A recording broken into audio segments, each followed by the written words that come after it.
Good gamers. How's it going? Are we ready to game it out? To get our game on?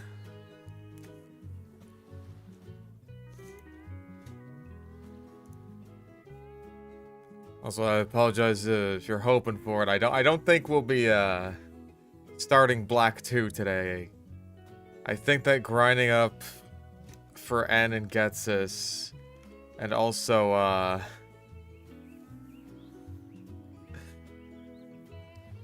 also trying to get to Alder on top of that'll be enough for today. That's gonna take a little while. Sludge. I'm sorry. I couldn't sludge yesterday because Cyber and Raw came over. They wanted to hang out. They're going to the aquarium. And I just wanted to come over and like see how I'm doing, check out the new apartment, all the pets. Cyber gave me some bugs, which I appreciated. And Dimitri also appreciated. He had a nice big roach. Didn't you, Mr. Boy? Did you have a nice big roach today? Or yesterday, rather. You had a big worm today, didn't you? Yes. I know, me having a human interaction, me having people in my house.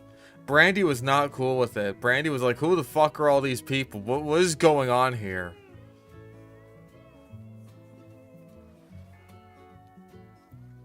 She was not happy about it.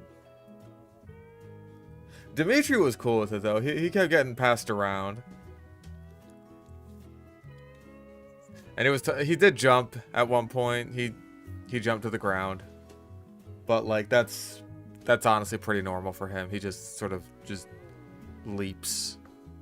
He's a leaping lizard, what can I say?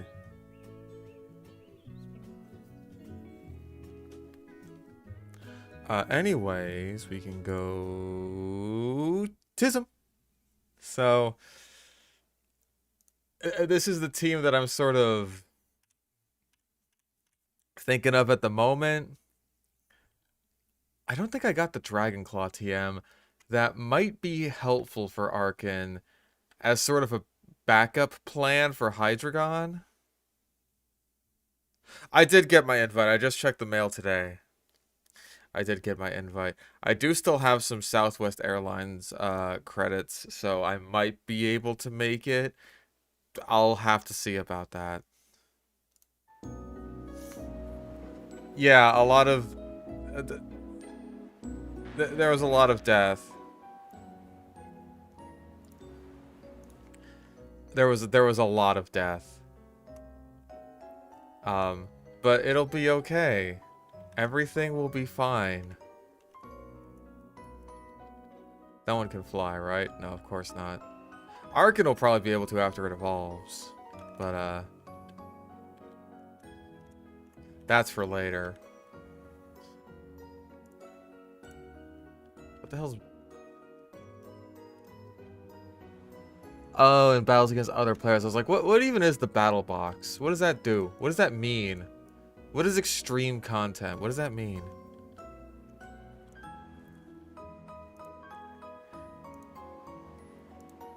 Hey, we're not quite as bad as Blacks yet. We're not quite there yet. But we'll get there almost certainly. We also need to grab Solosis.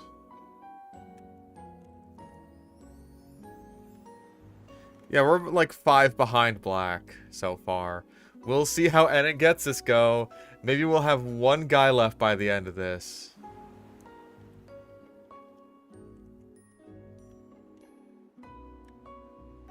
As bad as what? I've heard of whites before, but I've never heard of blacks.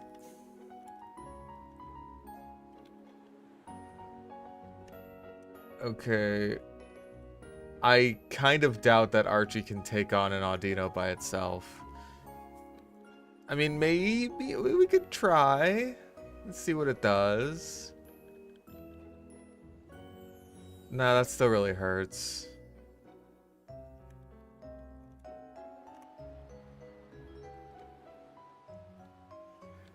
Yeah, we're gonna be doing a lot of yapping, unfortunately. We've got a lot of grind ahead of us.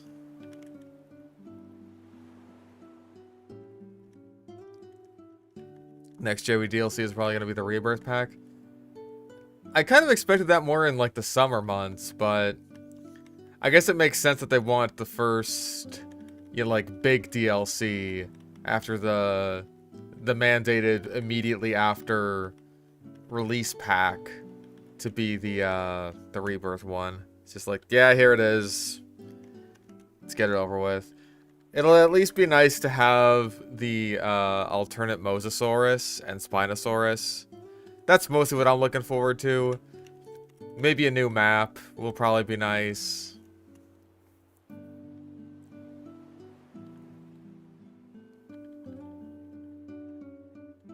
Yeah, that really hurts. I'm not taking any more chances of fighting the Audinos until Archie's evolved.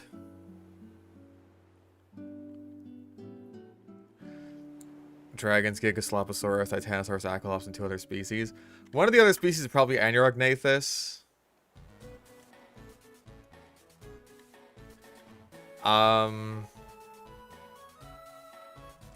What else?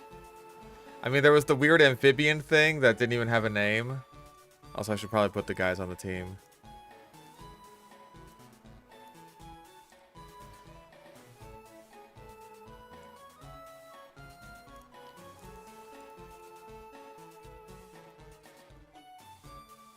No, because the cat's going to be like a skin, not its own species. I mean, I guess it just depends on what they're counting as like species in the files. Because I would assume that like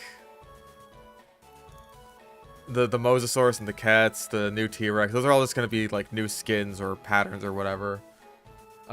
Variants, I suppose.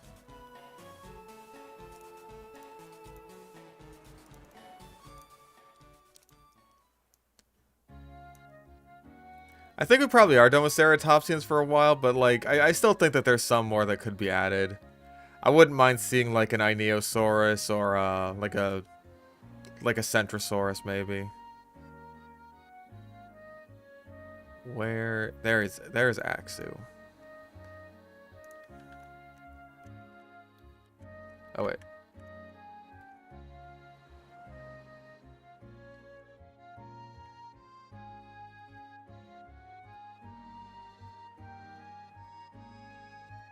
Yeah, we got some. We got a few goobers. Hey, acrobatics. That's more like it. I'll keep Pluck just for the sake of stealing their berries. Once I'm actually an Archaeops.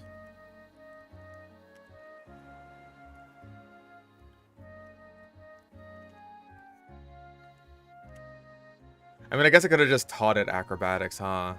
I have the TM for it.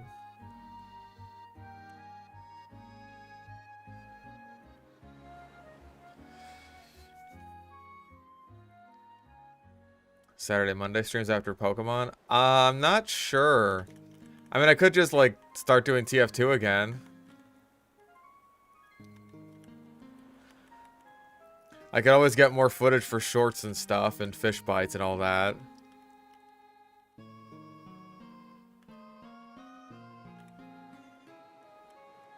Hopefully get more people playing on Rehab.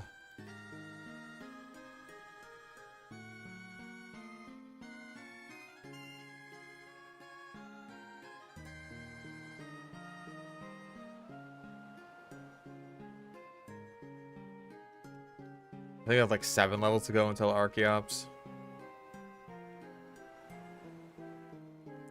Yeah. I kept the stream I did last time, like just for the sake of having some of those clips. And I have like, I think the Classic and Brass Beast shorts written out. I just haven't like edited them together because honestly the process of editing the Fist of Steel short was kind of a pain in the ass. Just because Sony Vegas was being really weird about, like, hey, I want to render this in, like, you know, 9:16 format. And it's like, oh, sure, you want to render this in 9:16. Got it. Actually renders in 16:9, except, like, you know, it's just sort of cropped weirdly. So I had to go to a whole other website in order to, like, actually crop the video into 9:16, which was just a pain in the ass. Because my fucking editing software can't do that on its own, apparently. It's just such a pain in the ass.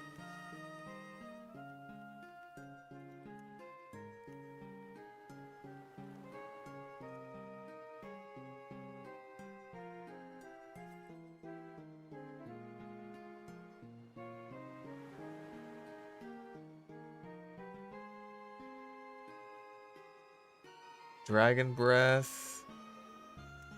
I kind of like the Parachance, honestly. Yeah, what the hell. Gotta get my use out of my Arkan's boosted special attack stat.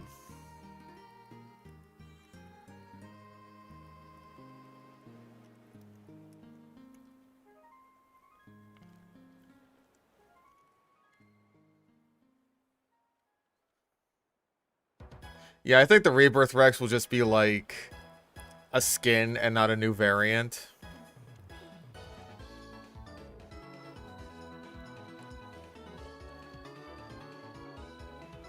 The Spinosaurus will be a variant, the Mosasaurus and Kets will be variants. T-Rex is probably just going to be a skin.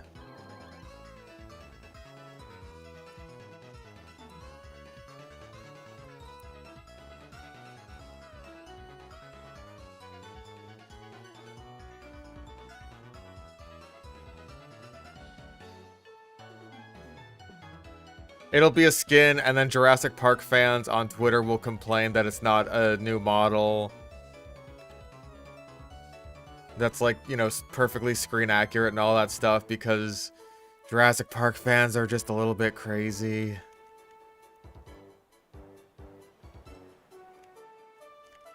Done to fix Rebirth. Written in an entirely different movie. But okay, like, keep most of the movie the same, right? I think, honest to God, a lot of Rebirth could be fixed by making the Quetzalcoatlus the main villain, and not, like, end off in a fucking boss battle with the Distortus Rex. Because I think the Ketz, like, has the most justification for being a villain, quote-unquote, right? That might be a little bit of a hear me out, and I understand that. But I can honestly see the Ketz, like, having the sort of symbiotic hunting behavior with the Mosasaurus more than with the Spinosaurus. So it could be present during the boat attack sequence.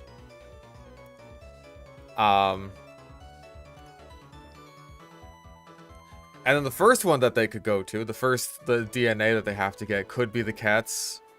And then, like, from then on, it's just hounding them for the rest of the movie. Because it's just, like, you fuckers, like, stole my egg or ruined my egg or something like that, right? Like, you invaded my nest, and it's just hounding them for the rest of the movie. And I think that would, like, potentially add to the tension, because there's not a lot of that. There's not a lot of tension. It's mostly just people walking around the jungle, and that's not especially interesting or threatening. Like, there's just a couple of scenes in the movie where there's some vague thing happening where it's just like, oh man, all these leaves are rustling, or there's this weird eel thing that's swimming around in the water beneath their feet. Like, literally just there to add the illusion of tension, so that the audience is just like, hey, wake up, please. Right? Like, things might happen. They're not gonna happen. They're just not. Okay, acrobatics, we have the TM. We'll teach it later. I want to keep pluck for berries.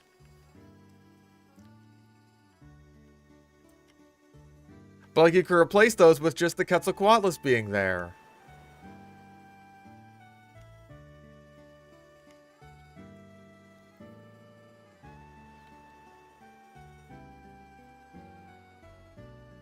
Like you have a main villain that isn't a dinosaur. It feels justified for chasing them around so much.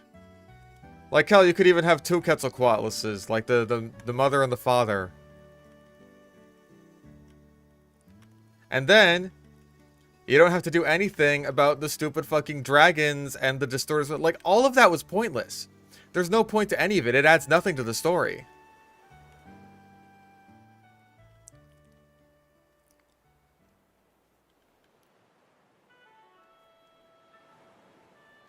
Like, genuinely, why even bother having it? Like, if you...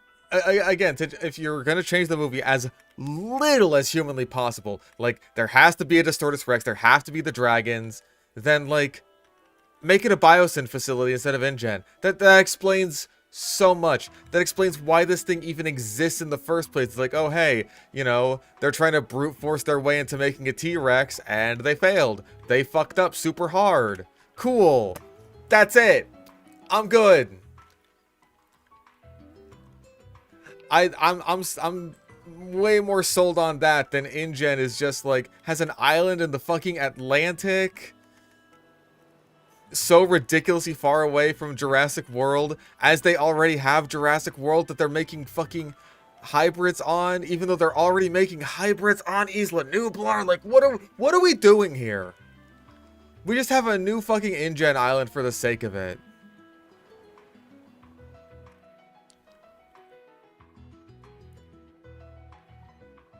And it looks nothing like fucking anything we've seen, even though this is supposed to be a facility from years in the past. And it's just like, dude, how about you just suck my balls? It's such an awful movie. Everything about it sucks. Including the lack of feathered dinosaurs, speaking of Archaeops. We finally made progress. We got it through Colin Trevorrow's fucking head that we want to see feathered dinosaurs. And what happens? They're gone by the next movie because Gareth Edwards and fucking David Koepp are just like, no, I don't want those. They're like big chickens, you know? Because that's always the fucking point of comparison. That's always the thing that they point to. It's just like, wait a second, the dinosaurs having feathers? You know what else has feathers? Fucking chickens. What, we gonna go down to Popeyes and eat some velociraptors? No. No. No. Like, fuck off. I'm sorry that you're all talentless fucking hacks. And you're genuinely incapable of riding feathered dinosaurs in any capacity that isn't making them non-threatening chickens. Hey, you already did that with the fucking scaly dinosaurs. Do you see what they did with the fucking velociraptors in this shitbag movie? God damn, I hate Rebirth. God, it's a shit movie.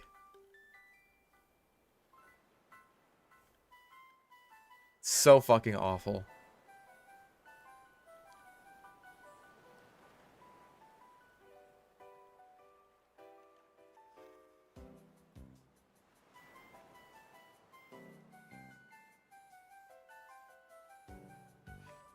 Like, so many people on the internet have just figured out, like, hey, in order to make feathered dinosaurs, like, interesting and threatening, literally all you have to do is make them act like dinosaurs, which is to say, make them fucking cool.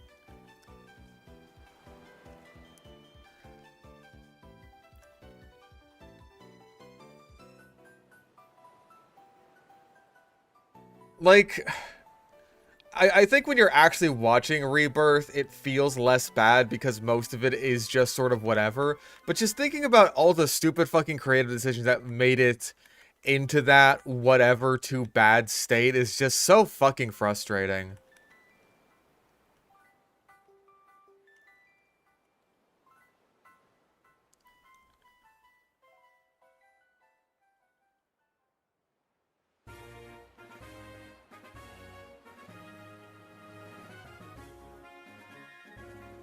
Oh yeah, they're making a Backrooms movie, aren't they?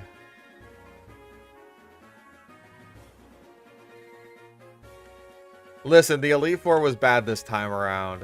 Fucking Gigalith missed the easiest rock slide in the world against Chandelure, so it ended up dying.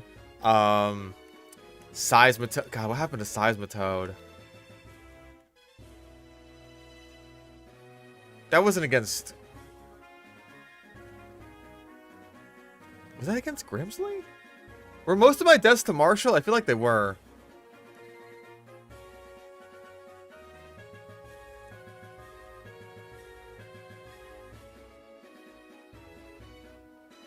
Because, like, I know Behem ended up dying to Marshall. I had to sacrifice Sawsbuck to Marshall in order to get a kill on Conkeldurr. Because otherwise it would have just swept through my whole team. And that would have sucked.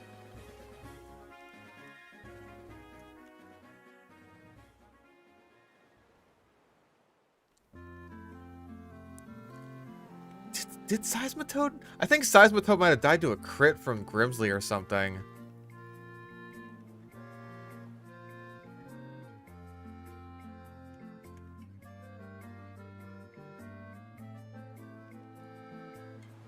Black still had more deaths. Black had like 5 more deaths than this.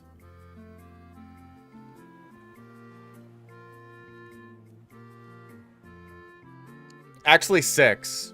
Because I forgot about Chandelure. Like during our last Elite Four run.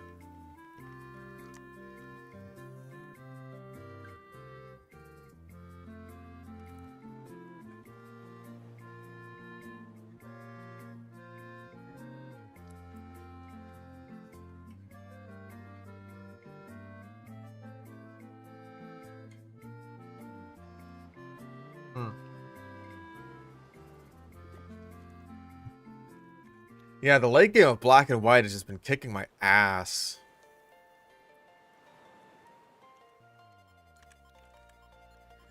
Yeah, Caitlyn was the only clean one because, like, Behem did its job. Behem did its job. It set up the comm mines. And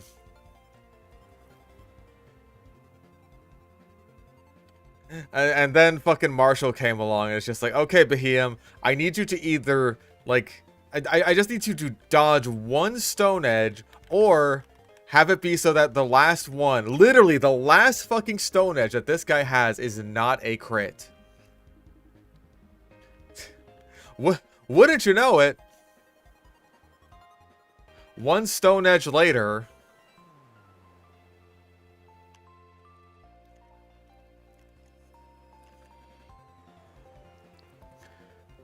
Wonder Woman recreation of the original Jurassic Park into a movie. Like, the novel? I wouldn't mind a more novel-accurate movie. Honestly, I feel like that would probably work better as, like, a miniseries. Just because it is a bit more, you know, dense in a movie. I feel like... I think that the movie is, like, just kind of better than the book overall.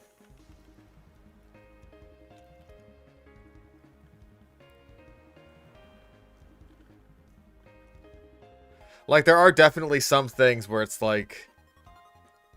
I wouldn't mind seeing this in, like, an on-screen adaptation. But then there's other things where it's, like, I am actually quite glad that they changed this. Like, a lot of stuff revolving around, like, Alan and the kids and all that. That's definitely a lot better in the movie than it is in the books.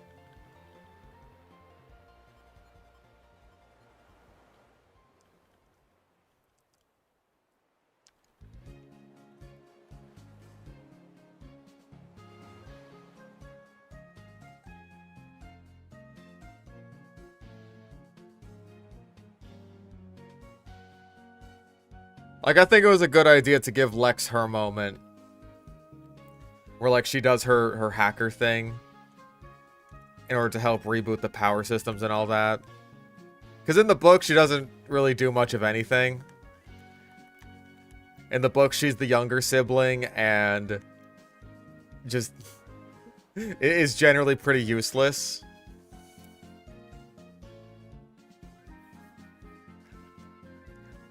Like, even if her scene only had, like, one line of setup, where they're just, like, kind of talking as they're walking along, being like, oh, you're a nerd. I'm not a nerd. I'm a hacker. Snatch. And then because David Koepp is a fucking hack, he did the exact same thing again in The Lost World. With the fucking stupid-ass gymnastics chick. It's like, oh, they cut you from the team?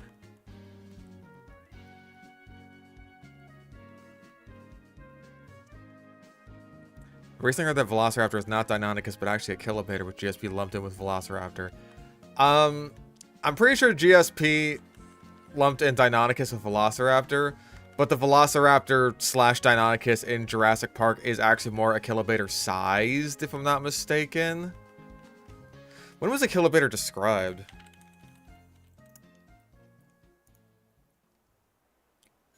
$1999. So yeah, that was 6 years after Jurassic Park even came out. The movie, at least. But I wouldn't be surprised if GSP also lumped that in with Velociraptor, even though it's almost Utah Raptor sized. Not quite there, but still really big. I think that the reason that they had to shrink the Dilo was stupid. Because they're just like, oh no, it could be too similarly sized to the Velociraptors, and then people would get confused. Like, that's stupid. If only Dilophosaurus... Here's money, fish. Thank you very much. If only Dilophosaurus had two very noticeable display structures on its head that could be used to easily differentiate it at a glance from the Velociraptors. Like, darn, man. Shoot. Shucks, even.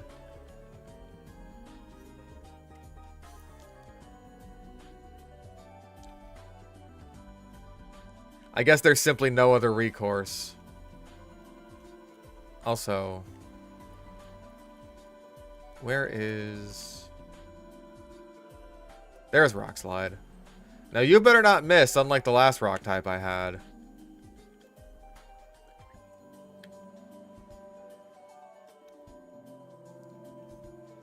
Yeah, Dilophosaurus is like 20 feet long. So it actually would have been quite a bit bigger than the Velociraptors.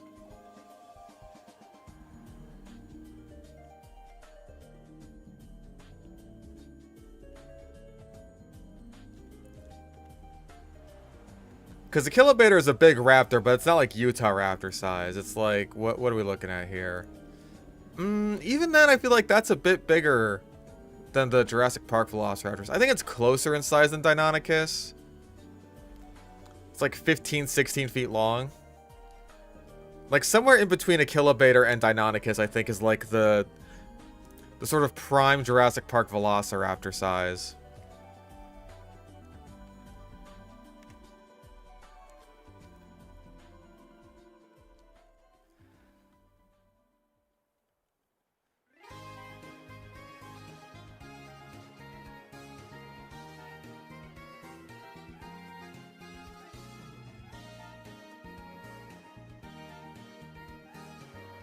I do really love the novel scene of Nedry's death.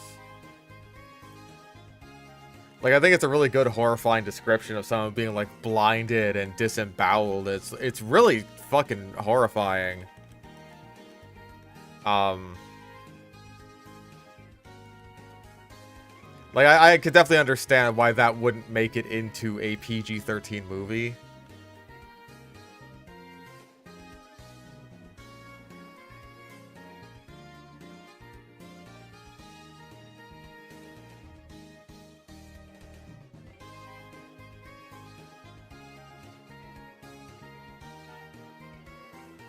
Like, I understand why it was done the way it was. It's just like, hey, I would not mind seeing a proper adaptation of that.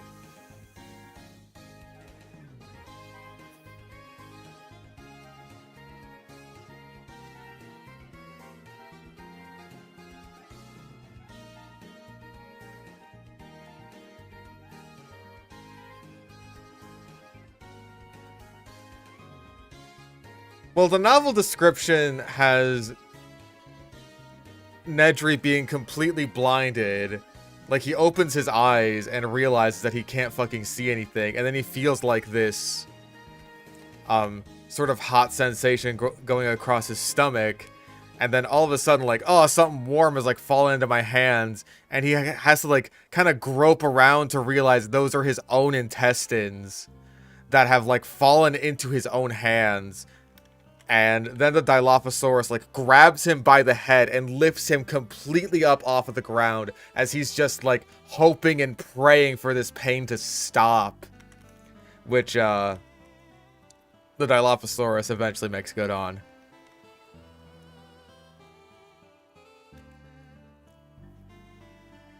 Like, it's gruesome.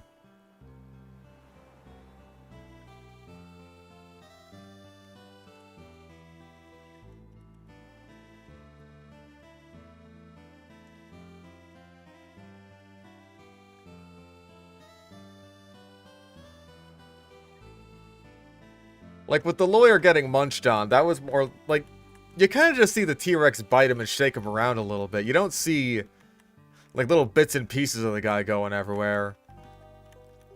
Like, Ellie and Muldoon just kind of dig through a bit of the rubble, and they're just like, I think this was Gennaro, and I think this was too. It's, like, all the gore and stuff is off-screen, so you don't see too much of the brutality of it. Hell, if anything, the World movies could be a bit more graphic with that. Which is kind of weird in its own right.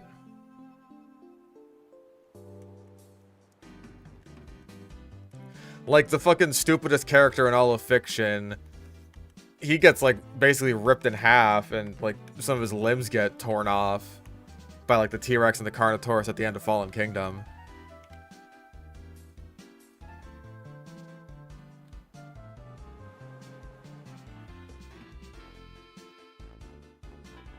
All that shit happens totally on screen. No, I agree. Sorna is, like, the existence of Sorna doesn't make sense in movie canon. 2 or 3, which is better? Honestly, I prefer 3. It's ruined a lot of dinosaur discourse by just turning it into my dad can beat up your dad, my favorite giant theropod can beat up your favorite giant theropod discourse, which is annoying and trite and stupid.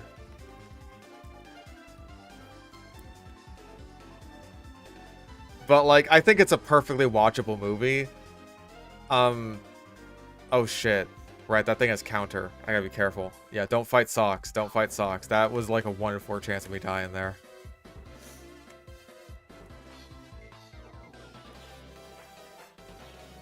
Ugh.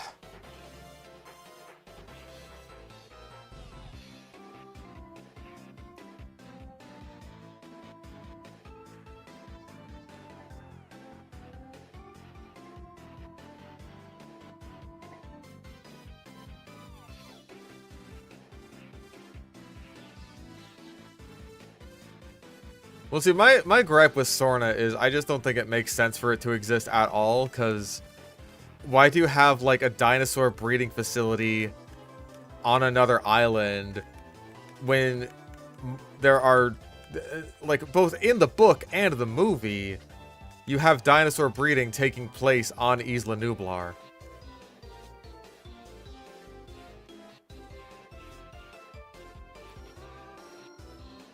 They actually go back there in the book, like where all the little baby raptors are being hatched. They have like a little nursery full of the infant raptors. Like, they go back there as they're being chased by the raptors through the visitor center. And like one of the adult raptors just straight up eats one of the babies, and it's really fucked up.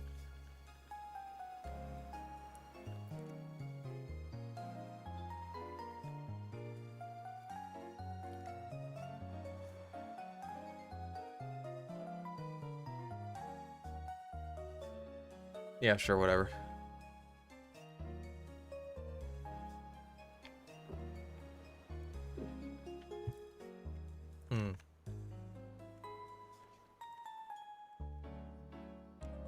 Like, all the existence of Isla Sorna does is make it so that they have to spend a shitload of money, like, transporting these dinosaurs across the ocean just to get them to the theme park. And then Rebirth comes along, it's just like, oh, one ocean? No, two oceans.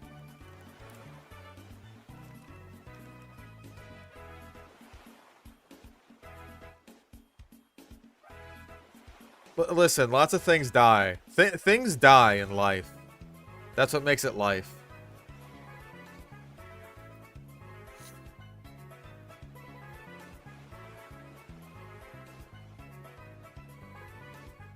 Yeah, it was mostly Marshall.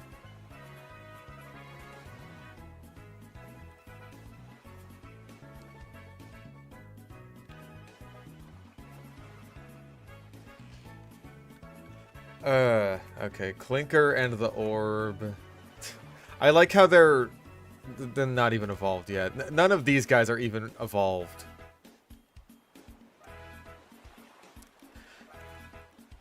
Like, yeah, Michael Crichton wasn't even planning on making a Jurassic Park sequel.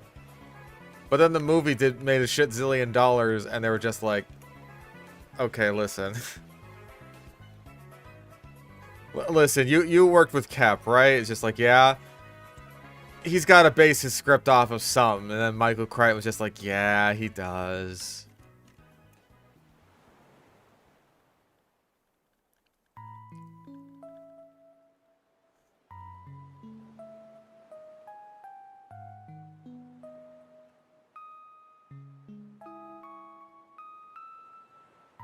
Like, after watching Rebirth and Hell, even The Lost World, right? I attribute so much of the good writing in the original Jurassic Park movie to Michael Crichton.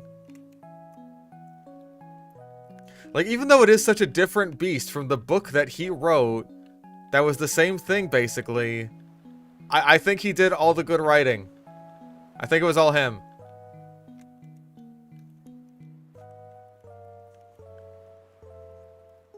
Maybe Crichton just, like, understands adapting things to the screen pretty well, because, like, he has done plenty of writing for that sort of thing.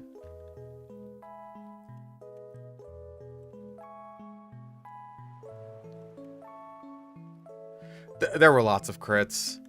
I'm pretty sure Palpito, or yeah, Emperor Palpito was a crit. Behem was a crit. Sawsbuck was a sack as a result of that crit. I needed to heal someone so that we could just, like, kill Conkeldurr. I haven't played any Ark game. Gigalith wasn't due to a crit. That was due to a miss.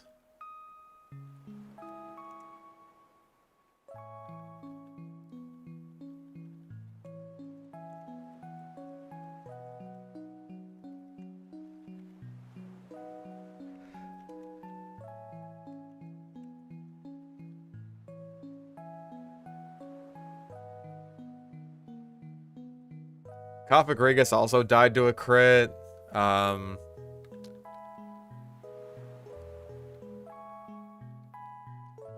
think Maractus was a bit of a sack, honestly. But again, also because of that fucking crit.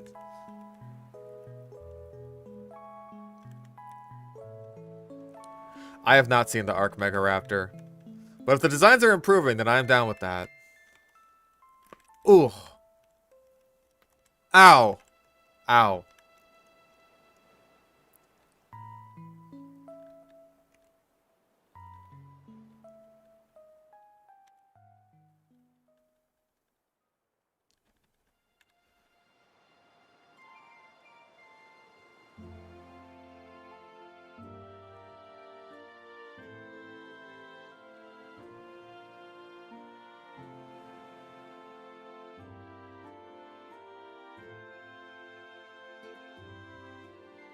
Oh yeah, because Doug Walker has a bit in his Jurassic Park movie reviews where it's like the T-Rex and the T-Rex song plays.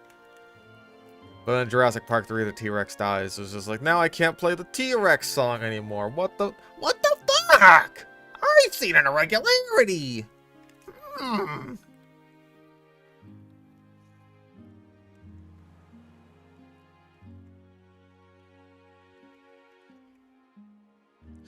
Honestly, I hope that this DLC is the Rebirth one just to get it out of the way. Because, like, I really just don't care about Rebirth at all. So, like, cool, we got the Rebirth one done. Now we can move on to making, like, the good dinosaurs.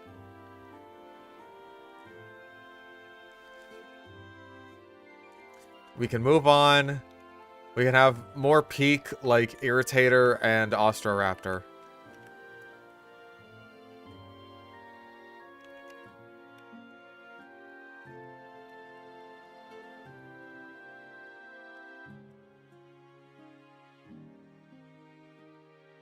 Oh yeah, Hypsilophodon is also there.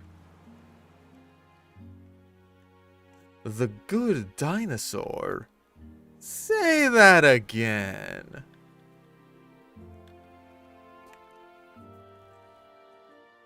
The next challenge run will probably be in Jurassic World Evolution 3 instead of 2.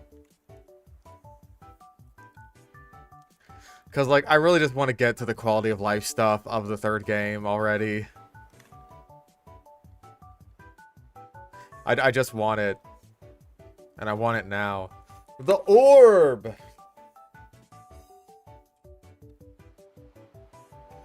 He's slightly less orby.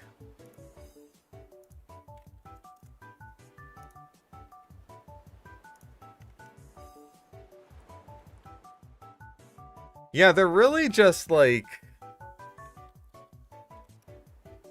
We're still really vague on how we're doing the DLC species. Because it seemed like Dinosaurs was a one-time thing.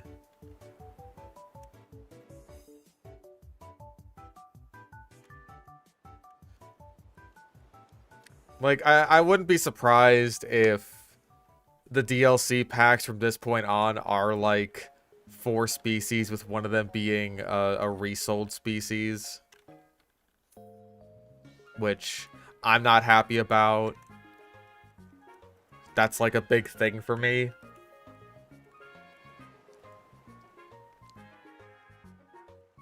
Yeah, it makes sense that Dinosaurs was supposed to be part of the Wetlands pack, and they were just like, too many people like this one. If we cut it out, they're gonna be pissed.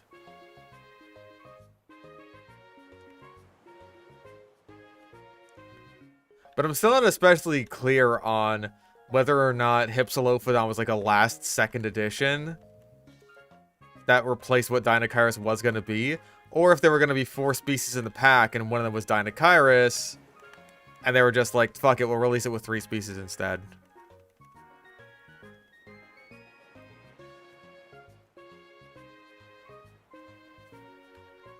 Yeah, exactly. That's the problem. That's most of the DLC species. Like, do you think I want to buy Archelon again? Think I want to buy Gigantoraptor again? Shonisaurus? No.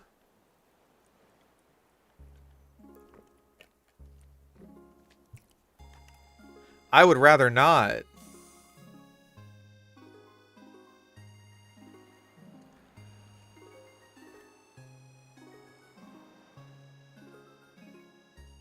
The Hypsilophodon design is like, it's fine. I'm not offended by it.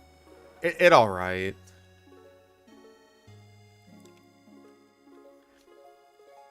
Like, it's kind of plain, but I also think that Hypsilophodon itself is a little bit plain, which...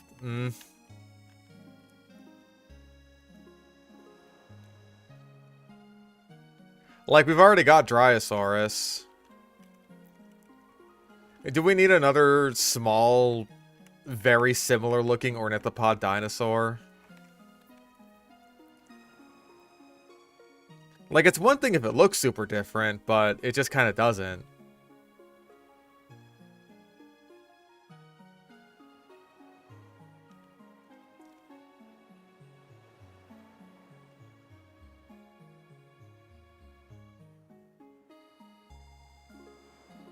And if it doesn't look different, Dryosaurus is way fucking cuter than... I don't know, I might just stick with Dryosaurus.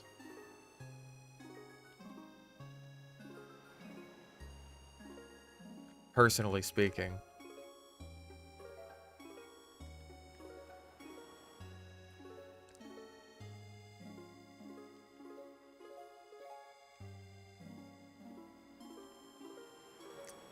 Okay, to be fair, Psittacosaurus looks way better than fucking Microceratus. Because Microceratus is a horrible little goblin thing. Like, it's kind of cute for what it is, but it's not, it's really just not a Microceratus at all.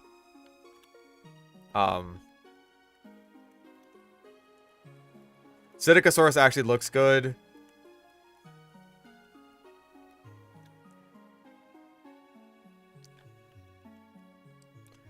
And I'll be real, I don't know why we're getting Aqualops when we already had Microceratus in the last movie. I just don't get that at all. I don't get it. And hey, we're also going to get another Anurognatha that's just going to be a worse version of Jailopterus, which, yay. Yippee. Don't bother.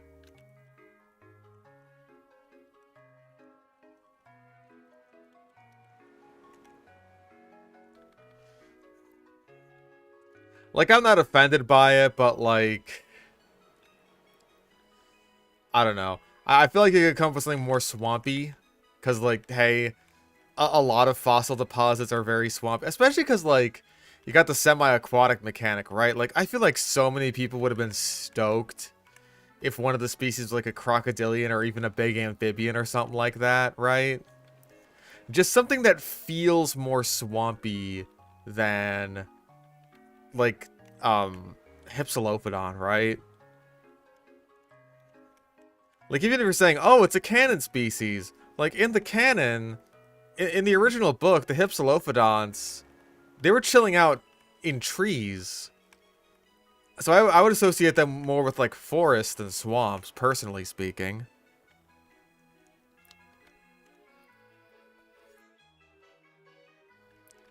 I do have a plan to make a video, about my personal top 50 species that I would want to see in the game. I've had to, like, shuffle the order around a little bit. Just because, like, I originally thought there were going to be Cenozoics in the game, and that's certainly not going to be the case. And I just kept fudging around with it until I eventually got into, like, basically 5 top 10 lists that I am satisfied with. Split between, like, dinosaurs, aviary species, lagoon species, semi-aquatic species, either Paleozoic or just a non-dinosaur terrestrial species. And yeah, I think I'm in a good place with the list. Like, the main thing is I just want, like, unique stuff, right? I also had a small bias against smaller creatures. Even though I do like a lot of their designs and I think they're quite cute, it's like, I feel like the implementation of the little guys hasn't been the best in the series history. Nah, Mirror Shot's not very good. Are you more of a physical or special attacker? Well, you're supposed to be physical, but you have a calm nature, so bleh. Yeah, obviously all 50 of them are Ankylodicus reskins.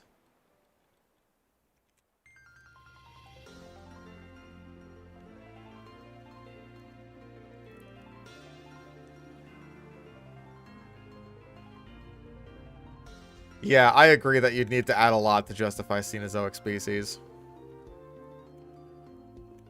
Like, I think you would need a solid base game roster of Cenozoic species that you would add onto with DLC. Like, ideally, the 13 species that I would want would be, like, in the game. I think at least, like, 10, right? And then, like, a DLC pack of, I don't know, 3 or 4 others, right?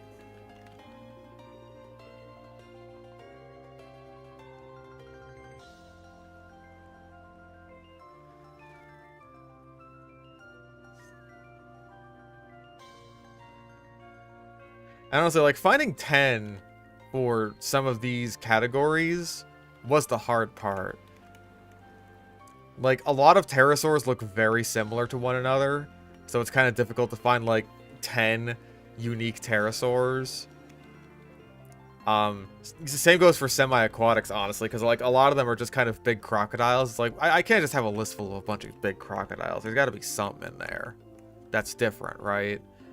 And I think I have a list that I'm decently proud of.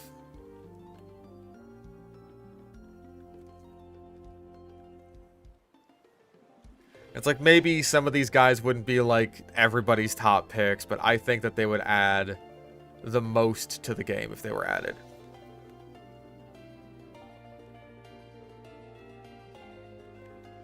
Personally speaking.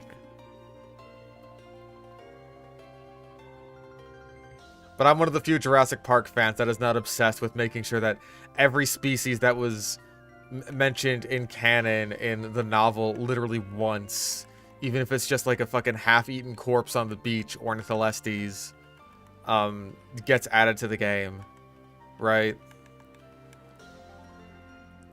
Oh shit, was this mentioned on the fucking Jurassic Park Institute website in like 2003? Well shit, man. We've got to add that. That's basically a canon species. Oh man, was this mentioned in the fucking Dinosaur Protection Group website? Well, that's a canon species. We've got to add it. It doesn't matter that Othnielia is no longer a valid genus. We've got to add it. We've got to. It's canon.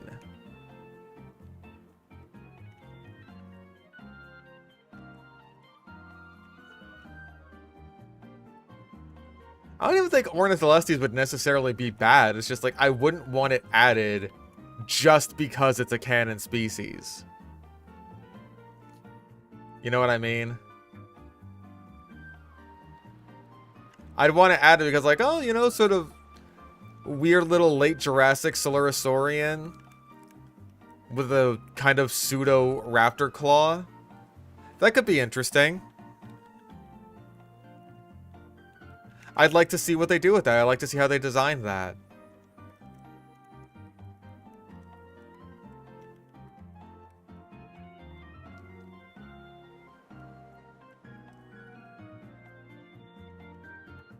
But, like, we gotta have a DLC that's all the Rebirth stuff. We gotta have a DLC that's, like, the Chaos Theory stuff. We have to have those because it's a Jurassic Park game. That's just what it is. And I understand that. I just don't want the other DLCs that are, you know, traditionally speaking, a lot more freeform with their species additions to be bogged down by the fact that this is a Jurassic Park game. Even though a lot of people would probably see the fact that it's a Jurassic Park game as, like, you know, a bonus. A perk, even.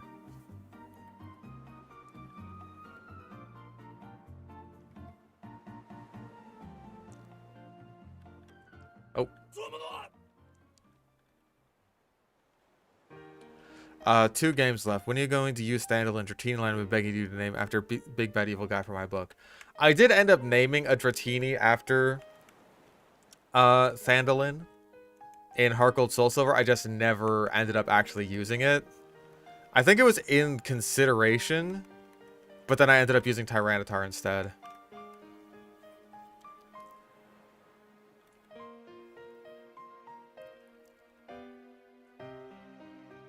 Nanotyrannus gets a mention from me just because, like, I think that is a very popular species that a lot of people would be happy to see. But I don't know if it's necessarily the best pick.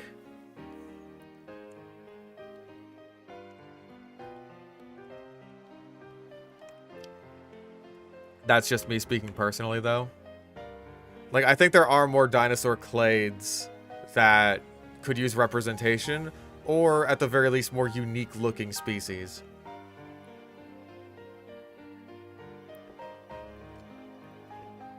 Hmm.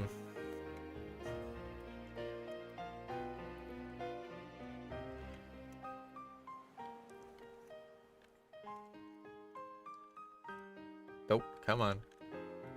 Dude. Thank you. Fucking menu navigation skill issue.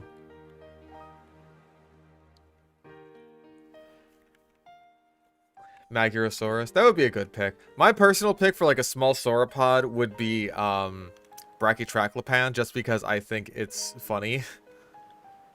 Just this short-necked little fucking goobus. Okay, cool. We got Clang.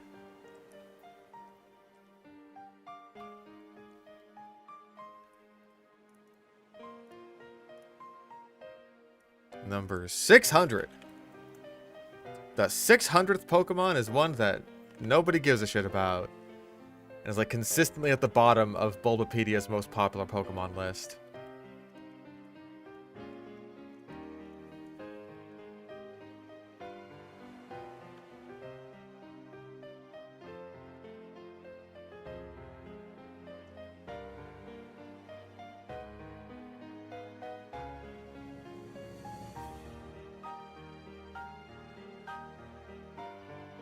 God, that doesn't even do much.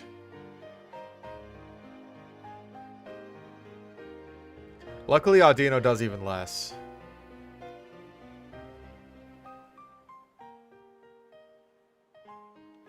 Surely you get, like... Well, surely you get Thunderbolt, for one thing. Yeah, good. Get rid of Thundershock. And surely you get Flash Cannon.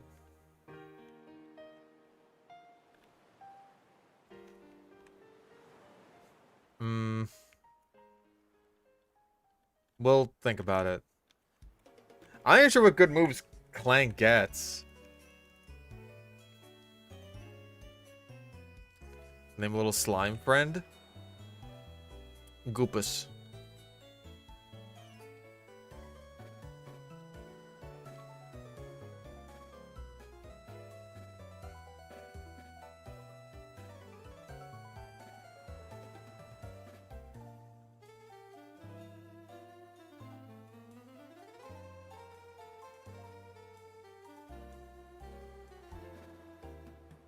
I think people have less of a hang-up about Paleozoics ever since, like, for one thing, the Paleozoic Dominion species, but also, Dunkleosteus. I still haven't finished the dinosaurs. I was too busy working on, my other videos. Even just figuring out the rendering issues with Dustborn took a few days.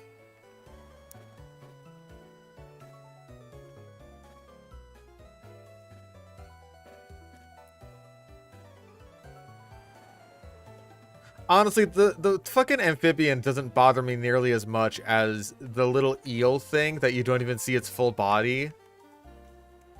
That appears in literally one scene for a couple of seconds, and it's just like, oh man, are they gonna add the eel thing? It's just like, what do you think that is? How would they add it? What is it?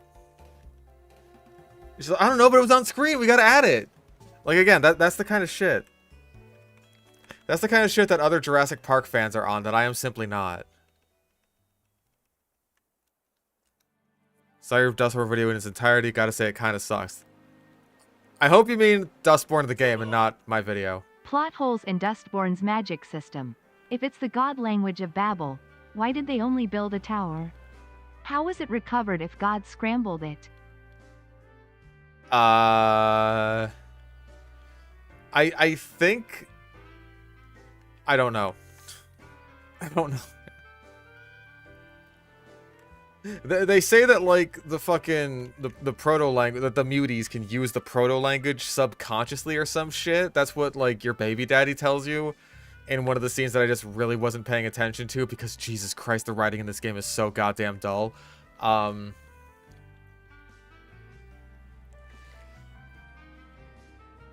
I don't know how that's the case, or why, or what this event even was. I meant to say the game sucked. I'm sorry, Fish 3. Oh, thank you. Okay, I appreciate that then. Good. Now you get to stay in my chat. Otherwise, I was gonna fucking ban you. I was gonna ban you for saying mean things about my videos. No one's allowed to do that.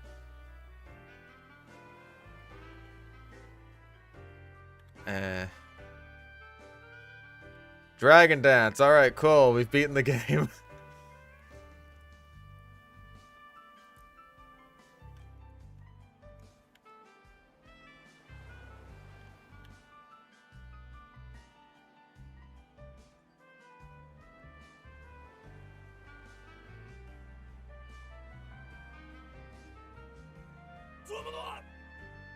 Dustborn proves what I've said for years. Leftists feel they can dictate how the universe works purely with enough power. Literally Voldemort's ethics. No, see, because Voldemort was the bad guy. Little known fact about Harry Potter lore, Voldemort actually the bad guy. And we're the good guys. As I had to say over and over again in Dustborn. Because genuinely you might forget.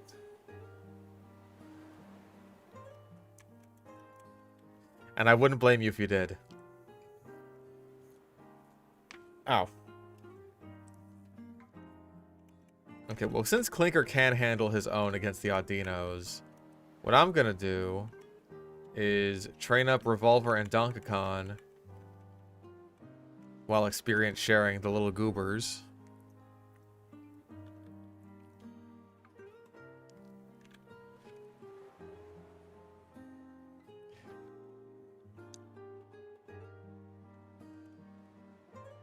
Pax's baby's gonna be born covered in dust. It's gonna be born ashy.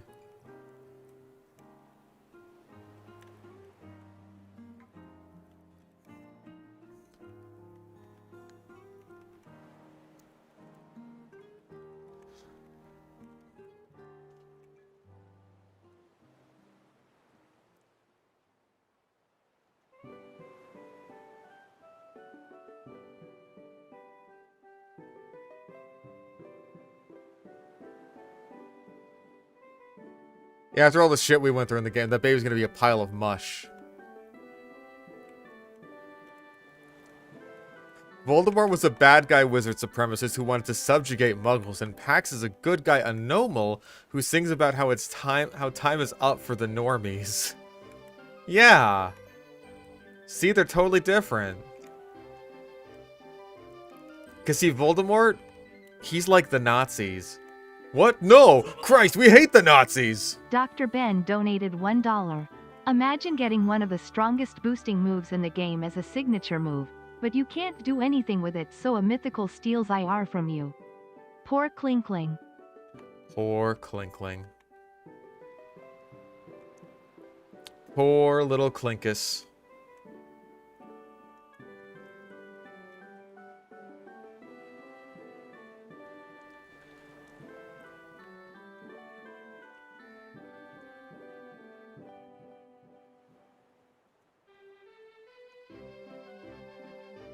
Listen, didn't it make her badass? Didn't it make her so fucking cool when she, like, beat up people who she wronged and stole from? While she was pregnant with her baby? Didn't that make her badass?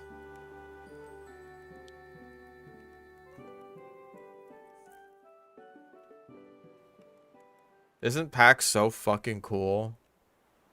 She's special. Cause reasons. The echoes, they don't work on her. Even though Girl's Power, who is all about manipulating and controlling echoes, can make her hurt and can do stuff to her. Also, she still got brainjacked by the brain squids, who are also all about echoes. Except I think they just want to eat the echoes. I think that's what they do.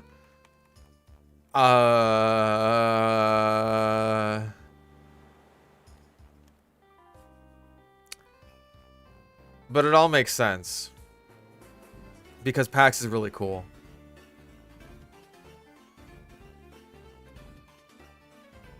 Pax is so fucking cool.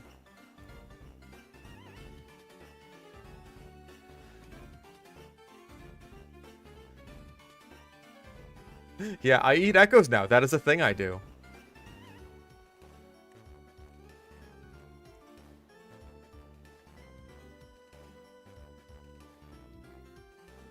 Like, we really just stuck with Girl through the whole game, didn't we?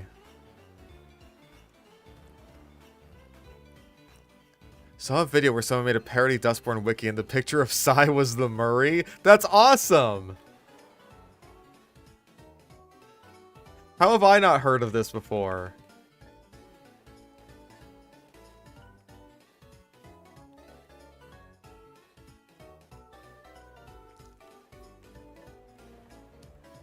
We have the same autistic interests of Dustborn and also specifically the Murray from Sly.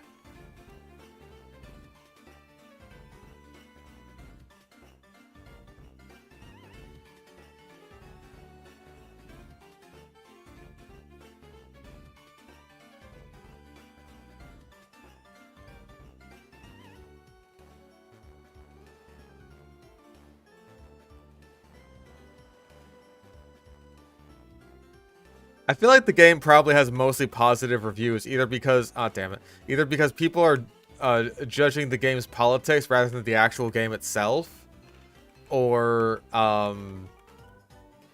like only the people who would have liked the game in the first place ended up buying it. Like, I think the game's probably a bit too expensive to hate buy it. You know what I mean?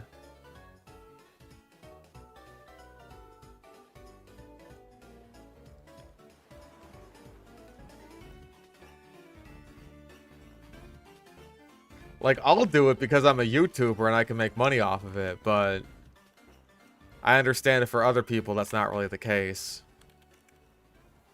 And I have certainly made my money back on Dustborn, let me tell you.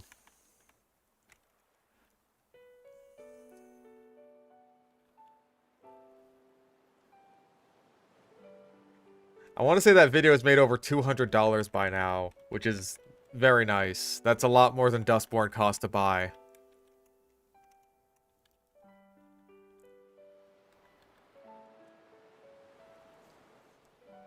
Probably more, actually. Let me double check.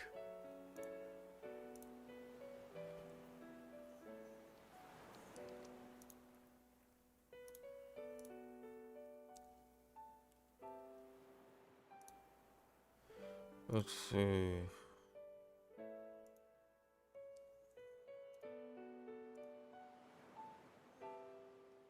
Oh my god, it's almost at 300 now. Yeah, $277 I've made on my Dustborn video. Goodness gracious.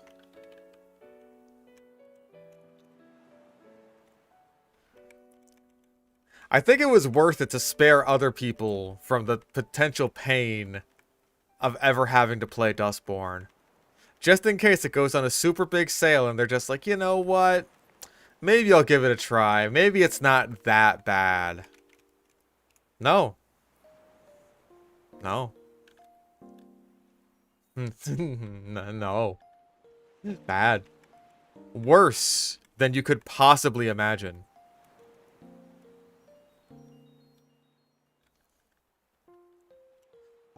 Because it's not even like, oh, you know, the politics are kind of ham-fisted and the dialogue is cringe, but other than that, you know, it's a well enough programmed game. Like, no. No. Everything about the game is awful. I think genuinely, like, the best part of the game is how it looks. Just the visuals are probably the best part of the game because they look competent most of the time. I can't say that about literally any other aspect of the game.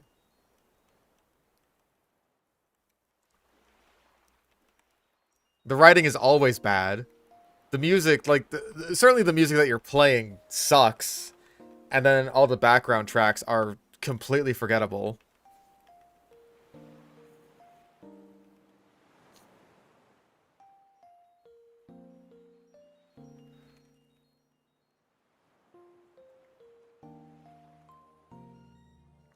The combat was awful. Like, all the mechanics were awful. Everything about it is just so bad. It's so fucking bad. What?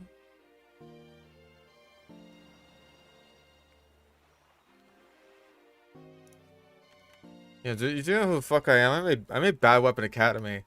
That means I'm worth more than the average person.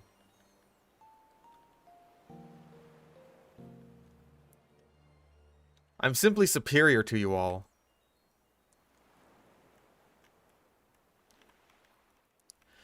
You'd be pissed if someone mind controlled you? No, you'd be thankful for it. She's like, phew, thank you, friend, for mind controlling me.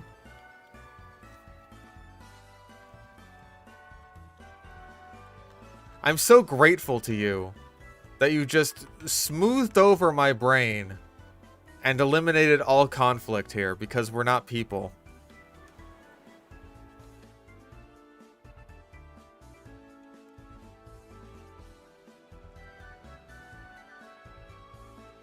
I can't even begin to describe how fucking racist I would be against normies. Or not against normies, against muties, rather. I'm already racist against normies. Had the once every 7 or 8 months Minecraft itch thank you your Phantom video. Just grew and harvested a mangrove tree for the first time. All I have to say is why. Mangrove trees are weird. It feels like they were kind of designed from the ground up to exist only as like naturally occurring trees rather than trees that you plant and grow yourself, if that makes any sense.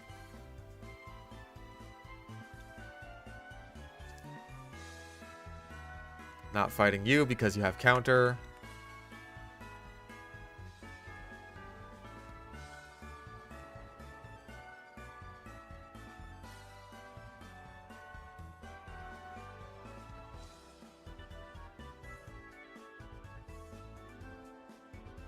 Ow.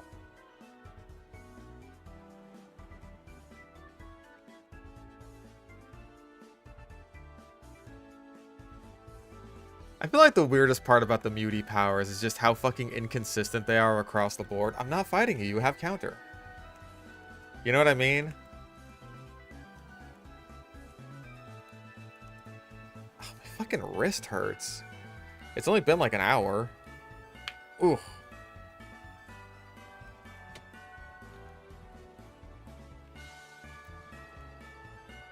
Yeah, it's a lot like those oak trees that will just have, like, the super big ones that have all the branches that are super annoying to cut down, so you just burn the whole tree down instead.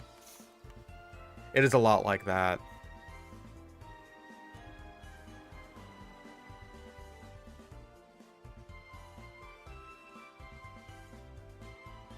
Your favorite Vox was the old ladies. Oh no! Don't mention that again! We swore never to mention that again. No.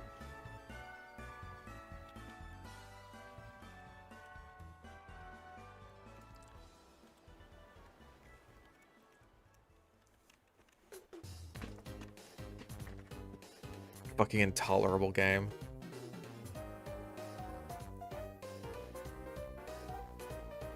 They're not even teens, they're all in their fucking 30s. Gnome is 37 years old. That's a hag right there. I don't know what the they-them term for hags is, but that's a fucking hag.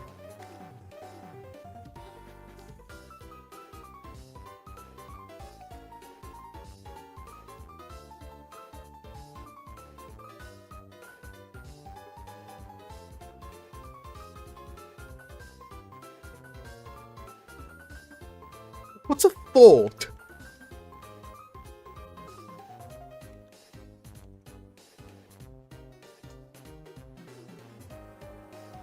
A fag.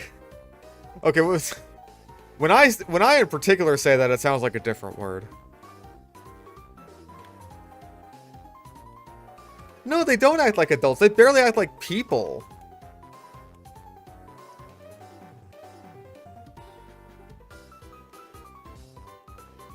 Pax in Latin means peace.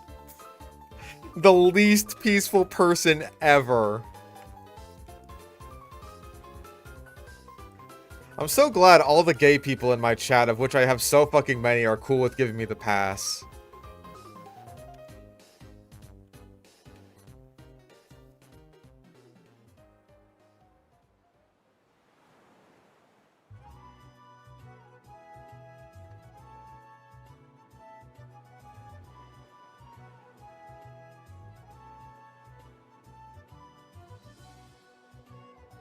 I feel like the orb can also probably take out Audinos if it wanted to.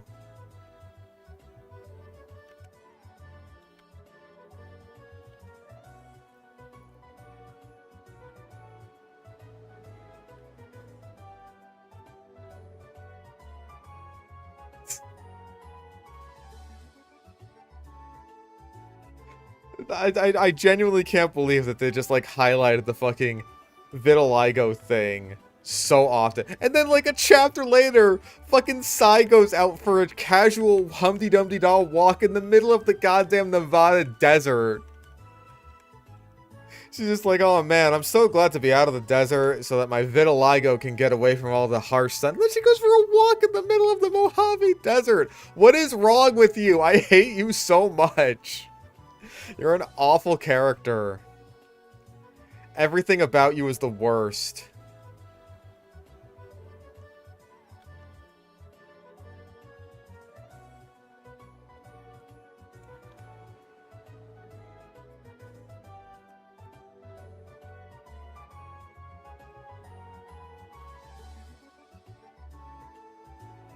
Like, I'm just assuming that Gnome is albino. Don't make me go on the Dustborn wiki. Gnome Dustborn. Okay, are you fucking albino or what? No, nothing said. I think that Gnome is straight up albino. Nothing on the wiki says so, but that's my headcanon.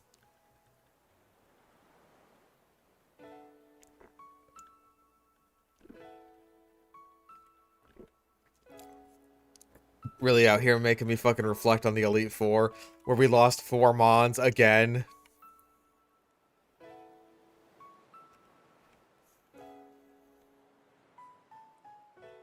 I'm pretty sure Gnome has, like, straight up pink eyes. Which is, like, pretty much exclusively an albino thing. Not to mention with the white skin and the white hair. Like, yeah, fuck you, Gnome's albino. Let's just reflect on Dustborn. And, like, the 18 hours that it took away from my life.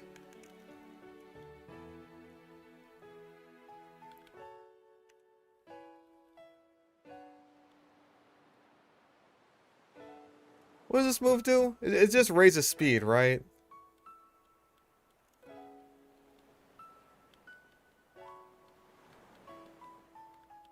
It says I become nimble. How nimble am I exactly? Automotive Pokemon.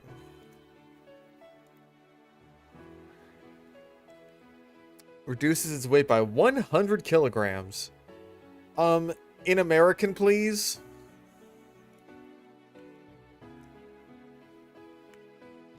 Oh yeah, the fucking flame guy boss. That was just awful.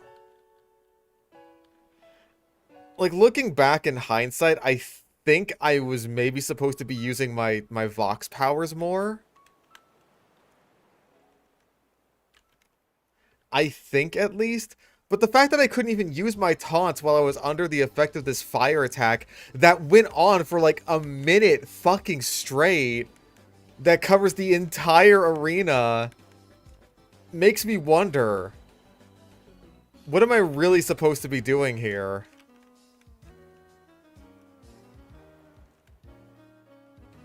Like, shit, which ones would even work on him? The push one? The block, maybe?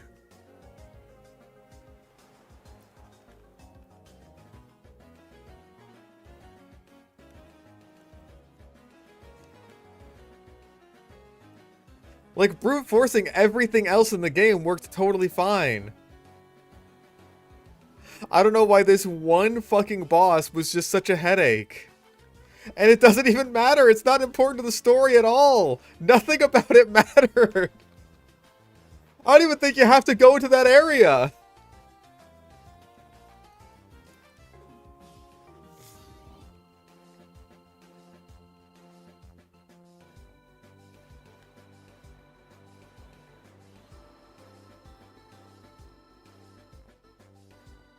I mean, let's be real. If the combat chatter gave us hints, then we would be calling that patronizing.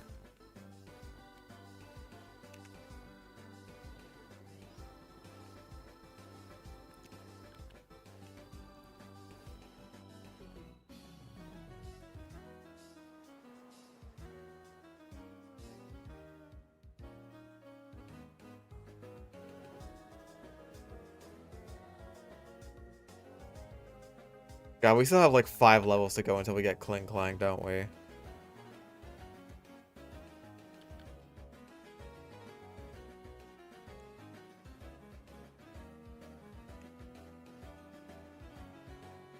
Dustborn would be better if Sly, Bentley, and Murray were the main characters. Yeah, at least they're supposed to be like thieves. They're more explicitly morally gray, as opposed to fucking like Pax and her crew, who are just like, we're the good guys. More like great guys. We're super awesome. Just like, okay, chill out, Eli.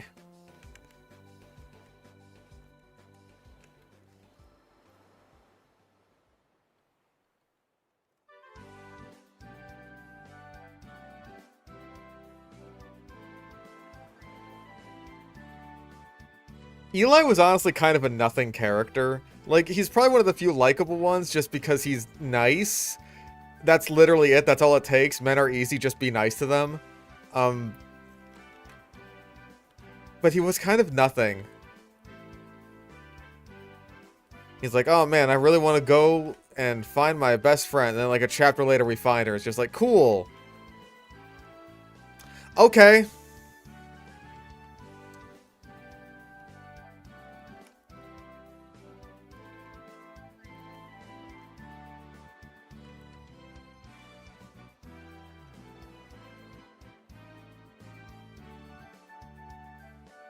Yeah, Anomal is such a shit name.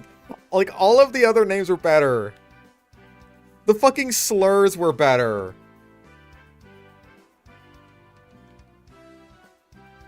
Right, I think it was 2 chapters. Not like he did much in the 1 chapter. In between then, I think. Maybe it's just bias, but I still hate Bioshock Infinite more than Dustborn. Fair. BS Infinite is anti-American history revisionism that advocates the Kalergi plan and ends with causing a grandfather paradox. Isn't it great? It's such a good game. It's such a good game. Bioshock Infinite also has like tainting the reputation of the entire Bioshock like franchise on its back, which is also bad.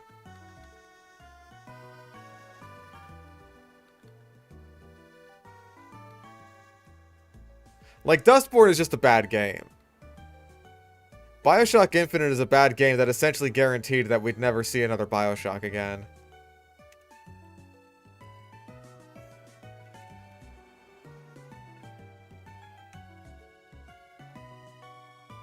Can't use Shoutman because I have to use Shout they them. Hey, the bikers called all of us collectively Shoutmen. It's like X-Men. I feel like they really just wanted to make an X-Men game, but they couldn't get the license.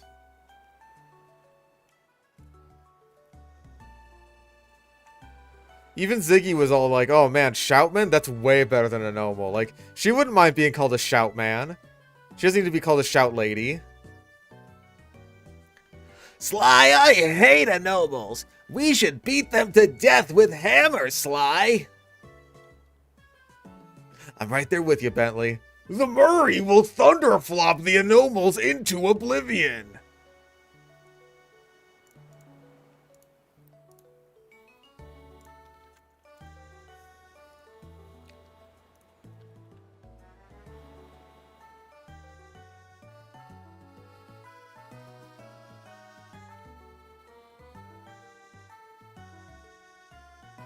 Shout, ma'am.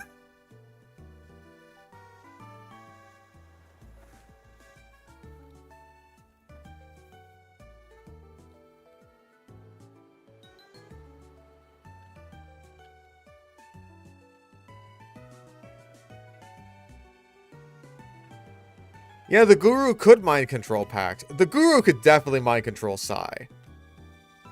The Guru's powers only work on the weak-minded. Bro, Sai is the definition of weak-minded.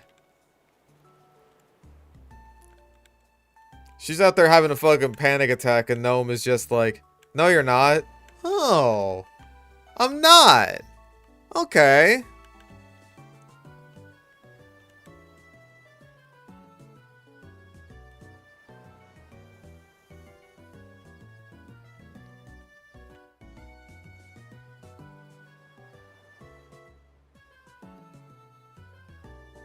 Alright, she was a secret fucking agent the whole time. How could I possibly forget that incredible plot detail that added so much to her character? She's so multifaceted.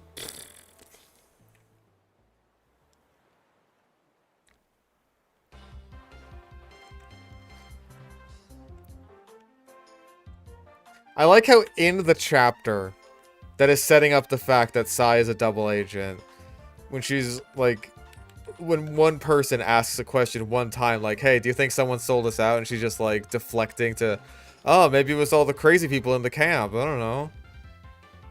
In that very same chapter, she just goes to fucking brawl in the streets with the people that she is supposedly working alongside. Like, she... and screaming, eat my dick, as she fucking ground pounds them like Super Mario.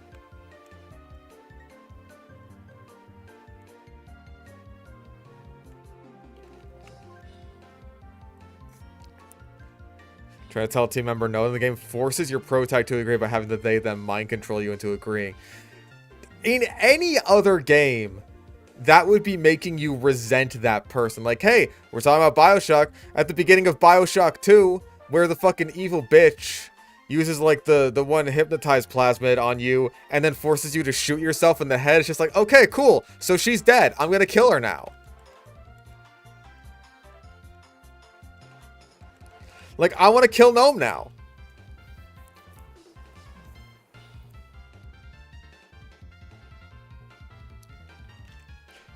Like, what better way do you have to establish that a character is evil than the fact that they fucking take your will away from you? It's just like, oh, you're just gonna die now. You just are. You took away my choice. I'm taking away your choice to live.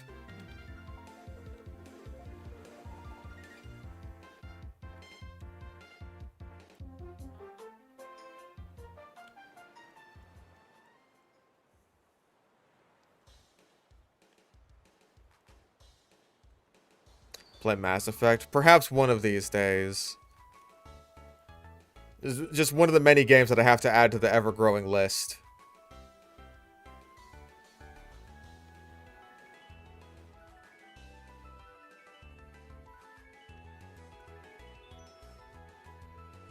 Yeah, the presentation of the gnome gaslighting power is...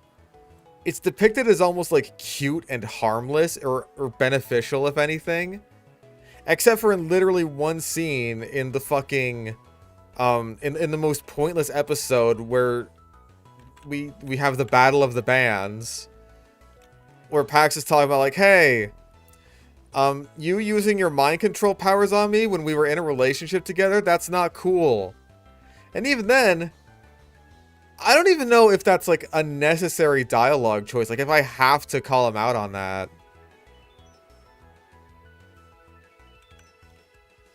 In order to get Gnome to just stop fucking around and just go with me because, hey, we gotta leave.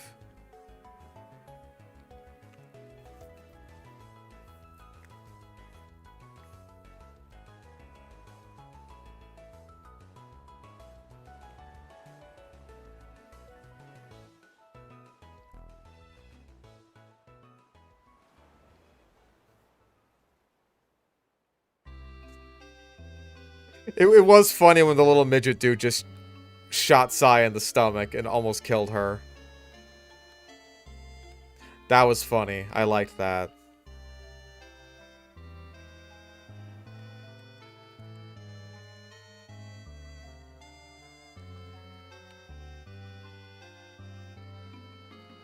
Hey, don't worry, I'm gonna unshoot her with my poetry powers. It's like, no, you don't... Listen, you don't gotta do that. That's totally fine. We're all good here. We're all friends, right? You've done us a favor. We'll do you a favor. We'll file the serial numbers off of all your guns. And, help you skip town.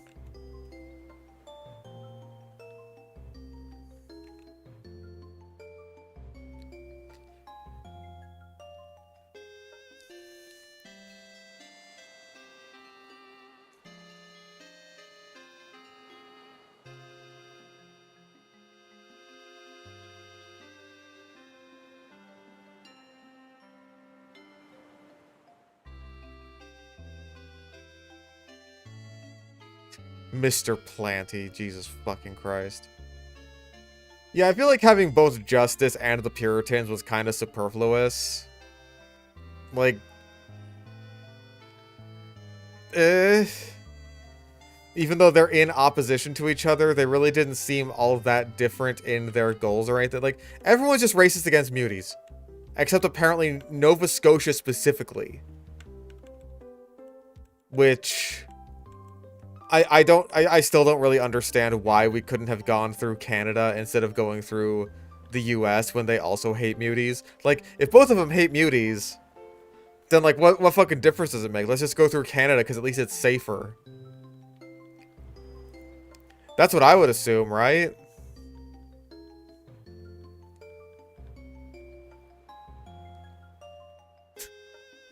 Imagine if he used the healing powers on Sai and cured her vitiligo. Imagine if he used his healing powers on Sai and just made her white. Oh my god. I'm white! Everyone who's racist against muties is in the right. They're all in the right. People should not be allowed to fucking become suicide bombers or control people's minds or anything like that. At best, you could say, like, you know what, little midget guy, you can stay. You can stay. Because you heal people, that's just objectively a good thing. You're allowed. Or made him not fat. That's awful.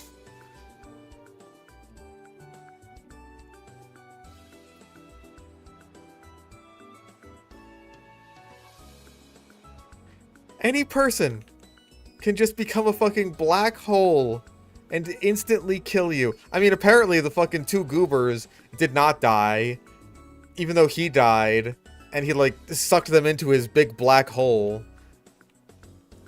So, what fucking good is it to kill yourself and go Nova? Which, by the way, I don't even think they ever explain what that is. It's just like when fucking fairy godparents have magic buildup or something, and then they just explode.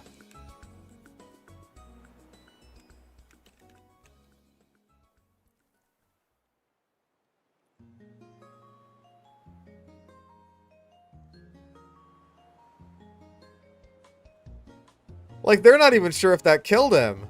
They're just like, yeah, he probably died for our sake, maybe.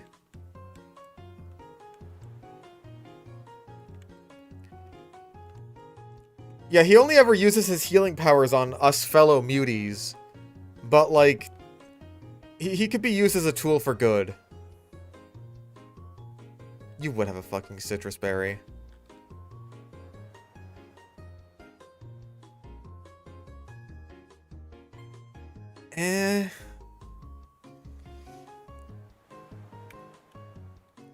I'd rather have charge be in the metal sound.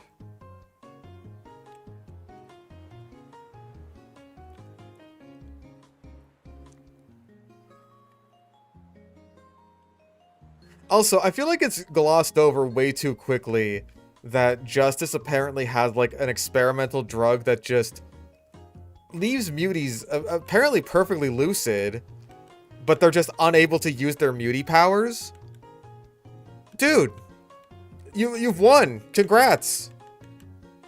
Just use that to suppress all the muties.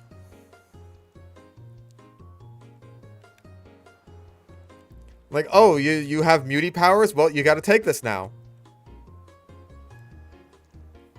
You gotta take your anti-mutie drugs.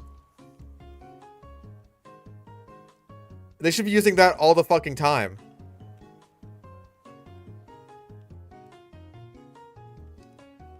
Like, they say it's experimental. Bitch, you've had 30 fucking years to experiment on that shit.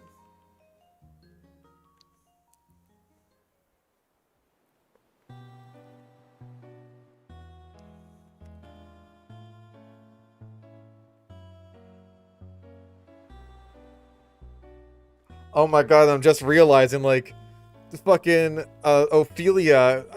You'll have to forgive me for forgetting this because Ophelia is not a character. Like, she basically wants to turn her power off because all it does is cause pain to her and others around her. Like, they're going to Nova Scotia looking for a cure. Bitch, Justice has the cure! It's the fucking drug! God damn it!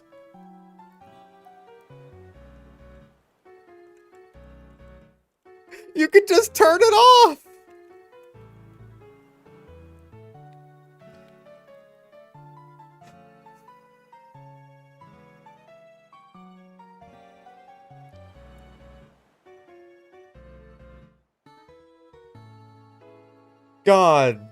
God, this game is stupid.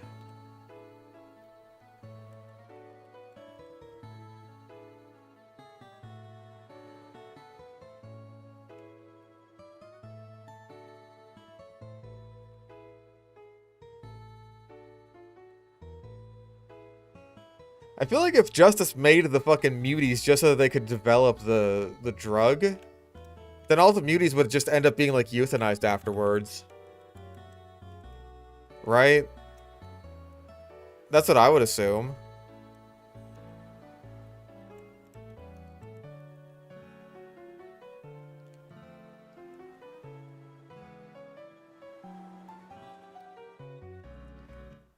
I feel like we never even figured out what the deal was with the underground school. Like, yeah, they're making muties there and raising them and teaching them there, but we don't know what they're teaching them for. They're just making muties for what seems like the sake of it. And then whenever they're just grown up, it's like, okay, well, out into the world you go. See you later.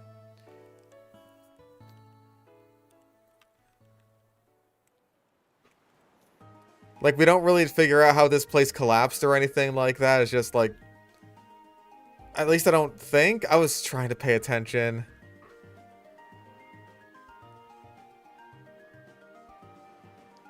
Okay, cool.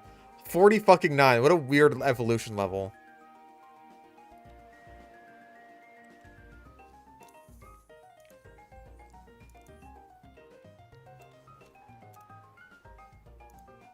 Yeah, my assumption was that they're, like, making a mutie army.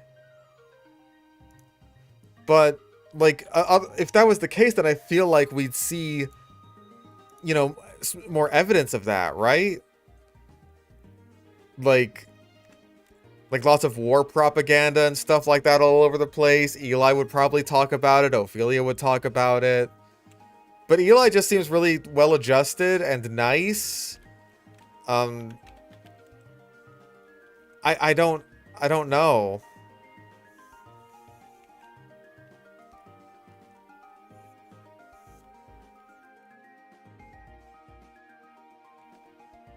Not to mention, we got the fucking robot. And the robot's just like... Her whole thing is just taking care of the kids. Not like teaching them to be soldiers or anything like that, which... If you're gonna have like automated robots that are raising these fucking future child soldiers or whatever, then yeah, you want to prep them for that. Right? That'd be my assumption.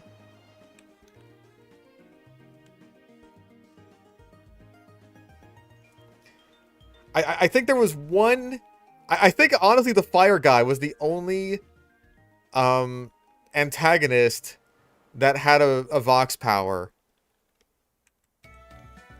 But they kind of just mentioned it during the battle chatter. Just very briefly. Just like, yeah, I'm a shout man too. It's just like, okay.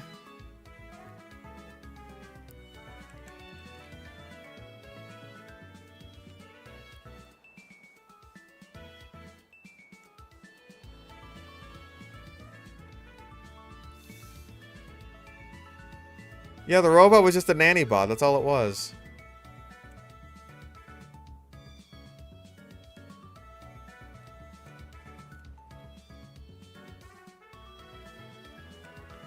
I think he also had fire powers, which also raises its own questions because some people could just be fucking firebenders, apparently, which is a problem in this universe. Where it's like, again, yeah, you can have people that can control your mind or be living flamethrowers, and we're all just supposed to be cool with this. Like, are we? Do we have to be? I don't want to be.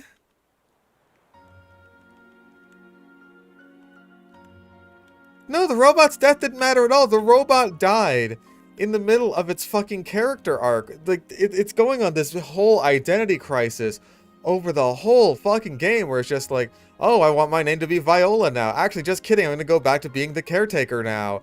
And now I've decided, you know what? I don't want to be constrained by gender and gender rules and all that kind of shit. So I'm going to be like a they, them, maybe sort of. I don't know. Is this a drunken rambling? Am I drunk? Can I be drunk? I'm a robot.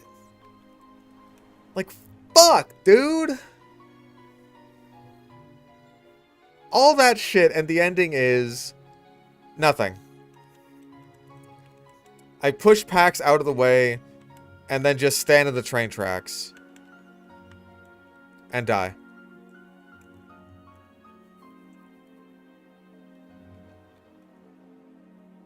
Oh dear God, you're right.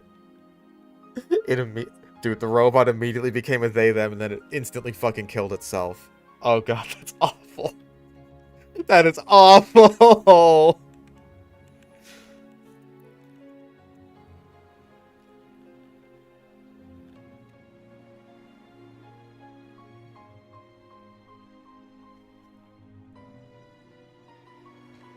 That is a bad look.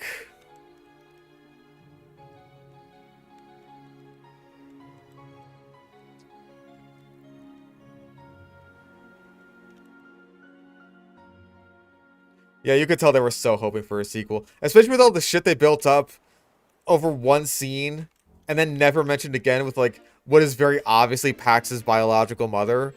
It's like, oh my God, I'm so sorry. We couldn't be there for you. And then that vanishes, and then the fucking weird polygon tree dies, and then that's never mentioned again.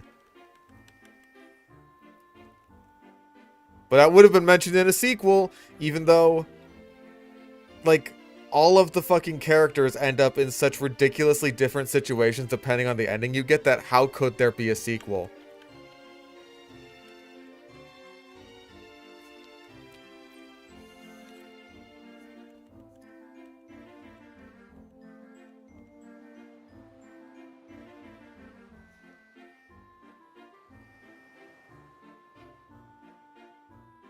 The robot can grow to resent humans and teach that to them in the secret ending.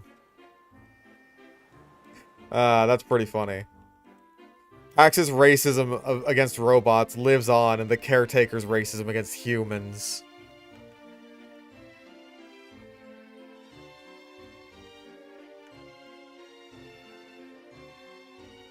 No characters, yay! They probably would pull something like a Walking Dead Season 3, where there's just been a big time skip, and no matter what your ending is, Pax just ends up in the same place. But I don't know, maybe you should have like a slightly different design depending on what ending you got, even though the vast majority of people only got one ending. There will be like a couple of different lines of dialogue.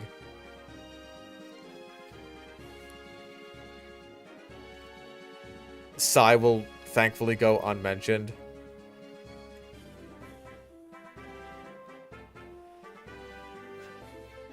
I think Dragon Dance Sweep might be my best option. I don't really know if that's gonna be... Like, I don't know if I can lead off with Dragon Dance, right? Or with Haxorus, rather.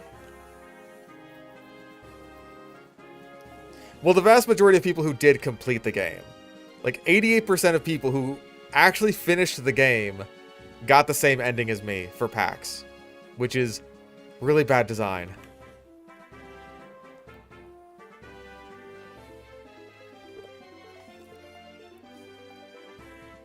Now, the vast minority of people actually finished the game. I want to say it was like 20% of people who booted up the game actually bothered to finish it.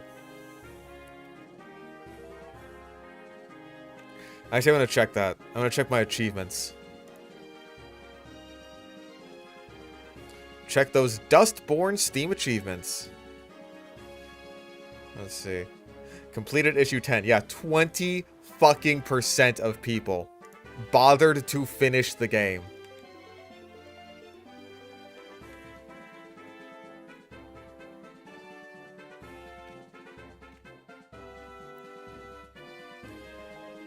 But of those 20%, 80% got the same ending as me.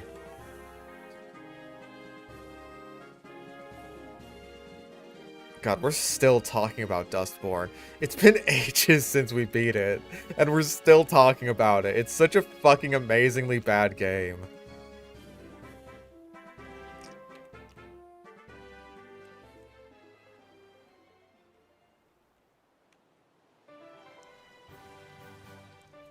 Sal will be mentioned in passing how they went to her funeral. It'll be exactly like in Walking Dead Season 3. Like how if you actually pick the ending where you stay with Kenny, then he just dies in a car crash and gets eaten by zombies. And that's it. That's the end of Kenny. Goodbye, Kenny. You stuck around for this long, and you're a determinate character at the end of the second game, so if you show up, you have to die. That's how it is. That's how we're Telltale.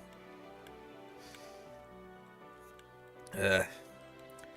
I did see the Moana trailer, and it looks like absolute garbage. It looks like such shit, dude. The effects look like shit. The rock looks like shit. The fucking crab looks like shit.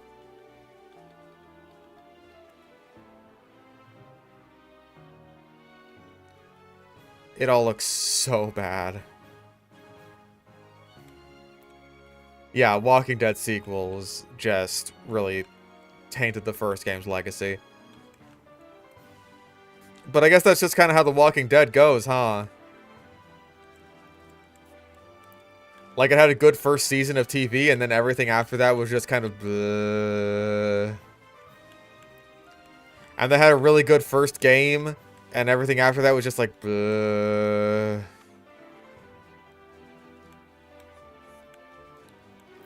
I don't know about the comics, though, but I assume they started off good, and then everything after that was just, bleh.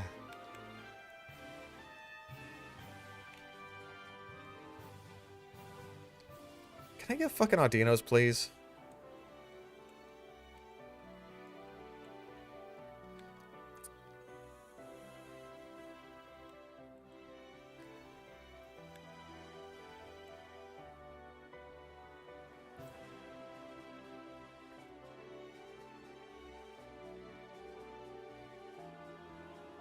I only saw bits and pieces of season 4 of the Walking Dead games. Like, I never even saw anything of the third season. And from what I understand, it's completely fucking skippable and nothing matters.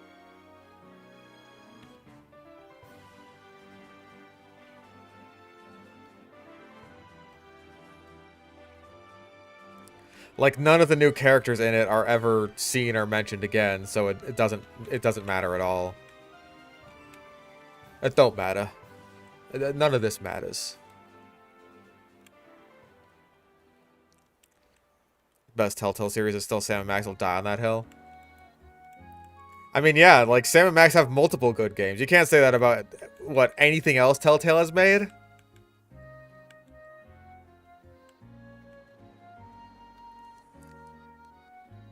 Yeah, I know that Season 3 has, like, this random Mexican family.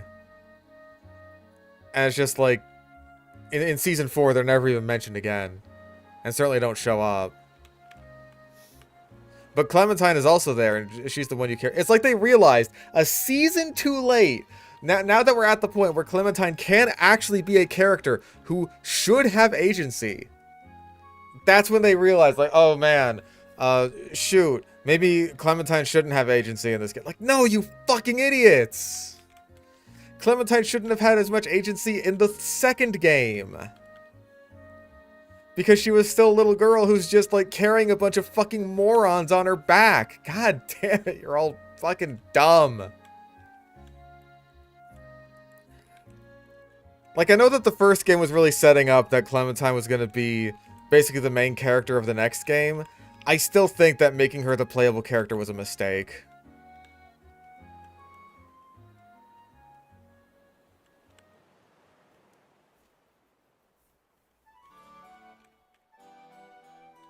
At the very least, I think that the time skip should have been longer so that she can be, like, again, just a character whose agency is justified.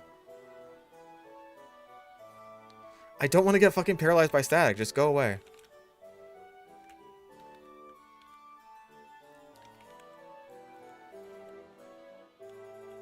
Because, like, all these fucking morons being bossed around by an 11-year-old girl because they have no idea what they're doing without my input specifically, it's just like, dude, give me a break.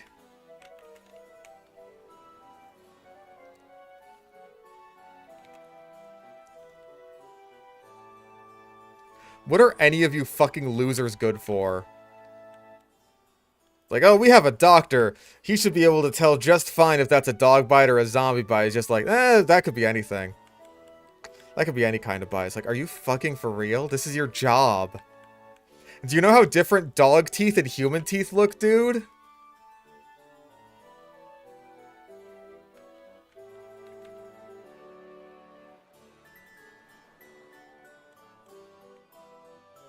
Carlos was such a fucking ass. He didn't even get a good death either. He just gets fucking shot in the neck and falls over randomly.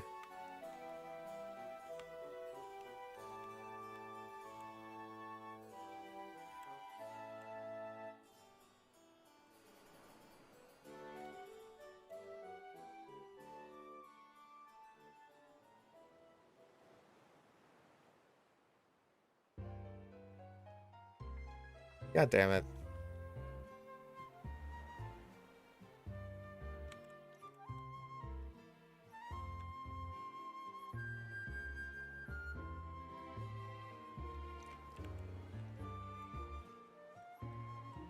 The "you should be nicer to me" line was like, oh shit, I could be like a badass Clementine. But at the same time, Rebecca does a complete fucking 180 on her character in the next episode. Like, she's super distrustful of you, and she's like a really rude bitch to you the whole time. Even if you don't tell her, hey, you should be nicer to me, she just like completely flips her script. And it's so weird. Like, they just retconned her entire character, basically.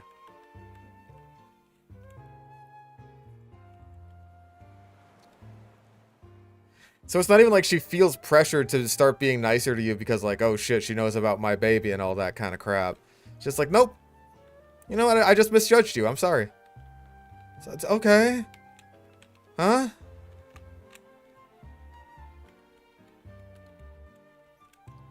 I thought we were going for a way different character dynamic, but okay.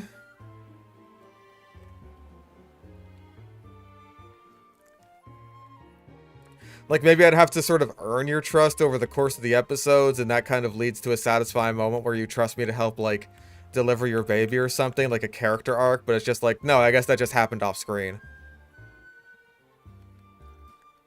Like, very much so off screen, I would say, because, like, I want to say earlier in the episode, she's still really confrontational with you. It's just like, oh, wow, so you just let him into the house?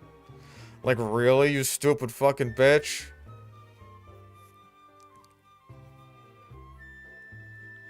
And then immediately after that, it's just like, no, I'm sorry. That was a bit rude.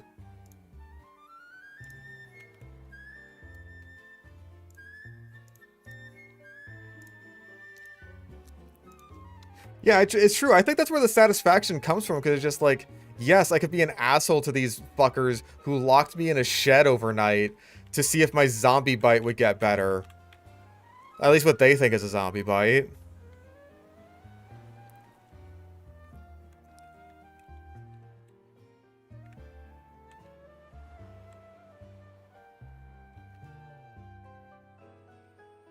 Let's throw Brick Break on you for coverage.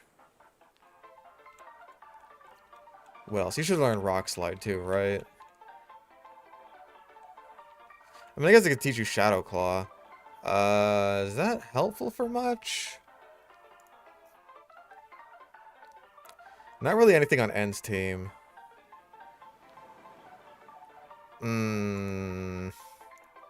I want to be really careful with attempting a big sweep here. Assuming I go for, like, Rock Slide.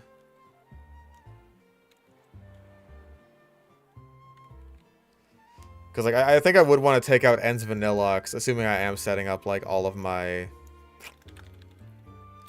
my Dragon Dance is on him. I think I'd want to hit that with Dragon Claw just so I don't risk missing. Because, like...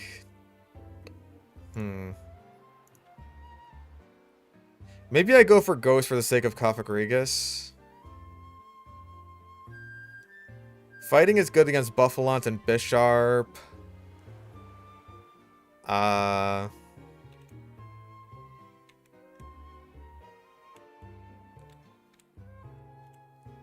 We should get Grass Knot on the Orb just for the sake of grass coverage. Oh wait, that's when you're Reuniclus. Right. Right, Reuniclus. You can also get Grass Knot. Do I want that more than Revenge? No, I want to set up before the Icemon, is the thing, right? Like, on N... Oh, God, who's setup bait for Haxorus? Maybe Reshiram? It doesn't have a dragon move, but it does have Reflect, which is annoying. It does also have Hyper Beam, which is, like, potentially a free Dragon Dance if it does use that. It might have to be against Reshiram. Which feels risky, but again, it doesn't have a dragon move because N is stupid, I guess. Oh, dude, okay, I hate Jane. If we're talking about Walking Dead, I fucking hate Jane so goddamn much. Jane is genuinely the worst. Like, she's fine in episode 4 when she's just like, oh, hey, I'm fucking Timu Molly from season 1. Where I go through the exact same thing of being like this kind of badass short hair survivalist chick who leaves at the end of the episode because, like, hey, I ain't sticking around with this because I got my own issues with my dead sister. Like, literally the exact same fucking character. But then she comes back and is just like, I am the worst. I am the worst fucking character. And then if you actually bother to stick around with her into season 3, then it's just like, oh, I found out I'm pregnant, so I kill myself. I'm gonna kill myself. I'm gonna leave Clementine completely alone in this world. And I'm gonna take my unborn baby with me. And the last remnant of Luke's legacy. Not that he had much of a legacy, because not like he was a character.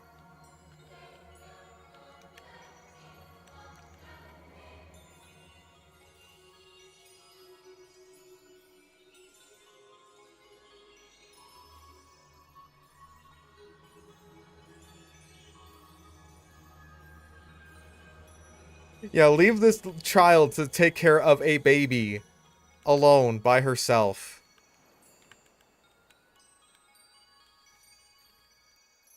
Just an awful, awful human being. I'm genuinely glad that they gave her such a horrible ending if you actually decide to stay with her. Like, you deserve it. You deserve it for picking Jane. I'm sorry, you just do.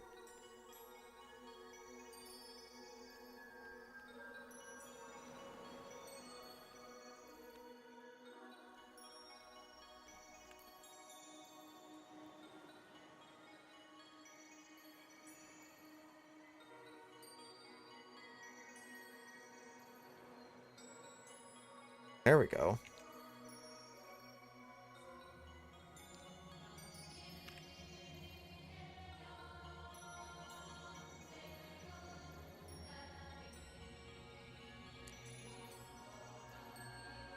You know, I think I will give a Shadow Claw instead of Rock Slide.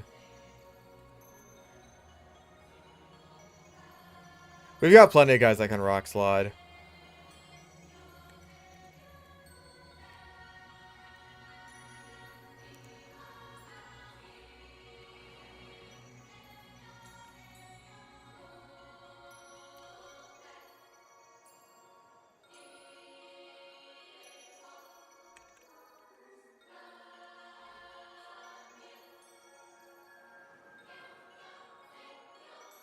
Jesus Christ. Was there any character in Season 2 that I actually liked?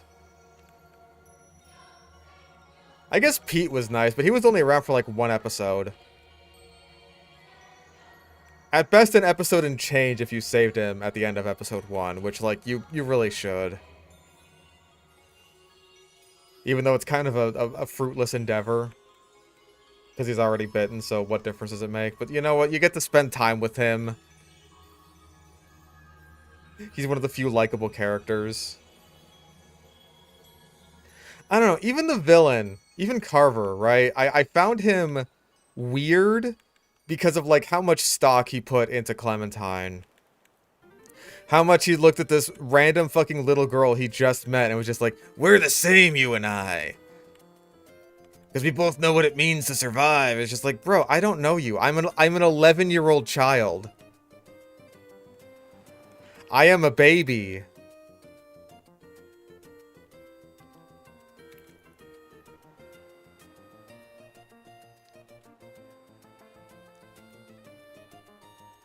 Like, he tries to pull this we're not so different, you and I shit with this actual fucking child.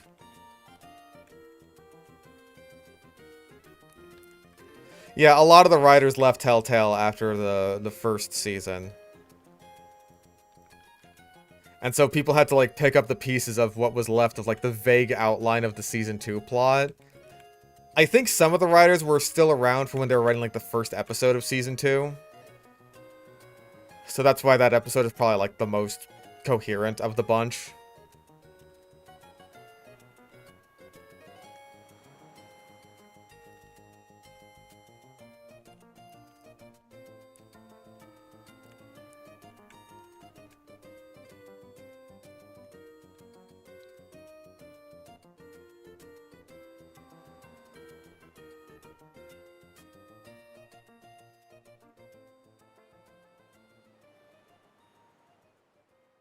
Like, even then, the first episode isn't exactly like a gold standard or anything, right? Like, I have been... That's just one of those many on and off scripts that I have, is like a breakdown of all the shitty writing in Season 2. Like, from the start, Omid's death is stupid.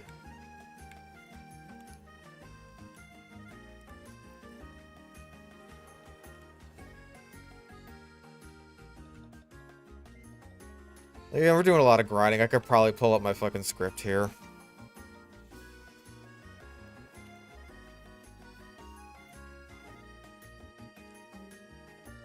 Nah, Kenny can definitely be a bit of a douchebag in the first season if you don't pick the exact right choices all the time.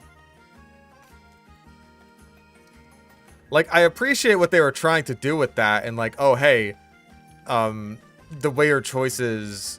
the way you do your choices can really affect how this character sees you. I just don't really like how there's sort of an always right and always wrong action, or like option rather. I think he's like, I think he's an interesting character. Like, maybe he's not necessarily a great guy, but I think he is a decent character because, like, he's at least consistent on his values and all that stuff, right? He's not necessarily the most enjoyable to be around because of that. And he could definitely get on your nerves. Like, especially if you aren't on his side on every little thing. But I don't think that's necessarily a bad thing. I would rather that he, like, have his standards and morals and all that kind of thing than just be a constant dick writer for the player.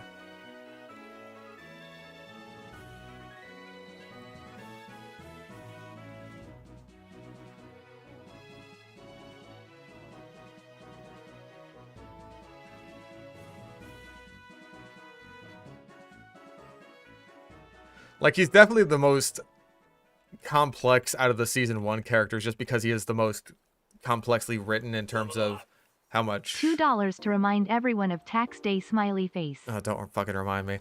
Like, how much your choices can impact him versus everyone else.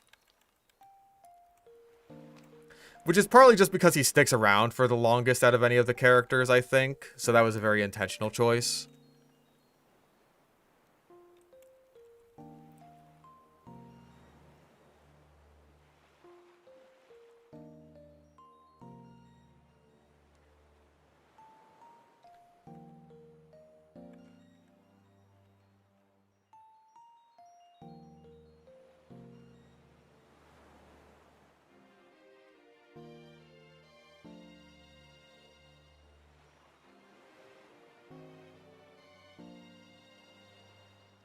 Yeah, I haven't missed much.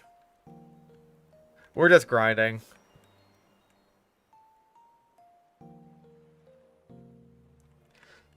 We're unsurprisingly still talking about Dustborn, which has led into a bit of a conversation about the substandard writing quality of the not Season 1 Walking Dead games.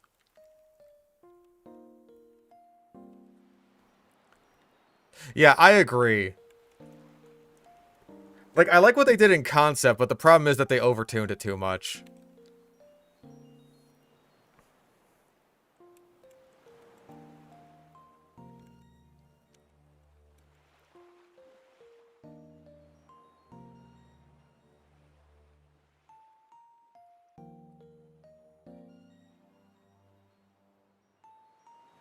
Like, ideally, all the characters should have been more like Kenny was, where your actions and choices can dramatically impact how they feel about you. But that's just not really the case. And even when they did do it with Kenny, then some of the choices you make can have too much of an impact on him. Especially for, like, the kind of choice that it seems like you're making at the time.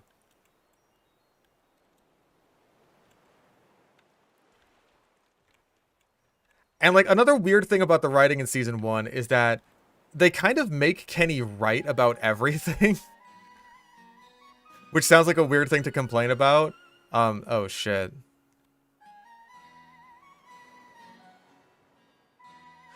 But I think it is valid to complain about. Because if Kenny's right about everything, if he's right about the boat, if he's right about all that shit, about not trusting the people he doesn't trust, and this does extend into Season 2, then there is no reason not to dick ride him and take his side on everything. Like, I think that Walking Dead Season 1 would have benefited a lot if there were, like multiple routes you could take and, like, multiple endings.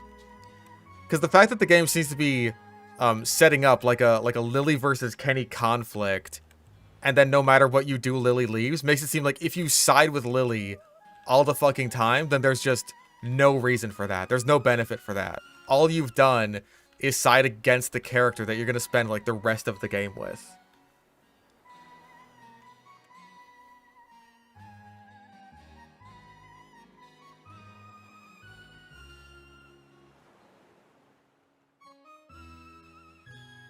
And I think that is a problem.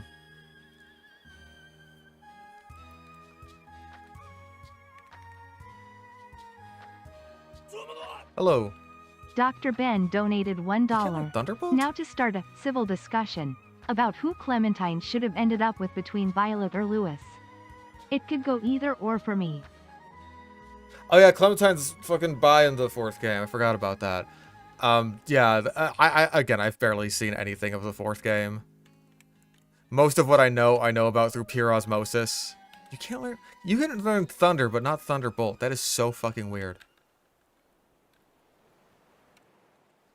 Let's get rid of Recover, I guess.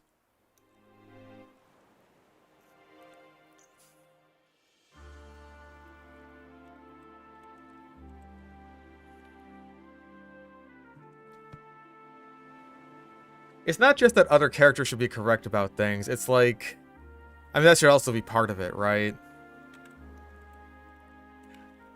Like, I think even if a character is incorrect about something, then you should have the chance to side with that character and have it be like, I don't know. Like, I think at the very least there should have been like a Lilly route and a Kenny route. That would obviously be a lot more effort, and I understand that, but like, it's not a visual novel. That's not the kind of game that Walking Dead is. But I think if you do want your choices to matter and all that shit, then that's what it should have been. Personally speaking, that is my opinion.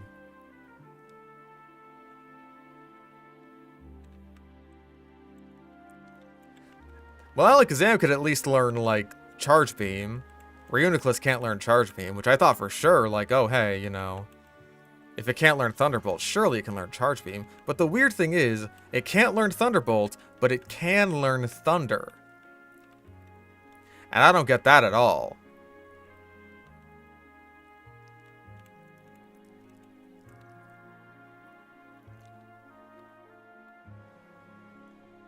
Yeah, no matter what choice you make with Lee, right? Not only does Lilly just, like, you know, fucking steal the RV and leave you all for dead, well, you could be the nicest guy ever to her. And be like, you know what, Lilly, you're right. You're right about Kenny. We gotta leave him behind. Let's just go all on our own. Like, I'll get Clementine. We can go. And not only will she abandon you, but she'll apparently just turn evil in the 4th game. Which is cool.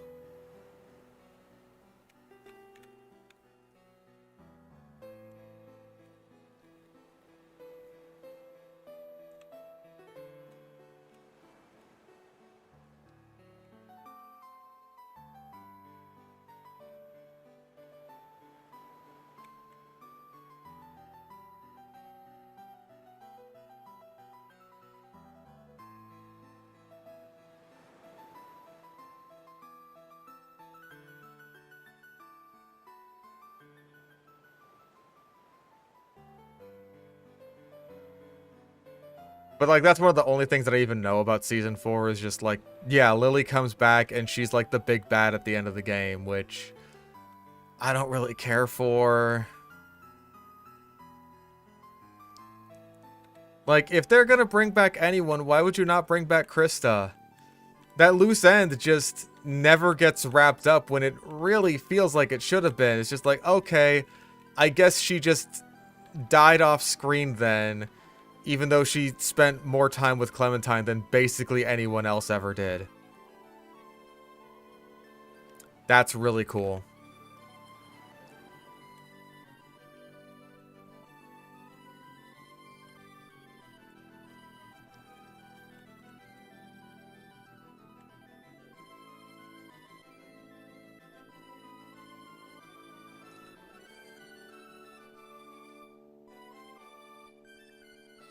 So many bizarre choices they made.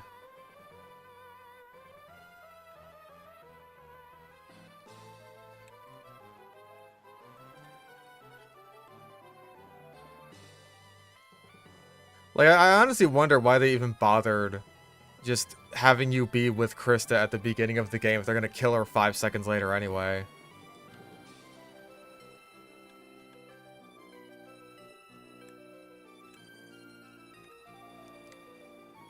Or why even bother killing Omid and then setting up this, like, new tense relationship between Clementine and Krista, if, again, she's just dead 5 seconds later anyway. Like, that should have been a determinant thing. It's just like, oh, hey, if you, like, ignore the water bottle or whatever, or, like, ignore your gun, rather, and don't bring it with you, then everything happens that goes down, even though I still think what happened is really fucking stupid, because I don't know what Omid's plan was. He's just, like, sneaking up on this girl to disarm her, even though he doesn't have a gun, which, why doesn't he have a gun? He should. Is Krista the only one allowed to carry a gun?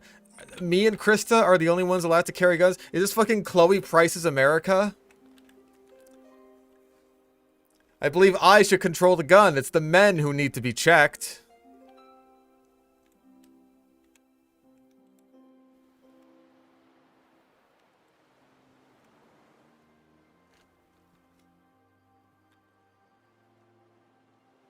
I really just don't get it at all.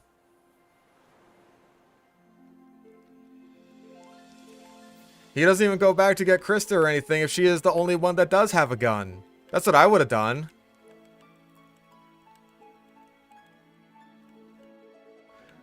Just, like, close the door really silently behind me, grab Krista, get her to shoot this bitch.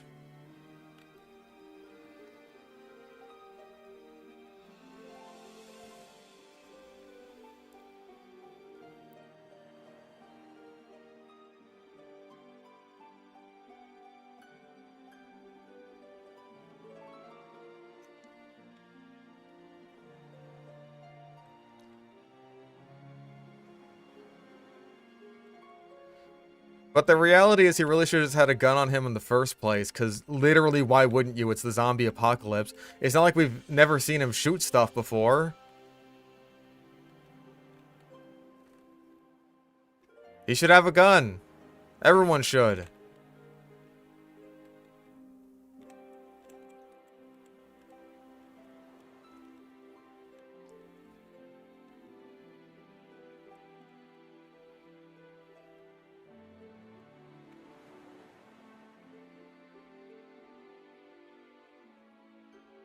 Yeah, everyone in Dustborn hates guns, except for the little midget dude, and also Pax's mom. She's cool with them. She's cool with guns.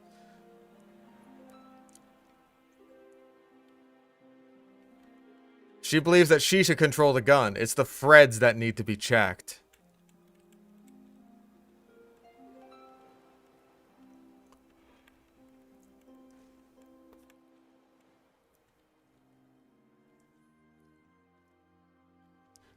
Even the Justice guns are apparently non-lethal, which... Why? Do you not want to kill muties?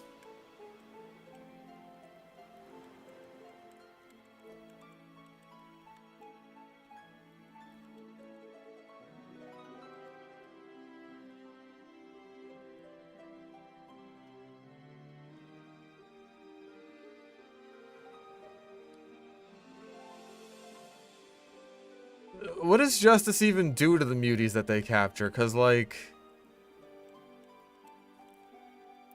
They take Pax and they drug her and stuff. What's their plan afterwards? What are they gonna do? Is she just gonna go to mutie jail?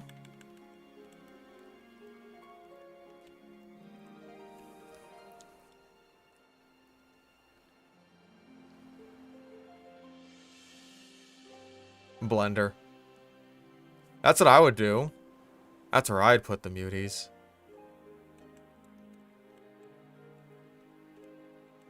It was a narrative that the police should have less than lethal options, except this has to be applied to the fascist regime.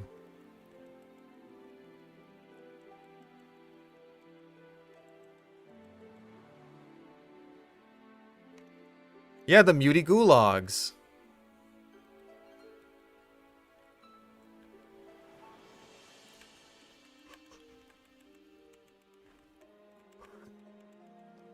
Send this deviant to the mutie gulags.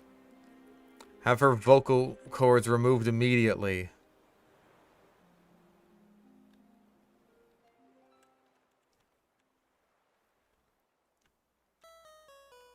Camps to help them concentrate. Say that again.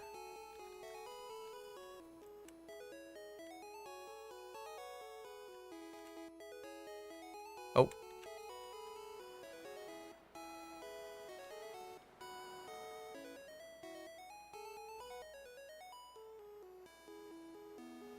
Like, if that was, like, part of their big evil plan, like, oh man, we're gonna take all the muties, and then we're gonna use them for, like, creating more muties. Like, it's a fucked up breeding camp sort of situation. But, like, that would have to imply that being a mutie is, like, a genetic thing.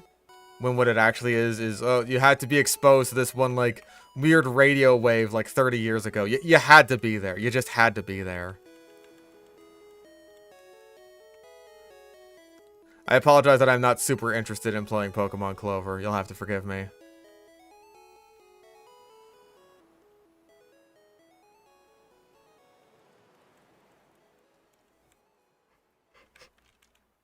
Yeah.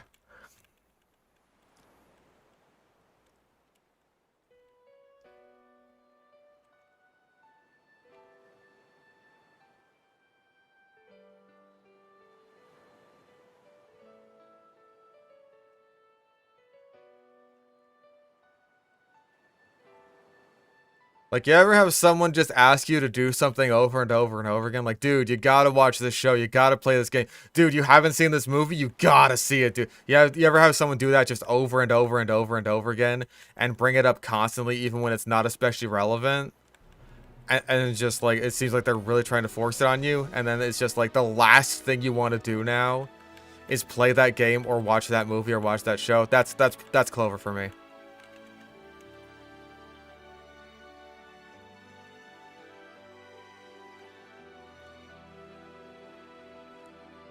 That's why I'm always very careful with like how I recommend things.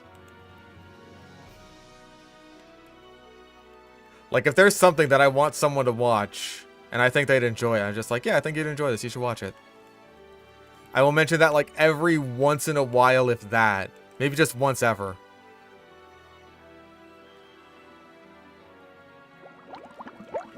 The last thing I want to do is push it too much.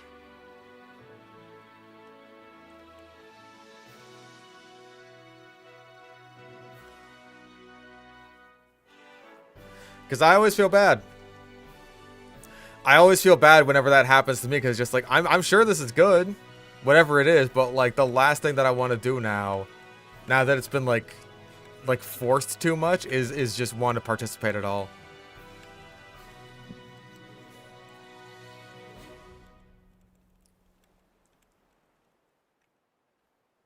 I'm honestly surprised that didn't happen to me with Digital Circus. Especially with like how the fan base is, just in general.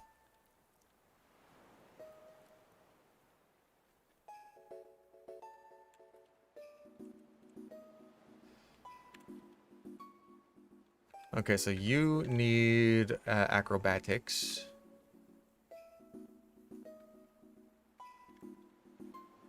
It's just like, you know what, people are talking about this little clown show a lot, I'm gonna see it. I want to see what the big deal is. It's just like, okay, yeah, it's pretty good. Yeah.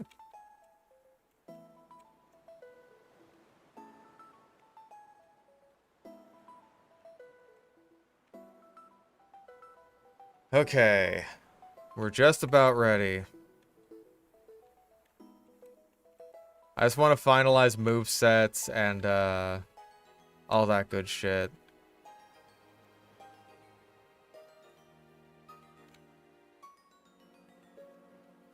We've got to be really careful with Zekrom, actually. That's the thing I'm most worried about, to be honest.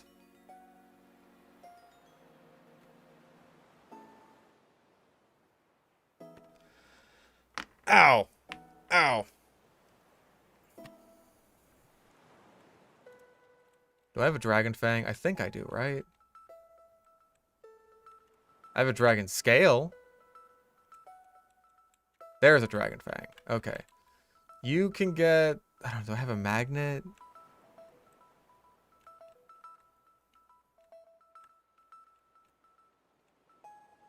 I don't really have much for you.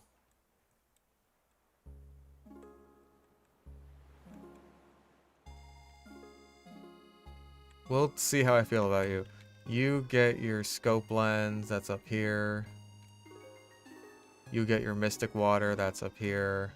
You get nothing because you're using acrobatics. Actually, I think I have a flying gem somewhere. That's what you should really have.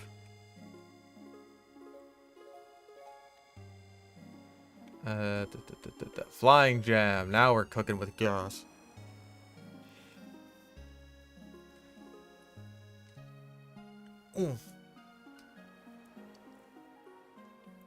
Ow.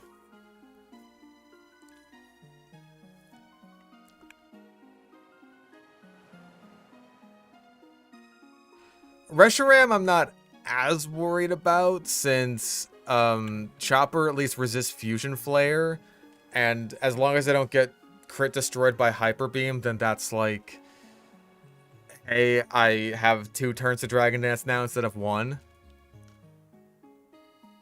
Caracosta has Sturdy, that's annoying.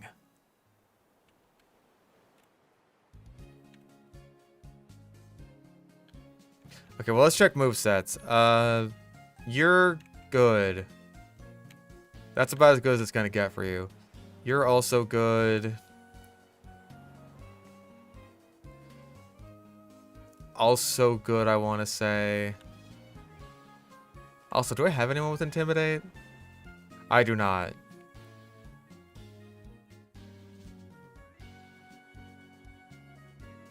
No Intimidate. I could bring on Flapjack for electric type immunity.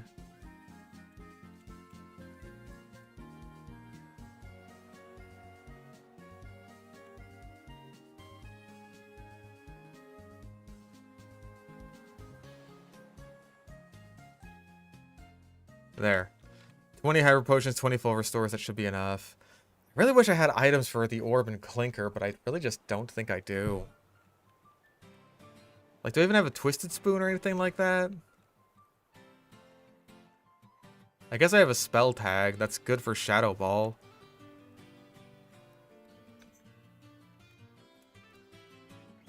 Do I have a Steel Gem?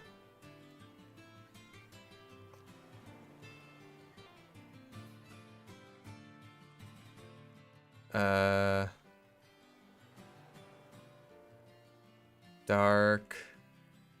Bug Grass Psychic. Guess not, huh? Okay, so you're good, you're good, you're good, you're good. Clink Clank, do you get, like, anything? Thunderwave. Honestly, I think I'd rather Thunderwave than speed myself up, to be perfectly honest.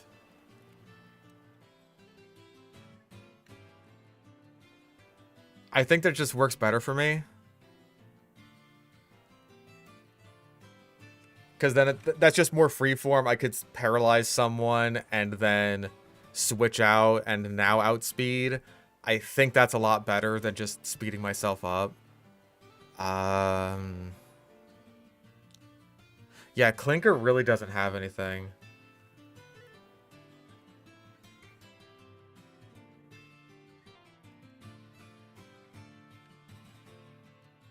Okay, who's got the best physical defense on the team? Because that's what we got to worry about for Zekrom.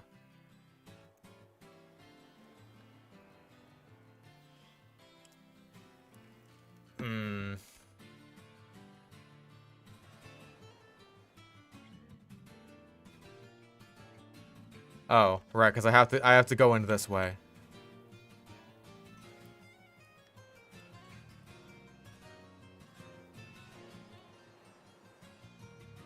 Okay, that's great.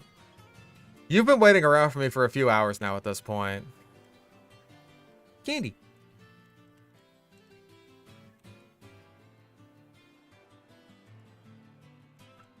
Another spare full restore just in case I needed it.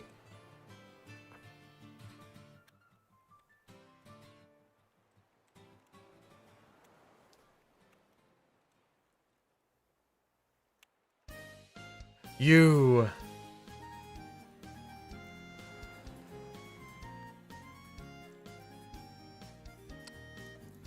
Okay. We'll come back to that when it's once again time to grind for Alder. Pokemon Black and White in Battlefield. Extended. It's always gotta be extended.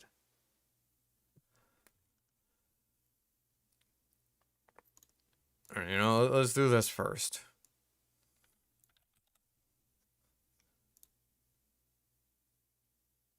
There.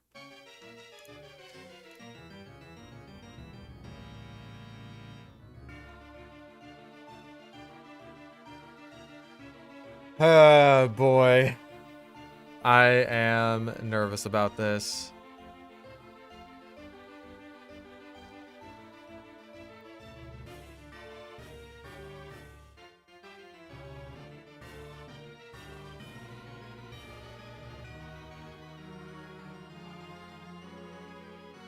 Well, the upkeep on this place is a lot higher now that Reshiram just busted through a wall and melted all the water.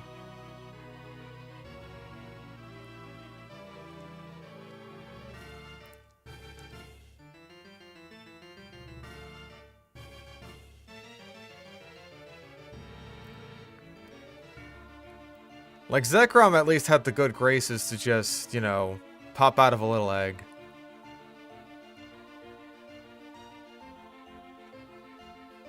Okay, Bazash. Bonsai.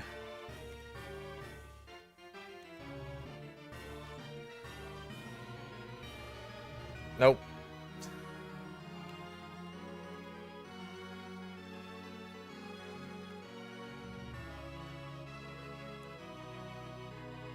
Got it. Too easy. Whew, who needs a Master Ball? Thank God. Yeah, no.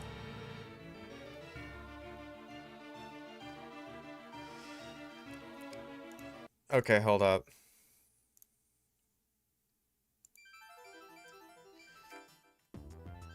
Okay, so it's 100% gonna Fusion Bolt here. Or Fusion Flare, rather. So... I think the best move... Is the best move to go to Chopper?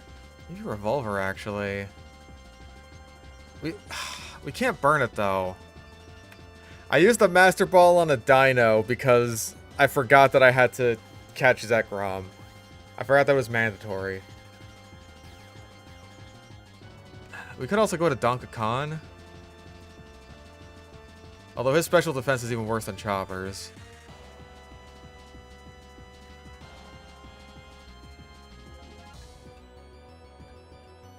Man, we're not specially defensive at all on this team.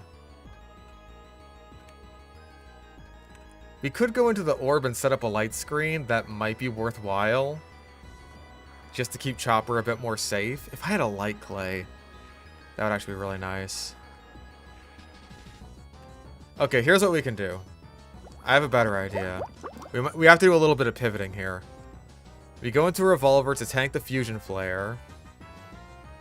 And it's going to use either Extra Sensory, Reflect, or Hyper Beam. Any one of those is good, because it lets us switch in the orb way easier. Yep, Extra Sensory. That's exactly what I was hoping for. So you Reflect, we Light Screen. Honestly, I could just stay in against this.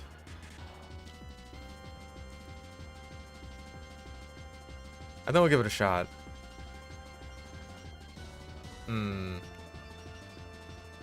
I think I'd still rather go to Chopper.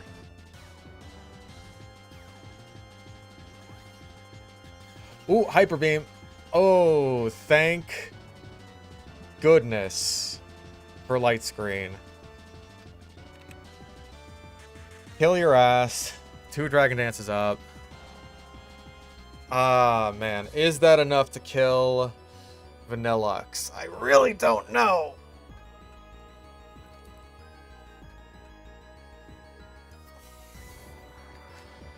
Because Vanilluxe has, like, decent defenses, if I'm not mistaken. We don't have to worry about Reflect, at least. 85 base defense.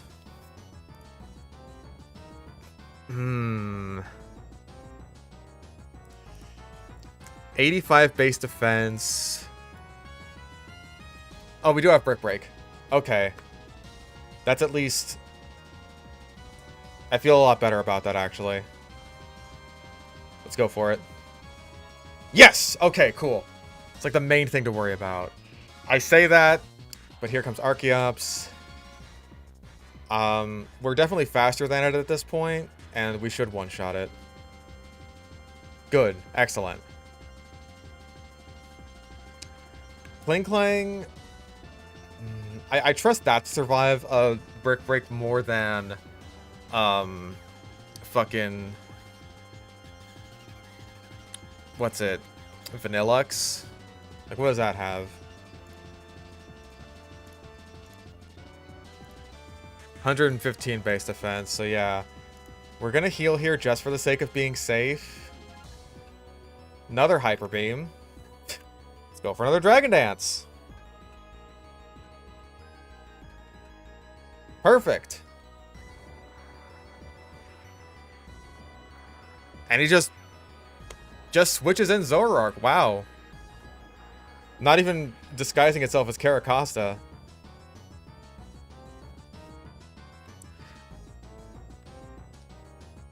Okay, Brick Break was... Oh, I have Mold Breaker! I totally forgot.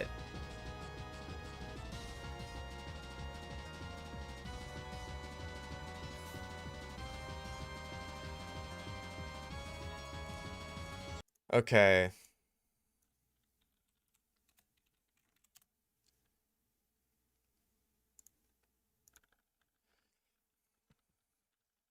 Totally forgot about Mold Breaker. Yeah, Haxorus did his damn job, I will say. Oh wait, that's not the extended version. It's gotta be extended.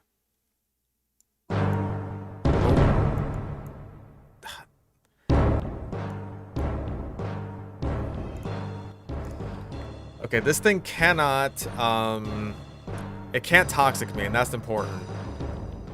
So we can Thunder Wave it. Okay, that was a crit. I was like, that still really hurt. The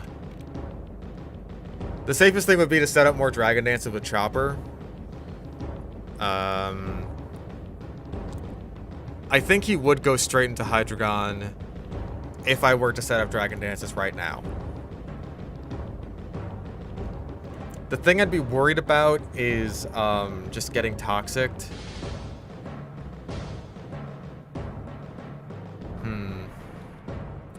I think we just go for it.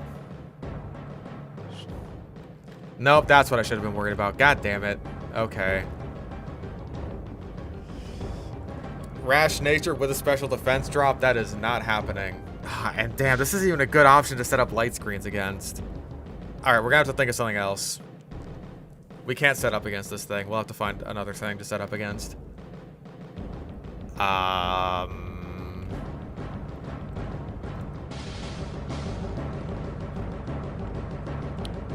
I think Revolver works here. We don't have a normal type to tank this. Damn, that still hurts.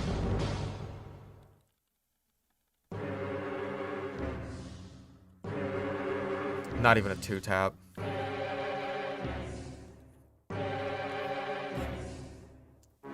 I think we heal up Chopper just because we're going to want him to be at full health for this.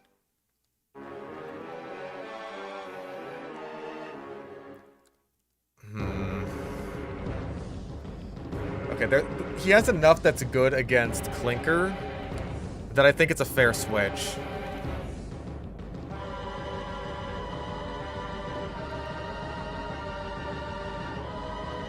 Nice, we stole his Protect from him. Ah, not quite, not quite. Full Restore. Of course.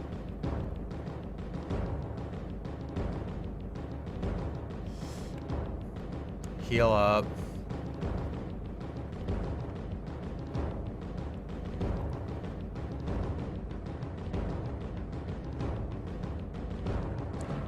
I'd like to get, yeah, some special attack boost, please.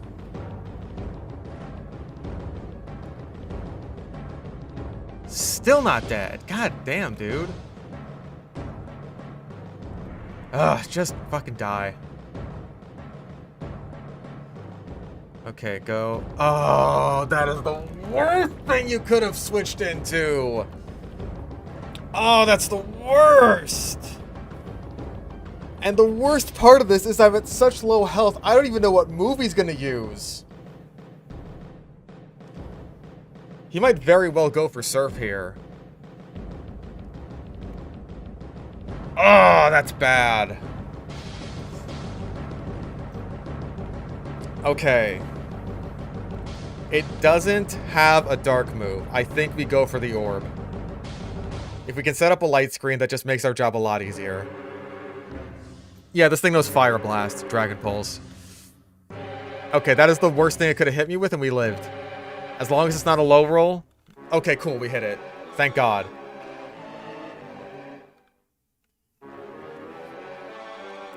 Thank fucking God. Now it's just a matter of what the hell do we do now?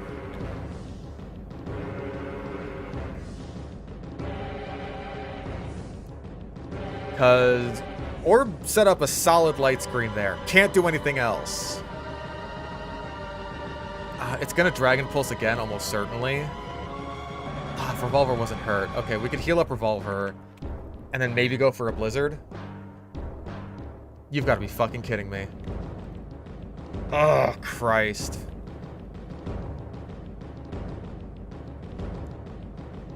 Oh, that sucks. Let's go for revenge. Don't crit me again. Okay, it's down. Thank fucking God.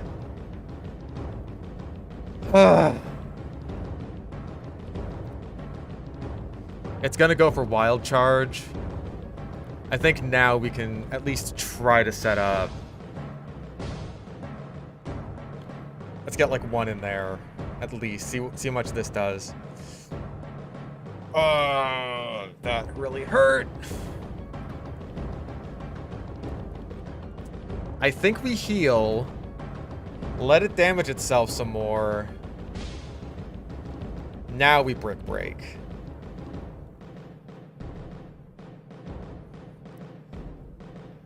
Oh, damn it. Fucking grass knot was my answer to this thing.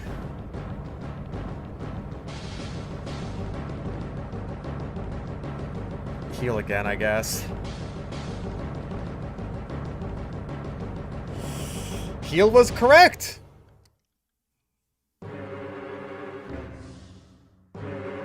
Okay, Dragon Claw, let's see how much that does. Enough.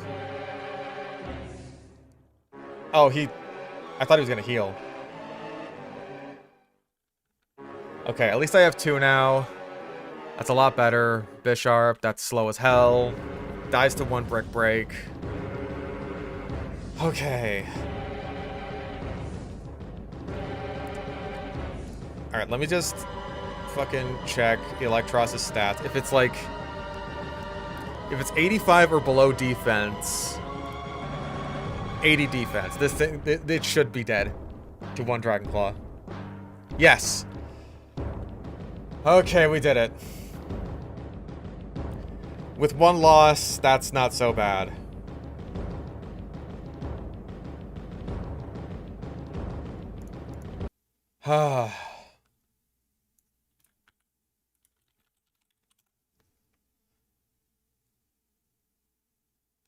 Okay. Fuck. That was a little rough. But not as bad as I thought it would be. Yeah, rip the orb. Orb did his job. Without that light screen, we would have been screwed. That would have sucked so bad.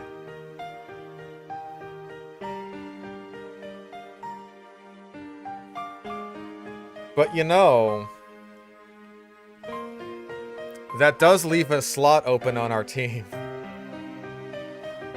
And we are never gonna get the chance to use this thing again.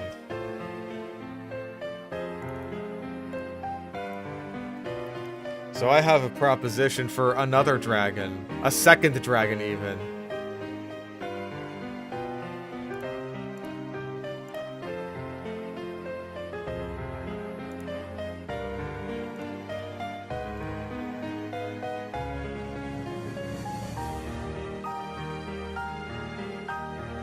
That's right, a big black dragon. You all know his name. Okay, now it's back to grinding.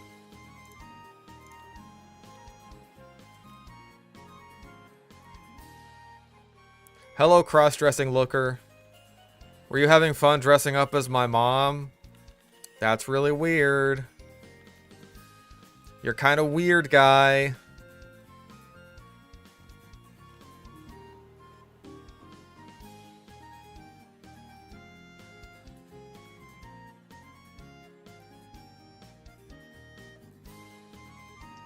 Okay, that's great.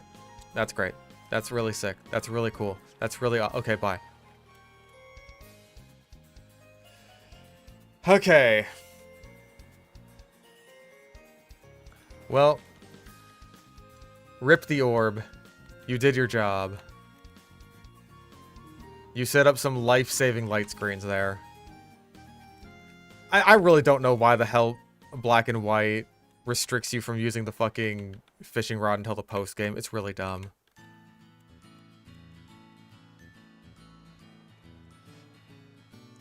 Well, welcome to the team, Sierra Mist.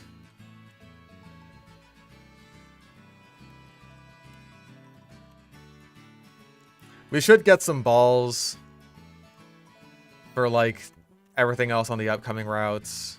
But, you know, it's not that big of a deal. Let's... Oh, wait, Archeops can fly, can't you? At least I hope you can. Good. Fuck it.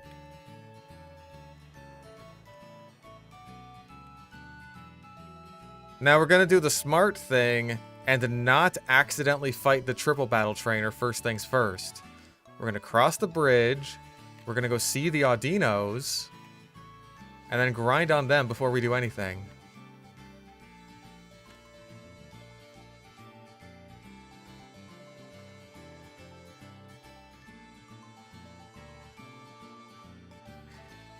Yeah, this thing evolves so ridiculously late. Oh, right, we have to fight all these... Oh, we have to fight trainers first. Okay, hold up. We're on route, what is it? Truly marvelous and also a bridge. That is a joke that I would make.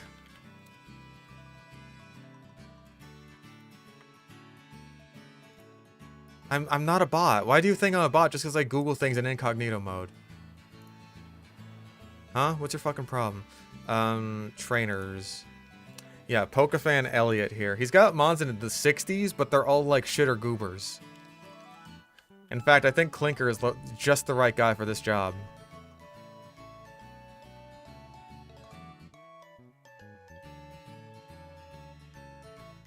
Yeah, I think we'll be okay. If that's the best it's got. Oh no, my ability. Not minus. Anything but minus.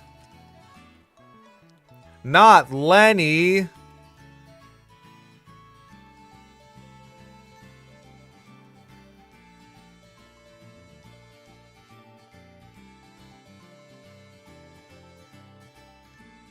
Yeah, again, they're all just shitter goobers. But now...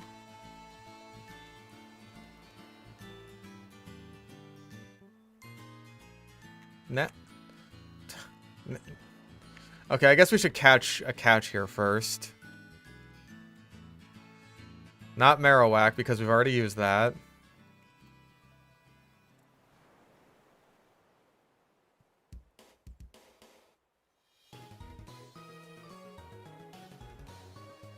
We've already quote-unquote used Marowak. We've already used Fearow.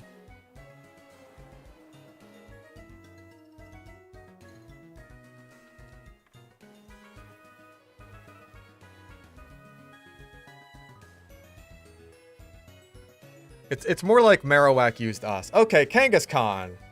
Yeah, Kangaskhan. We like Kangaskhan in this house. Oh my god, that did nothing.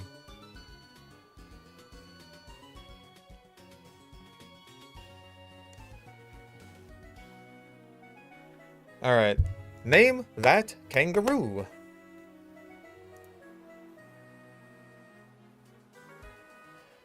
We could replace fucking Klinklang with Kangaskhan. But then that means we don't get rid of Klinklang in Black and White 2. MILF. Good. Excellent. Not Mile.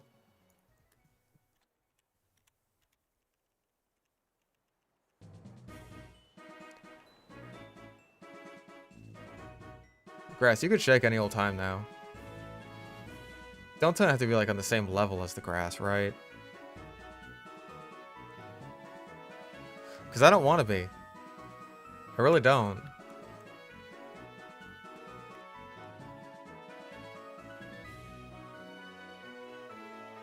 Okay, well this chick's got an Altaria and an Abomasnow.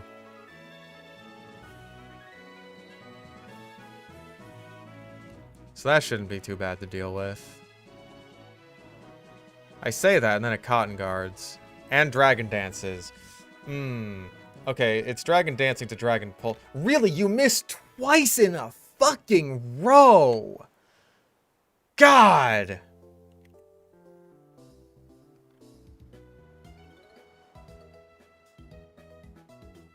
And you get crit. Jesus Christ.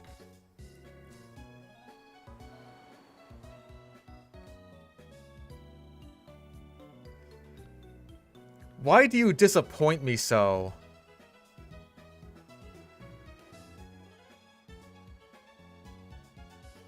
Stop dragon dancing. Good. Stay paralyzed.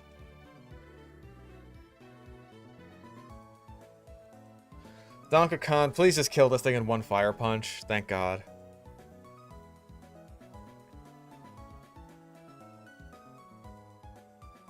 Shift gear. Raising its attack and speed. Okay, that's good. Yeah, that's actually quite good. Bye, Charge Beam.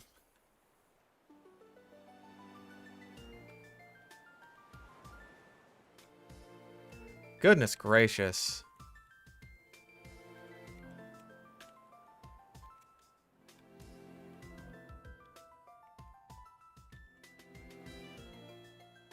This isn't even a good place to fucking run around. Because all the grass tiles are going to be, like, unreachable.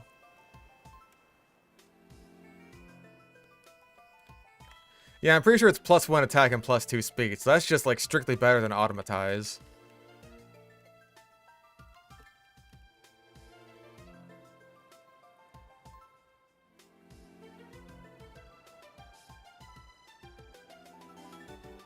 Okay, is the grass just being especially stubborn with me? Like, what the hell's going on? Hiker has Hippowdon, Gligar, and Onyx. Hippowdon does scare me a bit. Okay, we dodged him.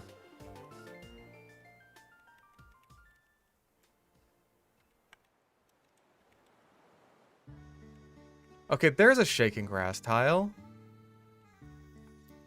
Was that so hard, game? Also, what does this guy got? Marowak and Exeggutor. Okay, that's fine. We're leading off with our best anti-Marowhacker anyway.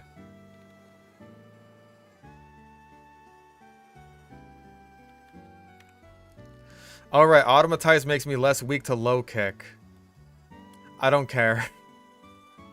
I'm not bothered. Donkey Kong, please kill this thing in one hit with a fire punch.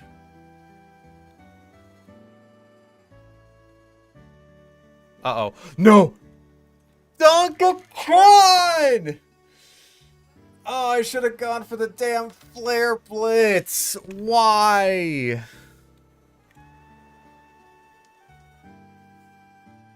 Why? Ugh.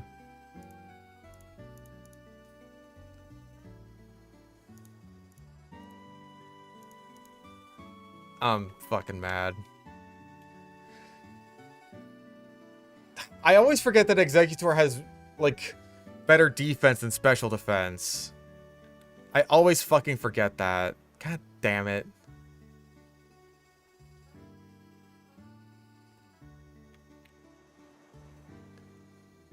Ugh, that's frustrating.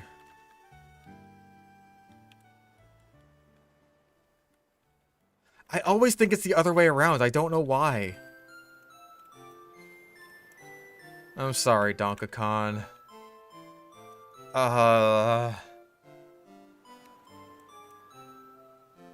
I guess no better time to use Kangaskhan. I mean, like... Nah, fuck it. When am I getting another chance?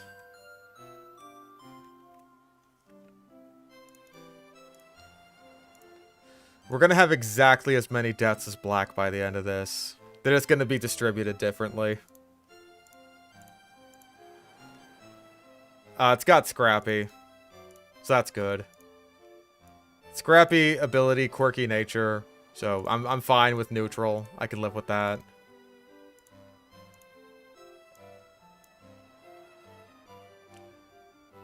Where the hell is Kangaskhan? There it is.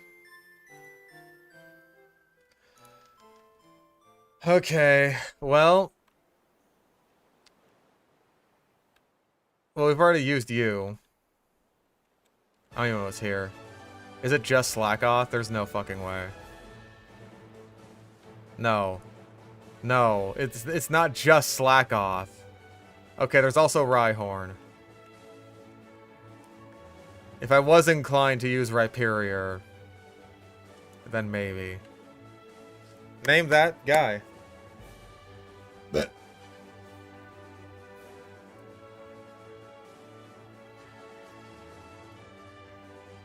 Oh, there we go.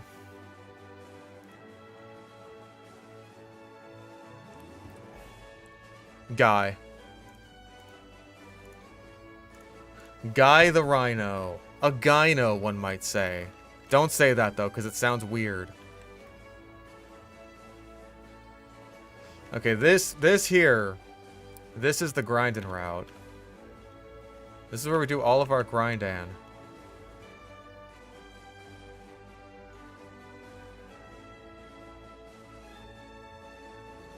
Oh, wait. Oh, shit, that's our catch. We caught an Emolga. Whoops. I was too ready to grind. I forgot that that was even an option. Well, name that squirrel.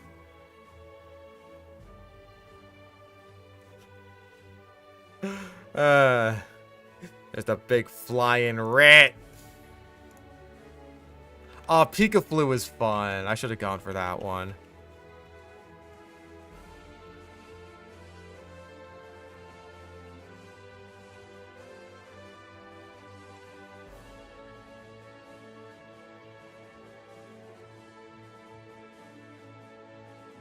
I'm pretty sure it's still pretty rare to come across, like a 10% encounter or something, so that was bad luck on our part. What would we have gotten? Even though that's not how encounter rates work. Okay, well, we already used you.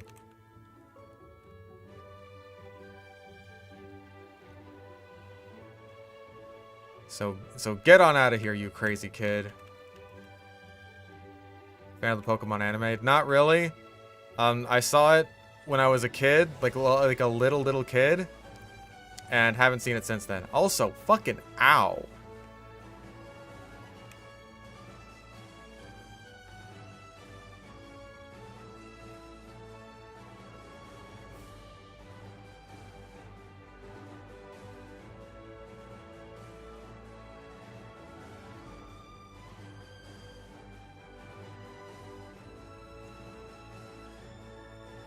Can't believe Darmanitan is fucking dead.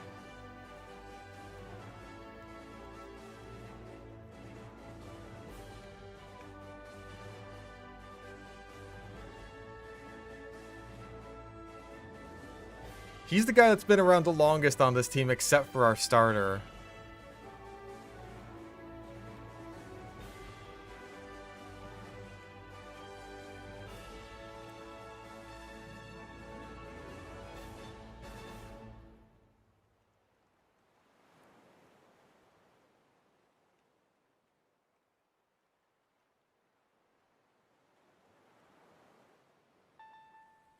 Oh no, I'm simple now.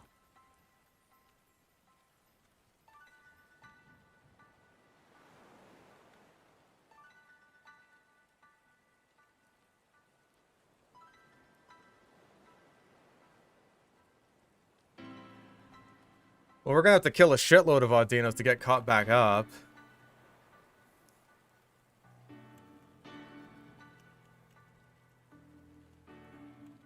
I do think that getting around to, like, the level where we actually get Hydreigon at will be good for, like, you know, taking care of the rest of these routes safely and easily.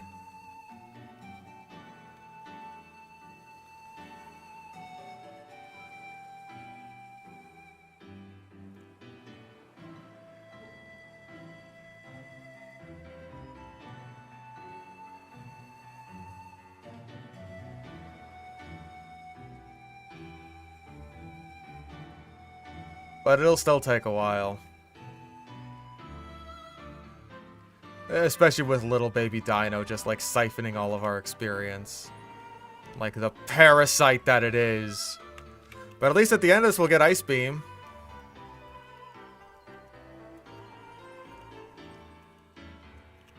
We can get Ice Beam and Flamethrower. We can put that on a Revolver Oshawott and Hydreigon.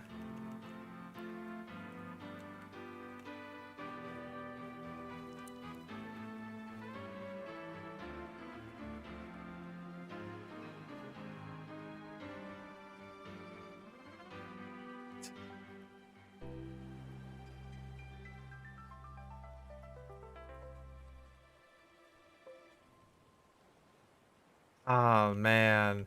There is actually like the white 2 Braviary to consider as an option. Like, do we go for a desert catch or do we go for the Braviary?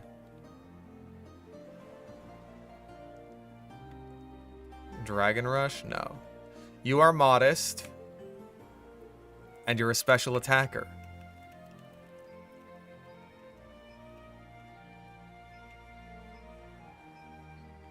And you're gonna like it. You're gonna stay that way.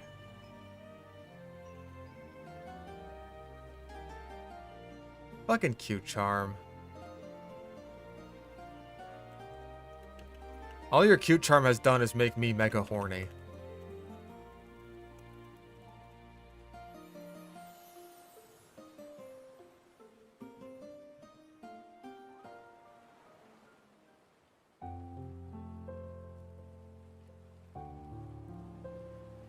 Choice band hustle modest Zwilus. Well, when you put it that way, that does make an awful lot of sense.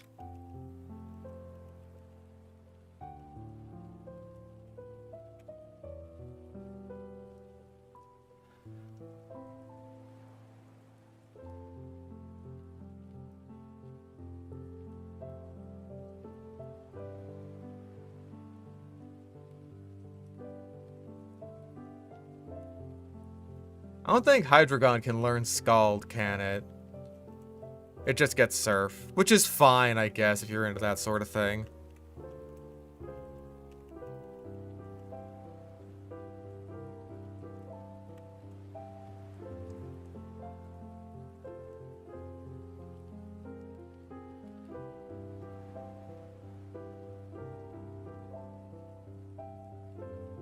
God damn it. Okay, but we also used Golduck already. So that also wouldn't have been our catch. Like, what fuck-ass route is this? 14?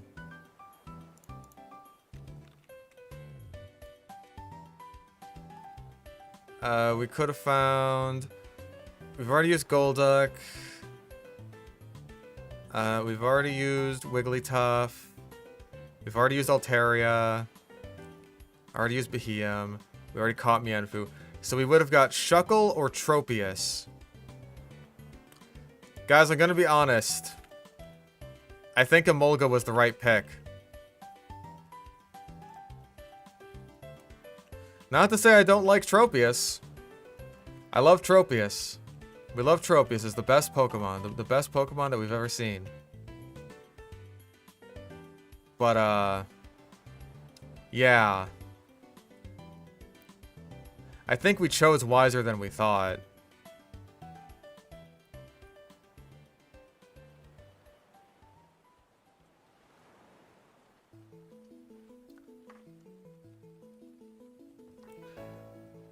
Swords Dance is not bad, especially if we taught it Waterfall.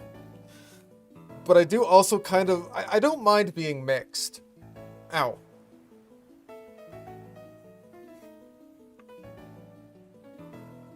Oh, well. I button mashed too much.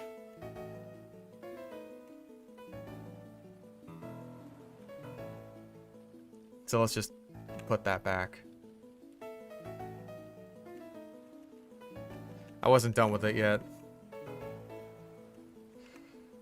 True, I could Swords Dance with Aqua Jet. That is an option.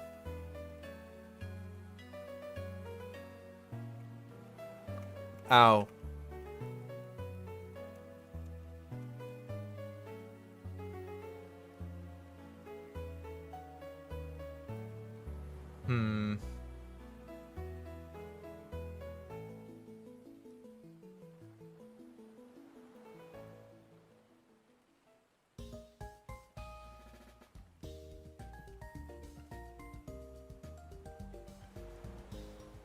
Hey, Squirtle was one of our few survivors of that,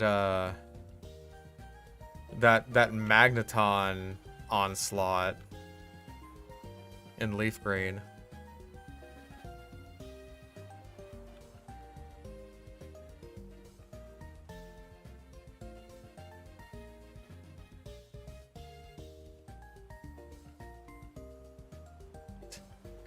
How are you holding up, little guy, little fella, little buddy?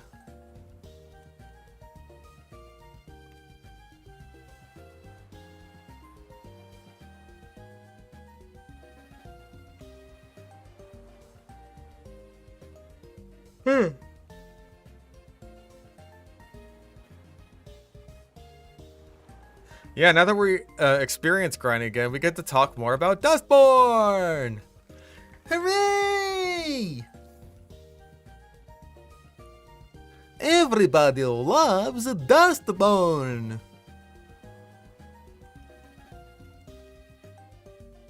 Everybody loves Dustborn. It's the greatest game that has ever been made. That's the Dustborn theme song.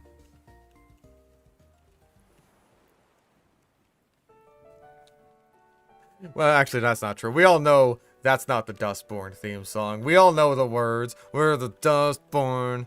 We're the new porn. Or kind of new porn. We're the new porn.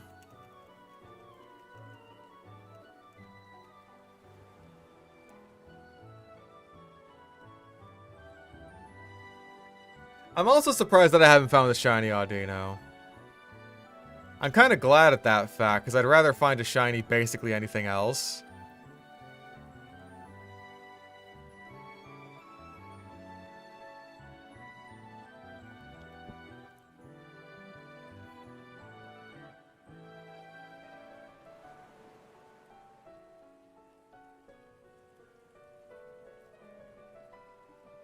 Shiny Emolga. Well, now you're just cursing me.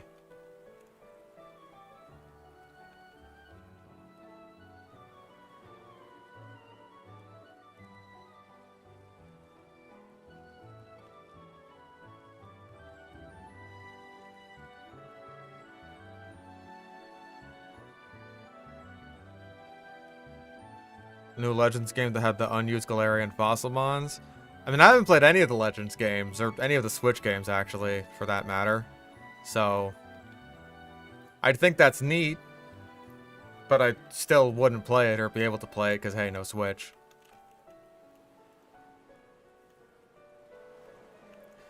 I guess I could emulate it, but, like,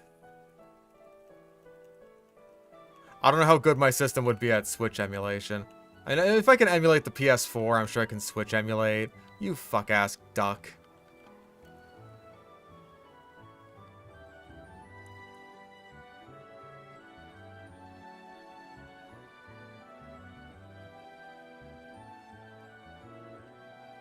All I know is that some of the Switch emulation people are stupid. Like, they got themselves in trouble by basically bragging to Nintendo, like, what are you gonna do? Shut us down? And then Nintendo sent a cease and desist and shut them down.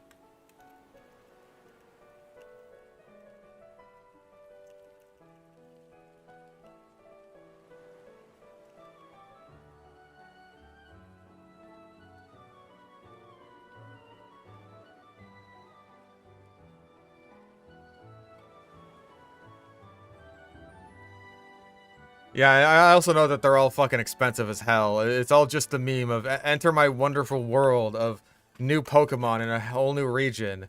It's like, okay, Nintendo. $70. No, Nintendo.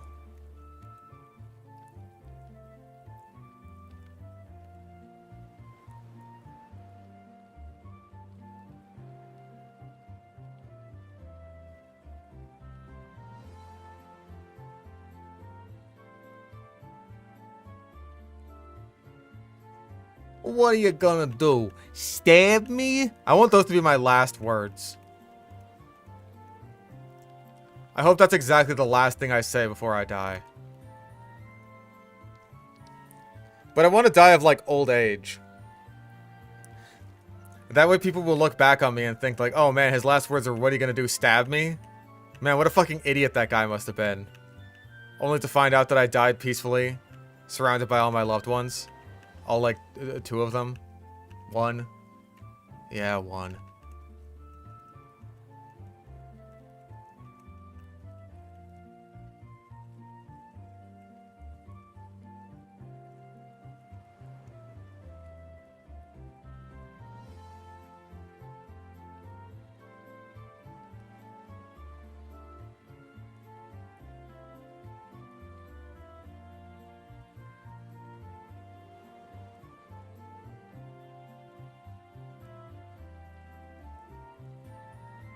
All bark, no bite. My last words to the cartel.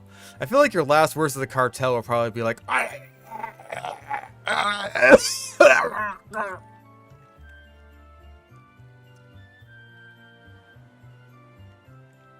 and in the background it's just like, won't you take me to Funky Town? Won't you take me to Funky Town?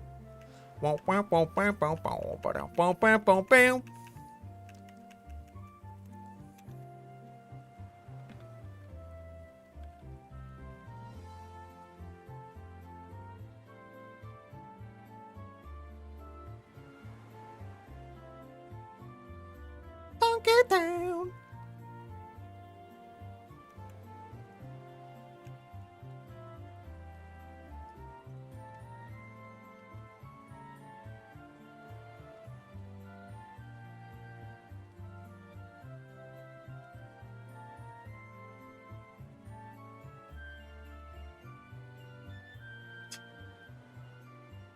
Yeah, you're gonna die of something utterly ridiculous, then a bunch of shitty YouTubers are gonna make, like, true horror content about you.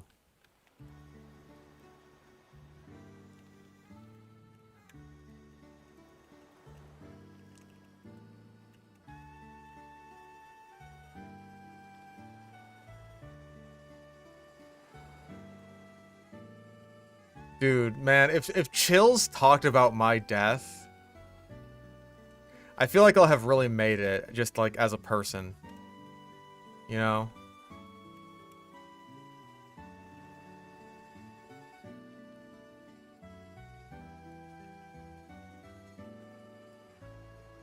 This YouTuber died after jerking off 15 times in one day.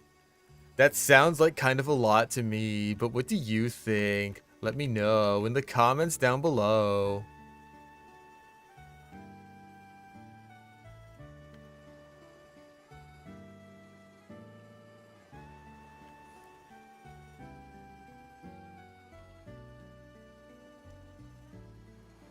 Is 15 too low? I could go higher.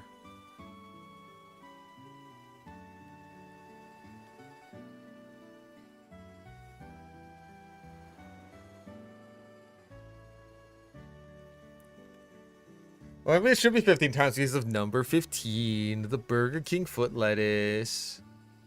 The last thing you want in your Burger King burger is someone else's foot fungus, but as it turns out, that might be what you get.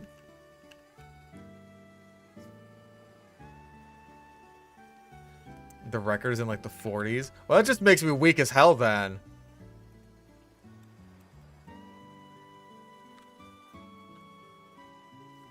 Like, I still die in the teens. Like, that would only be noteworthy because, like, I'm a YouTuber.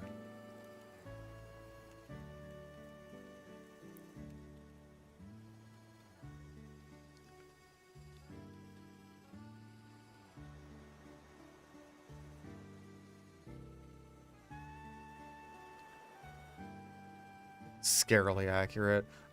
Listen, of all the voices that I gotta get down, you know I gotta get down the Chill's voice.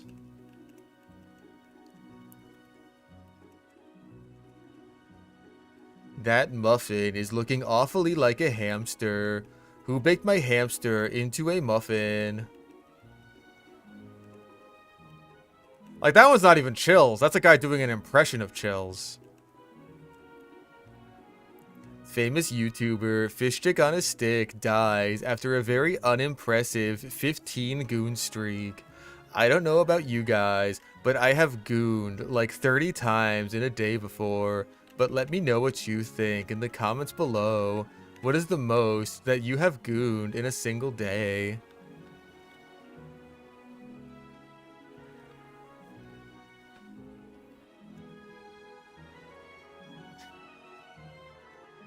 I didn't order ravioli.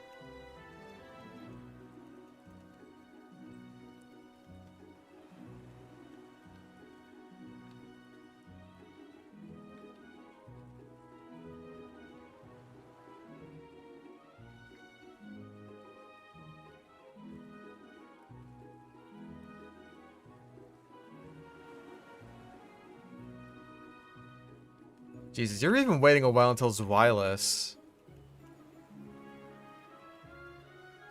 Oh yeah, didn't he pronounce it like Sapphire or something?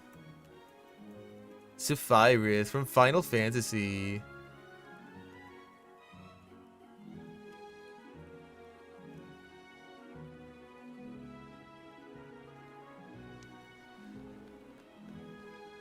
He has a really long sword.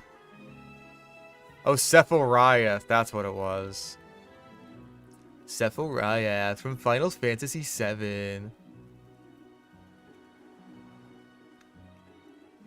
Look at the size of that sword. I would not want to get stabbed by that thing.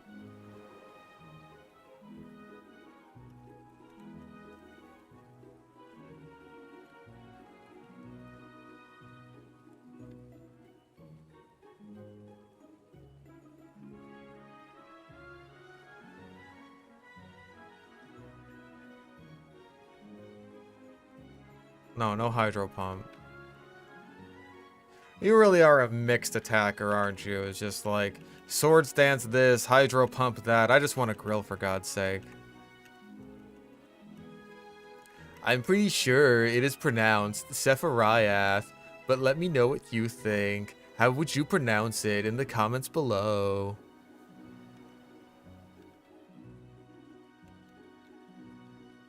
Yeah, the choir pronounces his name, just like Dennis in this game.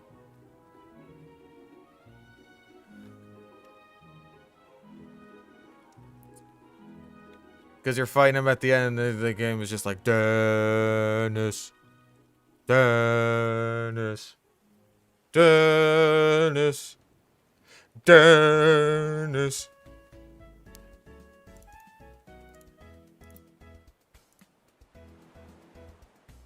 What.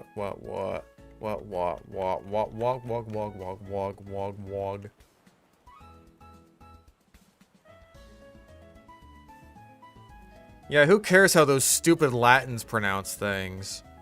If Latins wanted to pronounce things like normal people, they shouldn't have all died out.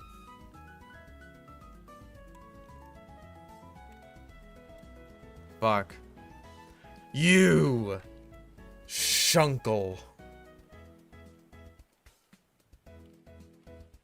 Oh no, this thing's gonna roll out and kill me!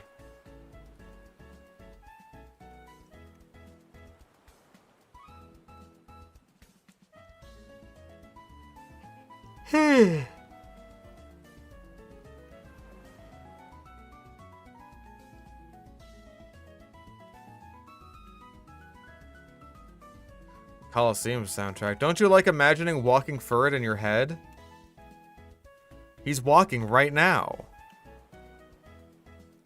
24 to 30 is probably the limit to busting. That makes sense. That's like a bit over once an hour.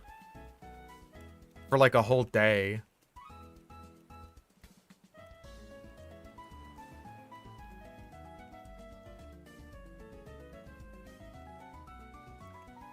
I imagine that like pulling an all-nighter while gooning. That would probably suck though. Just like, oh, 5 a.m. Gotta crank out another one.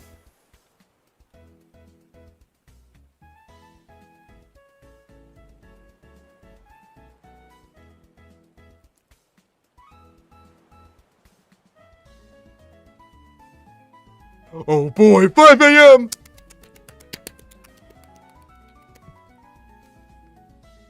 I don't think you could hear me do that. Hey, only like 13 more levels until we evolve our Hydreigon.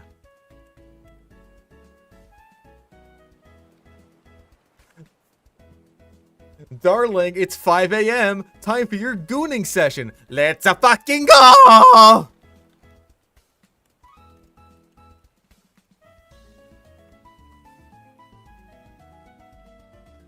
Okay, good. That was just me slapping my wrist really hard. In the hopes that you could hear it.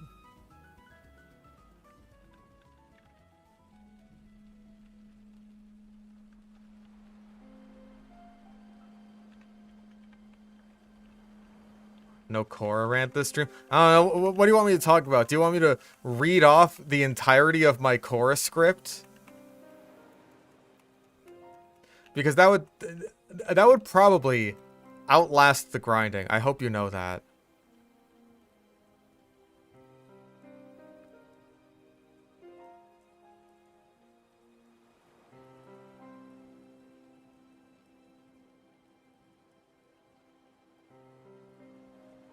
Talk about Kuvira, my beloved. Is it just because she's hot? Because, like, I get it. I totally get it. Because she's hot. But, like, what else about her? Everything about her character is awful.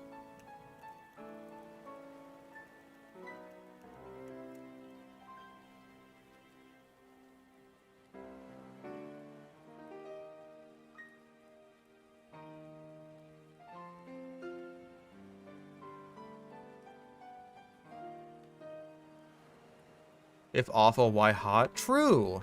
I hadn't considered this.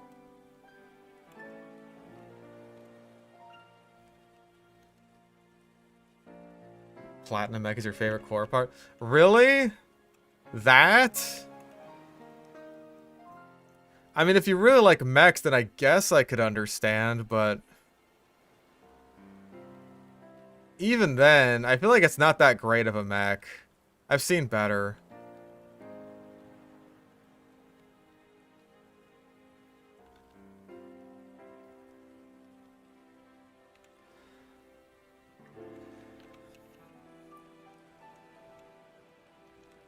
The fact that she can use her metal bending to collar you and drive you into the ground is probably very, very appealing to some people. Again, I get it. She's hot. I agree. But she needs to have, like, a character on top of that.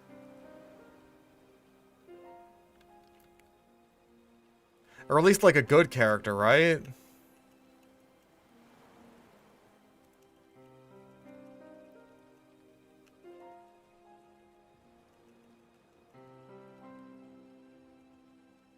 So dumb it loops back around to being enjoyable. Okay, that I can at least understand.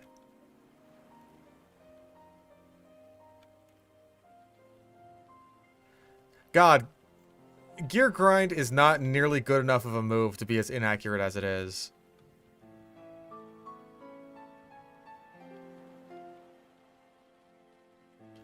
Like, that's really all you get, isn't it? To actually, like, use shift gear with. You don't even get wild charge, do you? No! What the what are you good for? What does he do? You get to use fucking gear grind and, like, return with shift gear.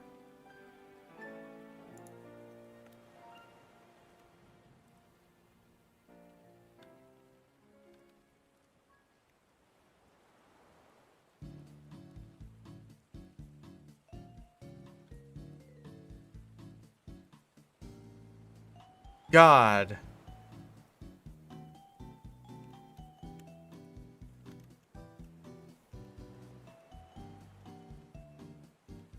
I don't even care about, oh, it ruins the lore of Avatar. It's just, the mech is stupid. It is stupid and also dumb.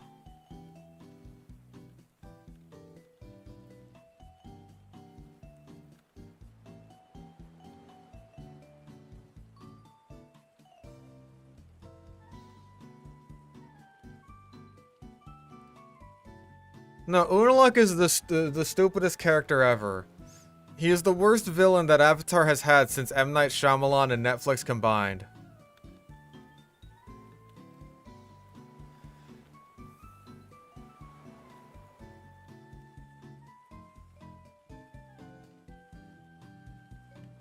No, the Dark Avatar. It's such a fan fiction fucking thing.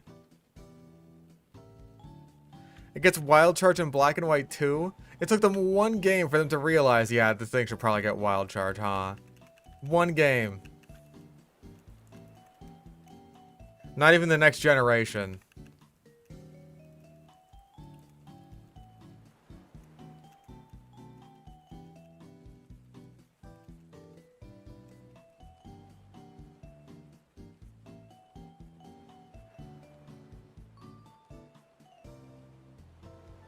Yeah, Kuvira is just the Earth Kingdom's Benito Mussolini. And the Blue Meanie, and Cowboy Curtis and John B. the Genie. I can't believe all those guys finally ganged up together and killed Chuck Norris.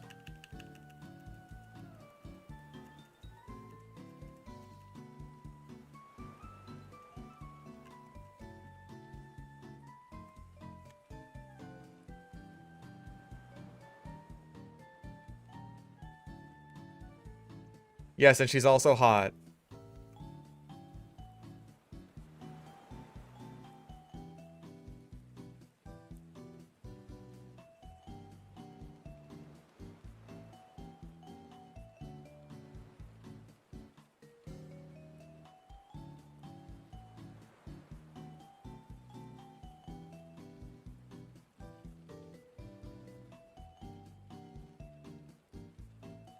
Red and blue is only flying move with 35 power wing attack.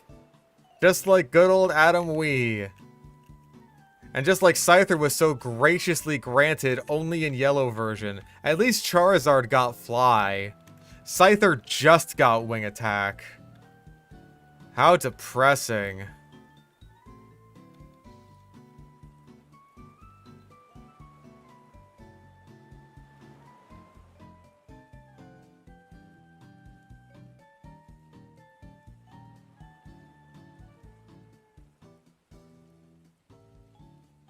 Yes, wing attack is flying in Gen 1. You're thinking of Gust.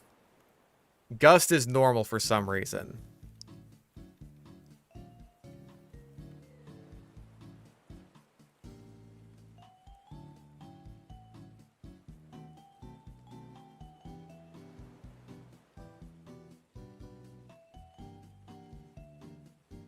Oh yeah, Karate Chop is also normal.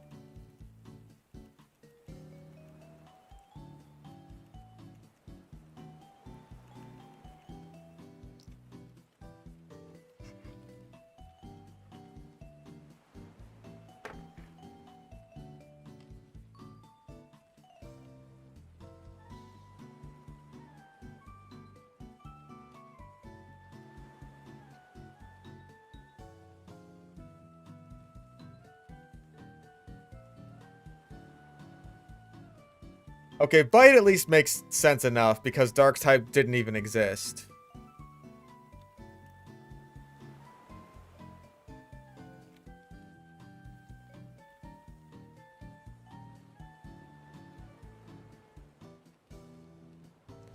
Alright, only 10 more levels until Hydreigon.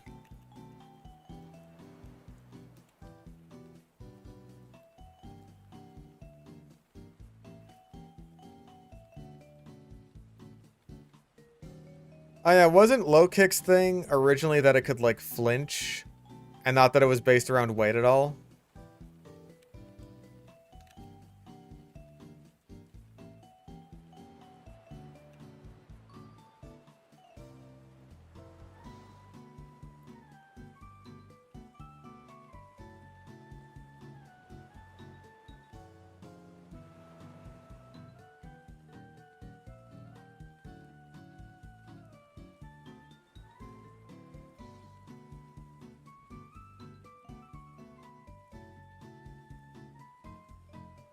Oh yeah, high jump kicks recoil only really starts hurting in like later generations.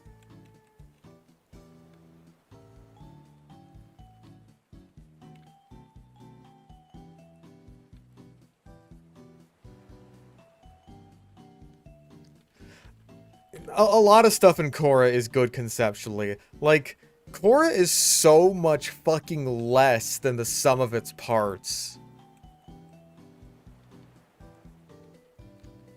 It's kind of insane how much they fucked up, like, the good concepts that they had. I mean, okay, like, Dark Avatar is a shitty concept.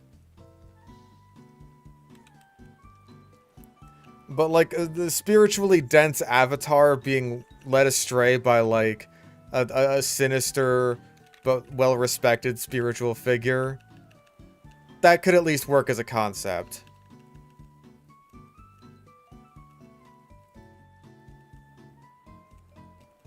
Like, Amon is the poster child of wasted potential.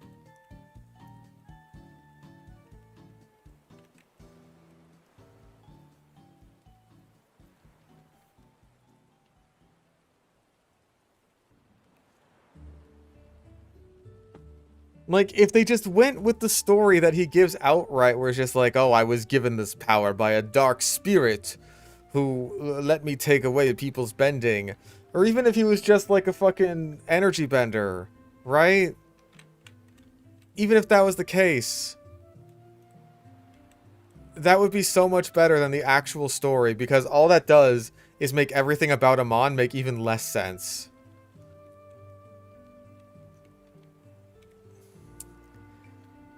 The explanation that they give is supposed to be like, ah, this explains everything. And instead it's like, oh. What? Huh?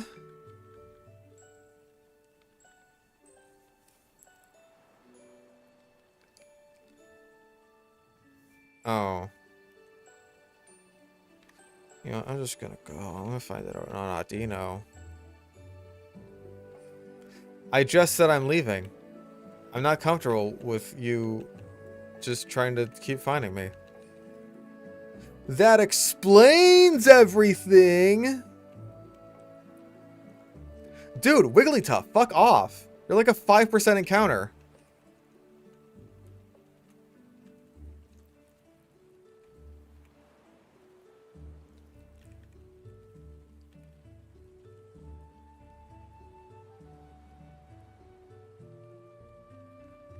Free bloodbending that somehow also has the power to take away people's bending.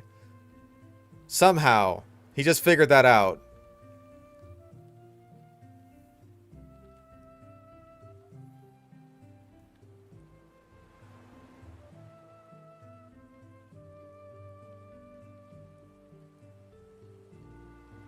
You know, you're just fucking around with your bloodbending one day, bloodbending a guy, and then you realize, wait a minute.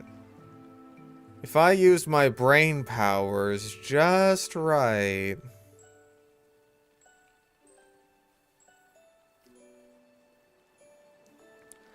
then I can use this to take away your bending forever. It's just like, how did you figure that out? Oh, he's really good at it. Okay. Better than the lady who invented it. Because that's very satisfying.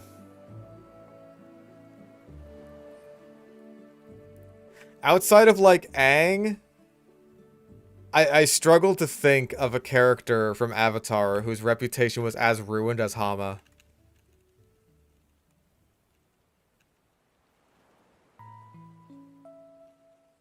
It's like, hey, this, like, super advanced technique that you could only do during the full moon, that you practiced for years while rotting in prison, that you used for fucking decades well into your old age so that you could take your revenge on people.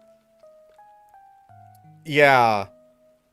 Some fucking kids were able to do that in broad daylight. Against multiple targets at once.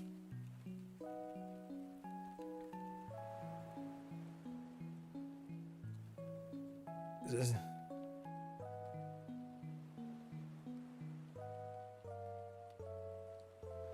man. How do you think she must have felt hearing about that, man? It's like, what the fuck do you mean, children?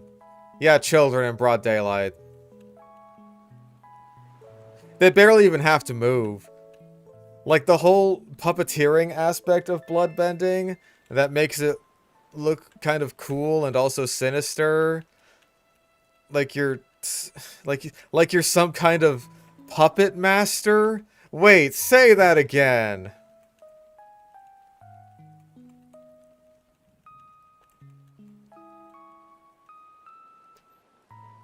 No, they don't even have to move. They're basically just psychics. They're basically using telekinesis. Fuck off! Give me Audinos!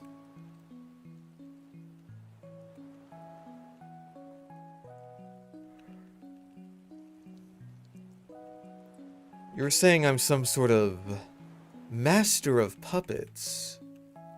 Say that again. Their father was an Alakazam. See, I make the joke in the script that he's Mewtwo for all the fucking difference it makes.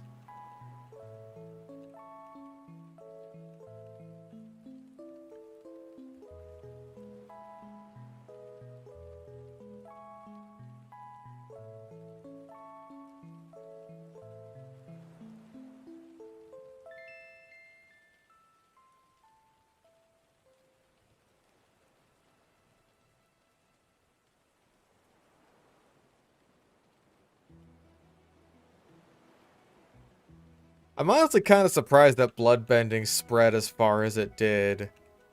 Where, like, so many people can know about it. When, like, the only person who's alive and, like, not in prison who knows about it is Katara. And, like, knows how to do it.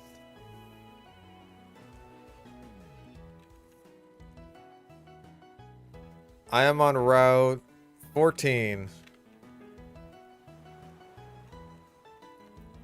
I think one of the routes coming up has better Audino odds. It's the one near, like, Undella Town. I just want to get the team up a bit before I do that. Because I don't want to run into a fight that I'm not prepared for and have, like, a bunch of level 50s.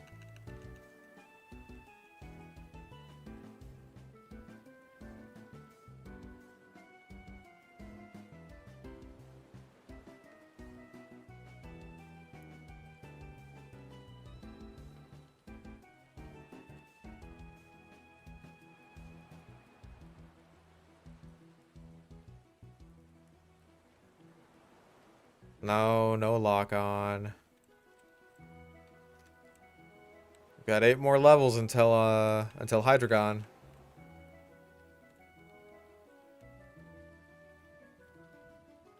Really, all the construction people in Korra should be metal benders. I end up talking about this in like the setting portion of my script, where it's like, it's really weird that of all things, they have the metal benders be like primarily the police. What they should have done is have them be construction workers, because that just makes the most sense. Like, even though metal bending is super fucking common in Korra, they still say it's rare, and like only 1 in 10 earthbenders can do it. But like all of the fucking like all the metal benders in Republic City are cops. And there's still fucking skyscrapers and shit everywhere. So that leads me to believe that all the metal benders are cool with a bunch of normies and like non-metal benders still doing very dangerous construction work way less efficiently than metal benders could do it, so that they could be Spider-Man.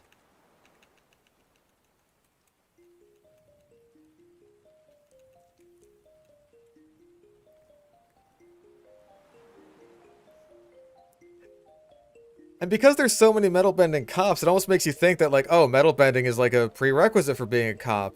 And then Mako is a fucking cop for the rest of the series, more or less. For some reason, even though he like never talks about that or anything.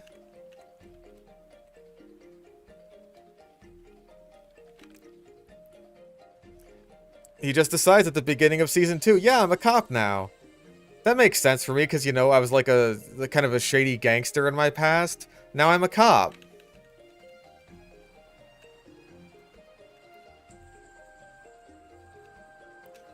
Like, something I mentioned in my script is that, like, if you wanted to set this up, then you should have had it be so that, like, you know, Mako and Korra are talking, and he's like, you know, I'm really hoping that one of these days I could be a cop, right?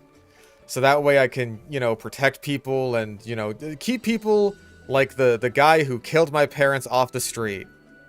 Right? But maybe the police force won't hire him because he's a firebender, exactly like the guy who killed his parents. It's just like, oh man, like we're directly confronting the theme of the season, which is just like there's some anti-bender prejudice and shit like that. I certainly think that people should be racist against firebenders. Those damn hotmen. Just contextually, because like,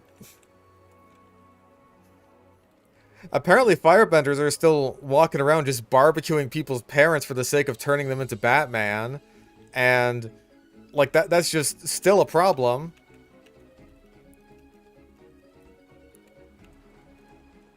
You think we're done making fun of Germans for World War II? No.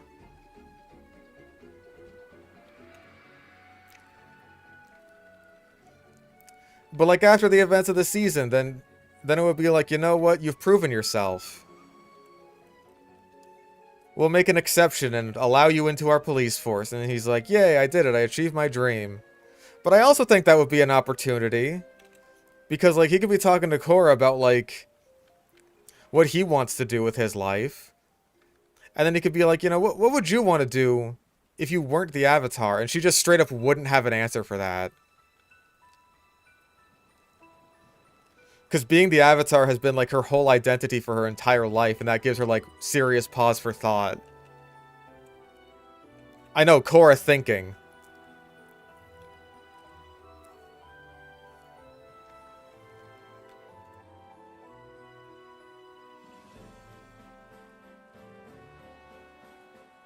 Imagine, if you will, conceptualize, if you will, Korra being capable of thought.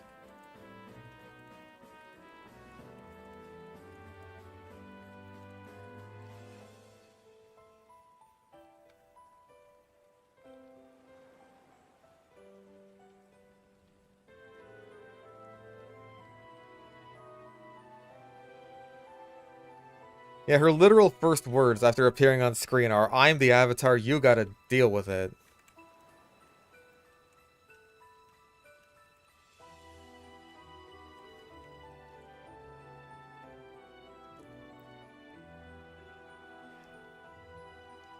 Like, I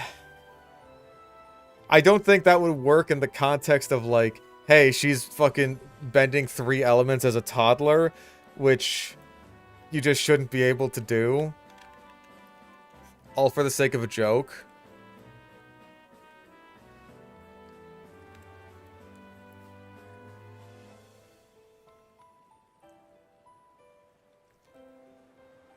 But obviously, like, what they're doing from a writing standpoint is establishing, like, this is someone who's very different from Aang, like, polar opposite. Because he never even wanted to be the Avatar, and as a little fucking baby, Korra's just like, fuck yeah, I'm the Avatar, this is the best shit ever.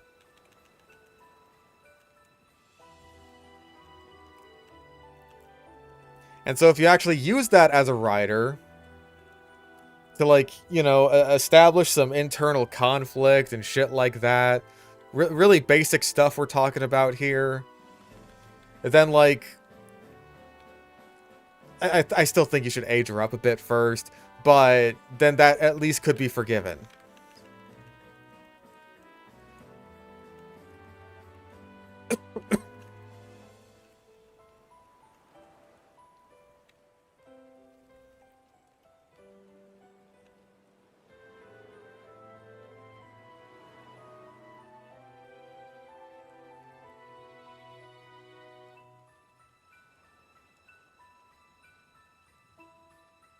Remember when benders had to learn how to bend first? I don't. What's that? Juan got given fire bending by this giant turtle literally 2 seconds ago?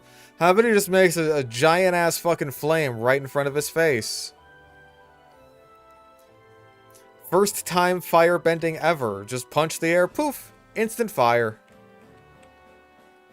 Remember when Zuko was a little kid and he was trying to be as cool as Azula, but he sucked at it because, like, it's like a martial art. You have to train at it and get good at it eventually.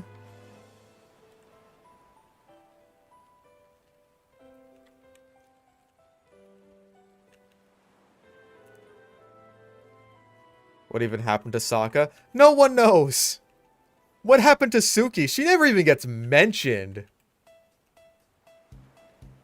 Like, damn, I know she wasn't the most prevalent character, but she was still Sokka's lady, and she, like, I think the only mention that Suki gets in all of fucking Korra is, like, her showing up in the little picture of the gang at the begin, like, the very beginning of the show.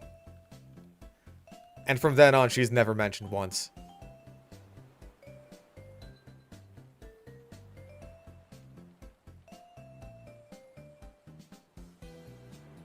Like, damn, did y'all not like her or something?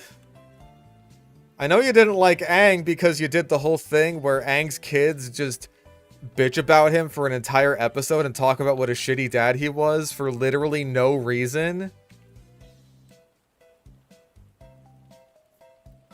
That's what we really gotta know. What happened to Jet?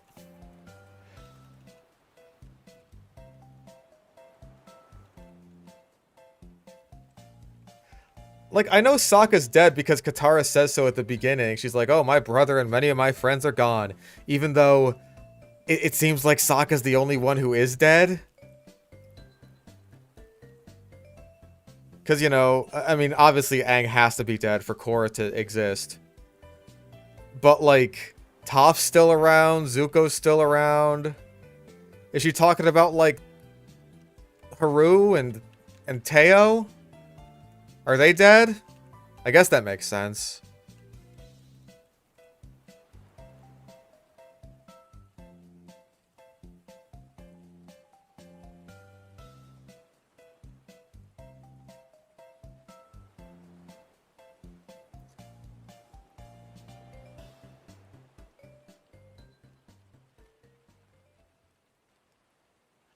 I just think if there was a better reason for Republic City looking the way it does, then I'd be happier about it.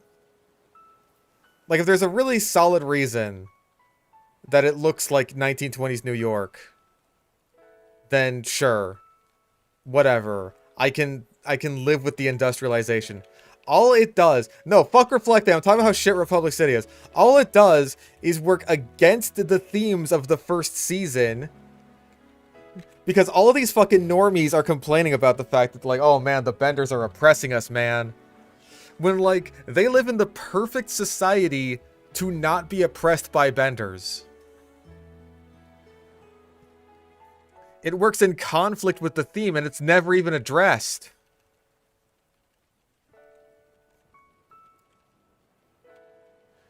Because the society is so industrialized that Benders should basically be obsolete for everything except fighting people. And we live in peace times, and there's no reason to get in fights with people, even in fucking New York. So the only way we can demonstrate that people are being oppressed by Benders is to have these gangs running around, except they only terrorize the non-Benders literally once. Korra terrorizes non-Benders just as much as the gangs do, arguably more.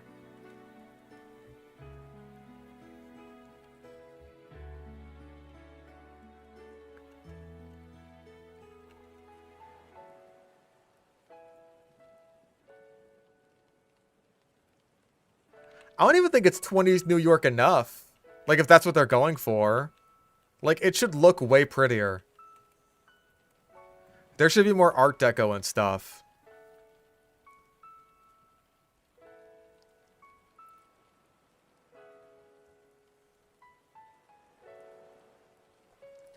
Korra gets, like, one nice-looking 20s-ish dress. That's kind of it.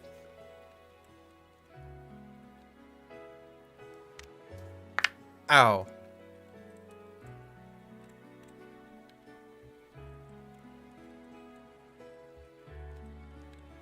I'm gonna go to the bathroom real quick. I'll be right back. I'll be right back. Don't worry. Let's go pee.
Oh, big yawn. Big yawn.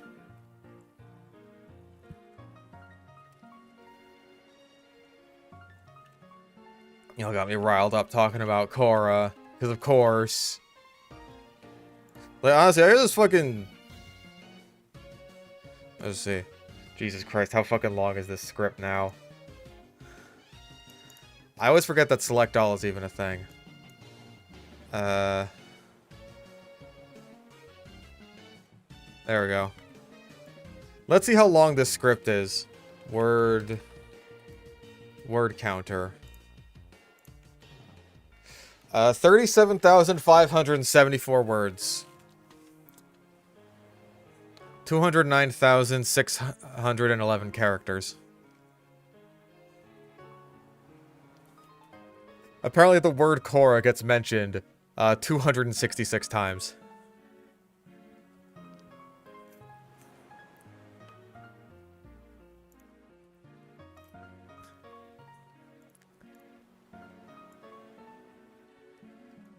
I don't think it has a word. I use WordPad because I'm a fucking loser.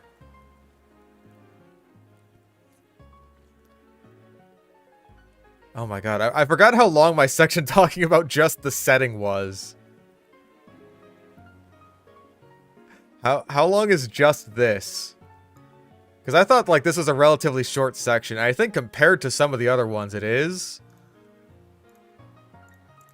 But like...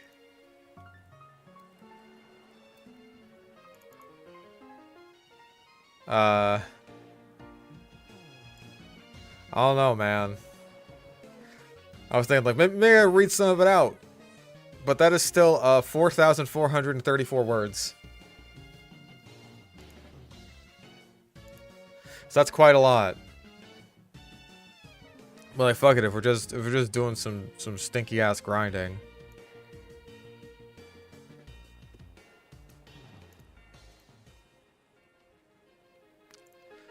I could give you a little sneak peek at my hatred of Korra. Because it's like the first section of the script is just like, part 1, the setting is stinky poo-poo garbage and I hate it. I hate Republic City, it is so bad. But why do I hate it? Why is it so bad? Well, lots of reasons. First and foremost is the sheer amount of over-industrialization.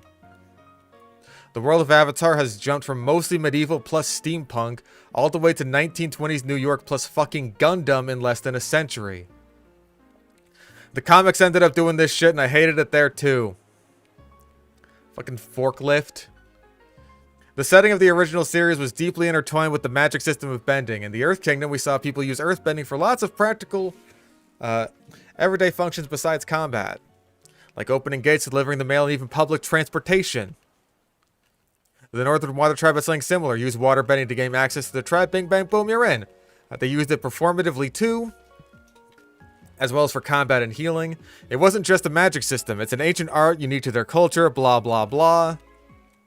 The Fire Nation, having access to living combustion engines in the form of firebenders, was able to industrialize more rapidly than the other nations, and use this for primarily military purposes because, hey, they were in the middle of a war that they started. But even then, they were still limited. Messages still had to be sent by hawks, and less than a century later, we apparently have the radio and telephone. Not to say that technology can't advance in a few decades. Can you get some shaking grass, please? Oh, no, because there's a fucking water thing there. Where was I? Not to say that technology can't advance in a few decades, but this is an awfully big leap when the setting didn't seem very close to this sort of thing at all previously.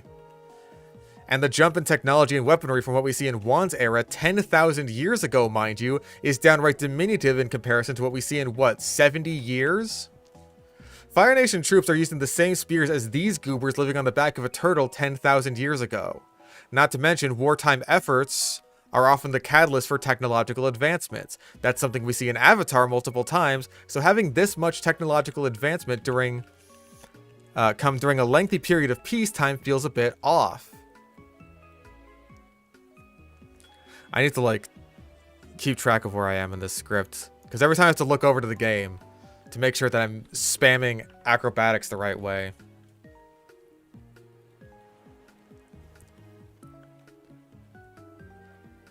Having to communicate with soldiers across literally the entire world that you're trying to conquer seems like a better catalyst for inventing long-range communications than just listening to sports broadcasts. And the real thing that bugs me is, it is just regular-ass radio and telephone. Regular-ass cars and planes and shit. And there's nothing Avatar about it, except that the designs are vaguely Asian-inspired. At best, a firebender will be able to shoot fireballs out of these cannon things, but at the point where you're at, why not just have a damn gun? The stupid giant mecha robot at the end of the series has a giant gun with rifling that fires nukes. But apparently no one else has figured out how to hurl balls of metal at your enemies really, really fast. The Avatar universe invented this before a flintlock pistol, and it barely even makes sense because none of this is tied to bending in any way. That goes for just about all of the technological advancements. Outside of people arbitrarily not having guns because this is a kid's cartoon, they feel like they're trying to make the Avatar world more like our own. Like our own world. You don't get anything like the gliders that the air nomads used. Something that was intrinsic to them as a people, as well as a flashy means of moving around in an action sequence. Season 4 gives us these airbender wingsuits, but again, they're just regular-ass wingsuits that we have in the real world. I don't know what could possibly have necessitated the invention of these, since they don't seem to be any different, any better than gliders, and they still only work for airbenders, so what difference does it make? Gotta pay attention, Archeops is still pretty frail.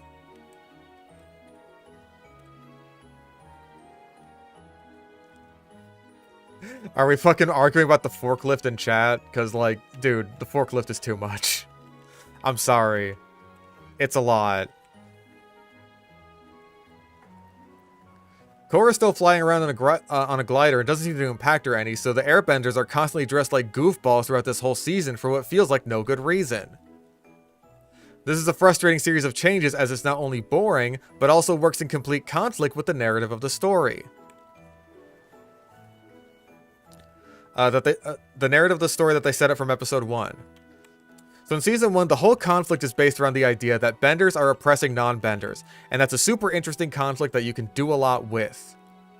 Because the fact that some people are genetically predisposed to have superpowers is kind of a big deal. An obvious example of this being executed well is The Incredibles. We see the consequences of this in action, and its central conflict deals with this dilemma. But the problem is that in the setting of Republic City, where the equalist movement has the most, and arguably the only momentum, since we never see or hear of them in any other part of the world, this can't possibly be the case. The more industrialized your society is, the less necessary benders would be, unless that industrialization is based around bending. Which it is not here. Omashu was industrialized, they had a whole mail system, big-ass buildings, and even a newly refurbished prison chamber that was once bad. But the difference between that and Republic City is that all of it was made possible through earthbending. This conflict would absolutely work in old Omashu, but it doesn't work here. You don't need earthbending to drive a car so you can go to work in an office building. If anything, I feel like firebenders in particular would be a job liability. Go away, Behem. You're a disappointment to me. Where was I? Right. Imagine you throw this nice hotman a bone and offer him a cushy office job, and then he gets pissed off one day because he spills his coffee, and in a fit of rage he turns the Linderman merger into a pile of ashes. And also the secretary. You don't gotta worry about that with a regular old normie. Avatar didn't even necessarily have a massive disparity between benders and non-benders. Plenty of non-benders were able to live their lives and hold their own in a fight just fine and make themselves useful in other ways. Sokka is an obvious example because he's part of the main cast, but Jet's a great example too, and Azula goes out of her way to recruit... Sorry, that was a big move on screen. To recruit 2 non-benders to her elite hit squad. And Tylee especially is an invaluable asset. I bet you that girl could have soloed Ozai if she wanted to. May would be more useful if she was actually allowed to hit people with her knives and shit. You know, fucking kids cartoon, what can you do? And that's kind of the thing, holding their own in a fight. Because Republic City is so industrialized and bending has very little to do with that, Besides the lightning benders who provide power, which I will absolutely be bringing up again, don't you worry, the only realistic advantage that benders have against non-benders is in combat. But most people don't get in a fight very often at all, even in New York. Avatar was able to get away with this because the entire conflict is based around a global war, so naturally people are going to be getting into combat on a semi-regular basis. The only exception to this in Korra settings would be things like the police force, who we see are mostly comprised of metal benders. But even then, as later seasons demonstrate, this isn't necessary to join the force. There just happens to be a lot of them all working for the police, so there's nothing to say that other kinds of benders or even non-benders can't also be cops. So the only way the show is able to demonstrate that benders have any kind of advantage over non-benders is to have organized crime in the form of bender-led triads, who terrorize a non-bender exactly once in the first episode. The rest of the season is then dedicated to non-benders effortlessly taking over the city in what seems like a matter of days, including directly attacking those very same triads, basically just rolling up on Al Capone with lightning powers and shoving his shit in. And no one seems to call attention to this. Oh wait, I forgot the other time the show establishes that benders are just thugs who bully the shit out of non-benders because they can. And this is when I play a clip of Korra just bullying the one equalist guy, and shoving all of his papers onto the ground. Thanks for being such a great example, Korra. I really appreciate it. This whole conflict stems from simply happening because the writers wanted it to happen, rather than because it made any sense. I'll get rid of acrobatics for this, just for a second.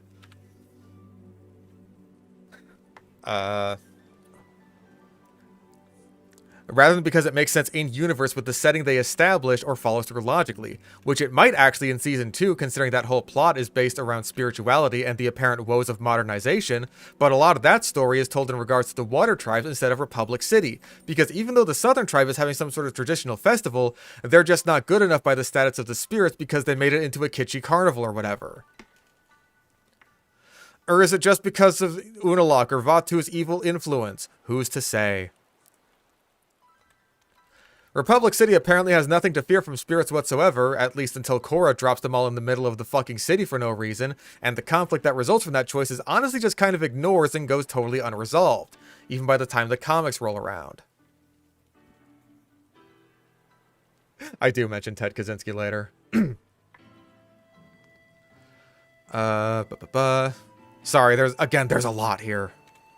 I was very thorough with this script.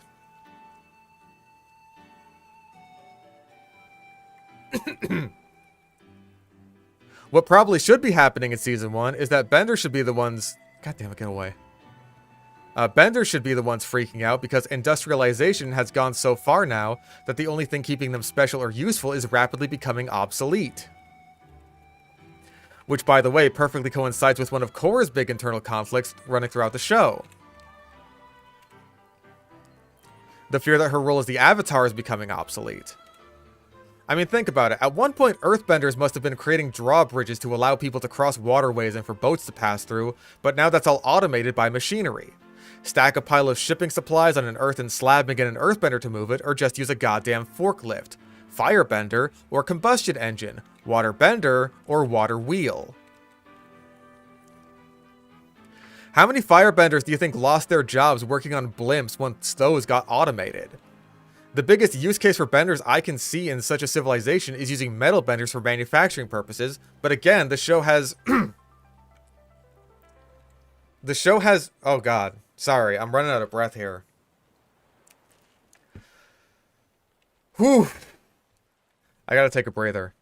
I'm going through this script way faster than I normally would because I'm trying to, like, speed through it. I'm getting a little lightheaded from reading too fast. Fucking wiggly tough.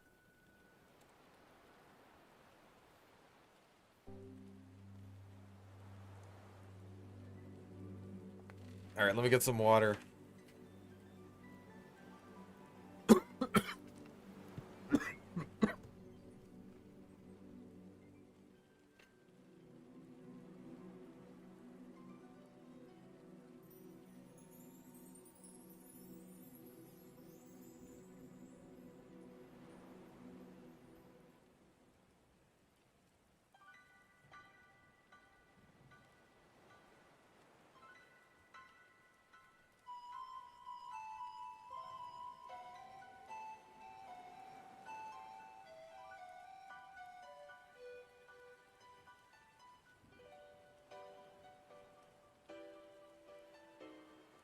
I apologize. There won't be a water break in, There won't be a water break once I turn this into a video.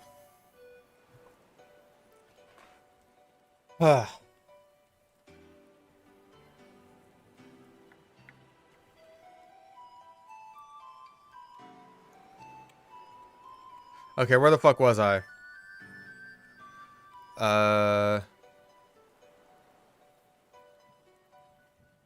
Damn, I'm not even doing all that much damage. Right. The biggest use case for benders I can see in such a civilization is using metal benders for manufacturing purposes, but again, the show has, I think, all of Republic City's on-screen metal benders working for the police of all institutions, and according to Bolin later in the show, only 10% of earthbenders can become metal benders, so having them all work for the police and none of them working in construction feels wrong in a way that's only justified because it looks cool. Difficult to navigate while reading. It would make the most sense for all these guys to be working construction, but apparently all the walking, breathing construction equipment is happy to let a bunch of normies work in back-breaking conditions to do the same job slower and more dangerously than they would do, so they get to LARP as Spider-Man. In a world that's not currently at war, the obsolescence of bending should be a big concern. How do we keep our jobs and maintain our way of living? The normies don't have to worry about that. They're just doing what they've always been doing. But what about when Earthbender Joe loses his job to a forklift? What's he supposed to do? Hell, that could be what ends up initiating the equalist conflict to begin with. Benders don't want to lose their livelihoods to industrialization, and so they begin to use their genetically granted superpowers to strike back against the normies, who can only organize and protest in retaliation, until Amon comes along and gives them the means and motivation to fight back and defend themselves before taking that next step towards outright subjugation. But ideas like that never get addressed at all, and we never get to see how the equalists form, outside of the fact that non-benders just feel left out because they don't have superpowers and Amon is their charismatic leader. Never mind the fact that two frequently recurring characters who are massive industry moguls rich beyond comprehension just so happen to be non-benders. I'm sure that wouldn't cause any tension to rise among the benders because fuck. I'm sure that won't cause any tensions to rise among the benders they're replacing with machines.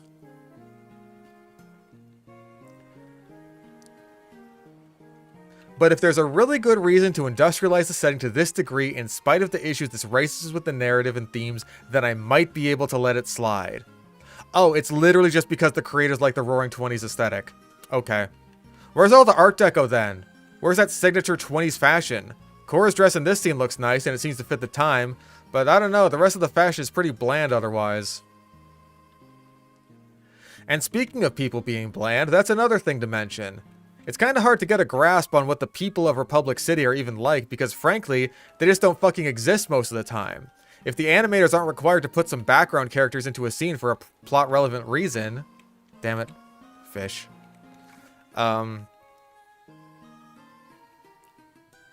For a plot-relevant reason, you can bet your ass they're not going to. I think this is why a lot of outdoor scenes in the first season, especially, either take place in low-population areas like Air Temple Island or at night.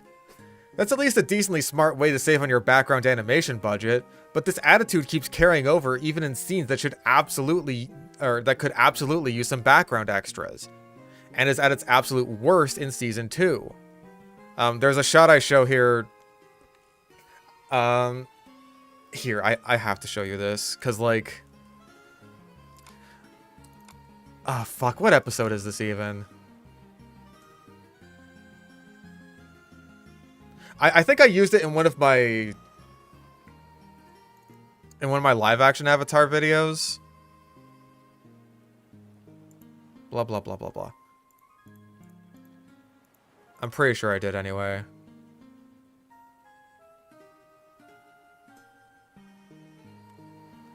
Okay.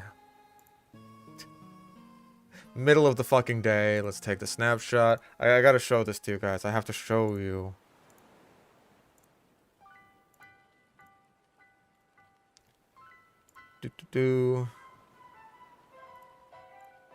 Okay, here we go. Middle of the day. Basically New York City. Where is everyone? This is a fucking ghost town.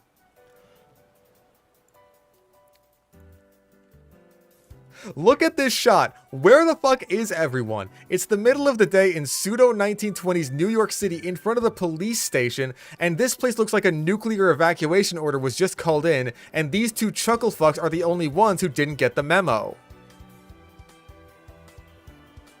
Maybe this is a no-win scenario because this bird's eye shot is obviously cheaper to animate since they don't have to show the characters moving, talking, or being drawn in detail, but then by doing this, they damage the world building by making the city feel absolutely dead.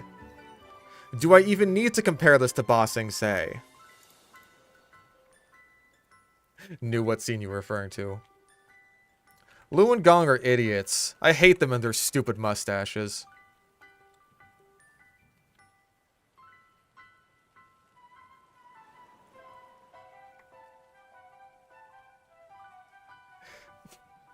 Saying Bender so much in the script does remind me a lot of our good friend Bender.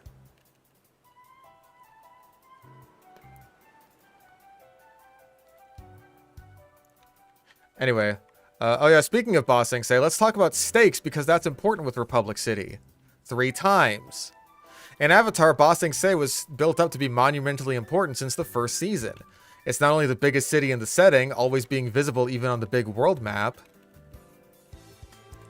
It's also the capital of the Earth Kingdom, home to the Earth King, and most importantly, the last standing Earth Kingdom stronghold against the Fire Nation once Omashu falls. They did this with the Northern Water Tribe too. It's one of the very few places that managed to hold out against the Fire Nation through the war effort, so if it fell, that's some pretty huge stakes. Especially considering the horrors the Southern Water Tribe and a good portion of the rest of the Earth Kingdom went through that we've seen throughout the series thus far. We have context for what happens if the Fire Nation wins. Context that's even further solidified in later episodes. Having characters who we know went through some serious hardships as a result of the war gave the Siege of the North some proper stakes. Not to mention the fact that it's easily the most important fight at that point in the series. I seriously have so little context for what Republic City even is, except that it's the city that Aang and his friends built and ran for a while, before they all collectively fucked off to do their own things or die, and I guess it's just kind of important now in a vague sense? Drink of water.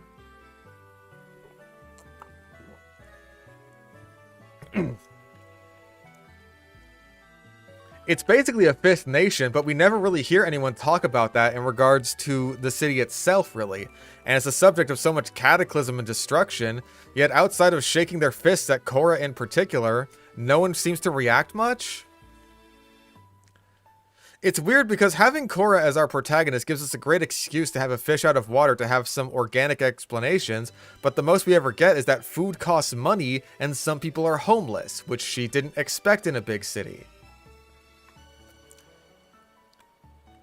Maybe that's my bias living in San Diego my whole life. Big cities and homeless are basically synonymous here. No, wait, they're coming from the mid-sized cities too. Never mind. You should fucking see El Cajon lately, man. It is dire. Shit is fucking dire. Looks like a refugee camp. I say this as someone who used to be homeless several times.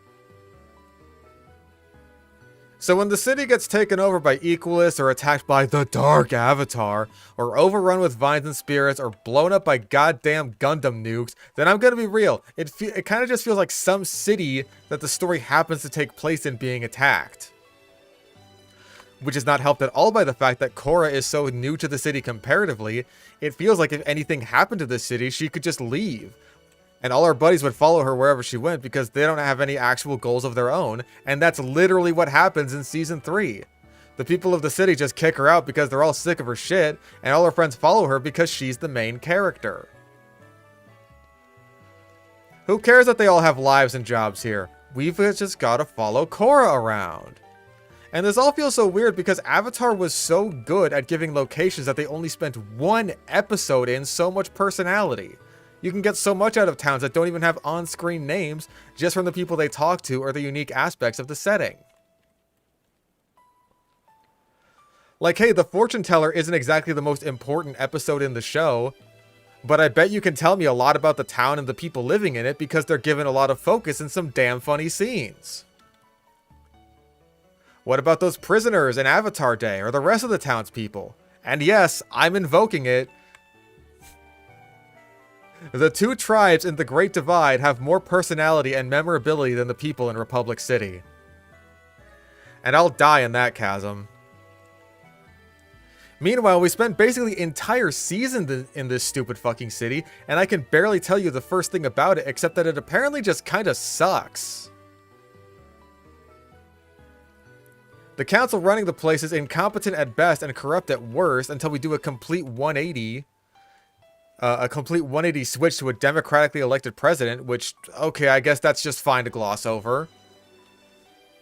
Then Season 2 paints President Raiko as basically unwilling to get involved in the conflict before Varric tries to do what Trevor Moore never got the chance to do in his life, God rest his soul, and later seasons in the comics go on to portray him as kind of a dick even though he did literally nothing wrong, so I guess that system sucks too?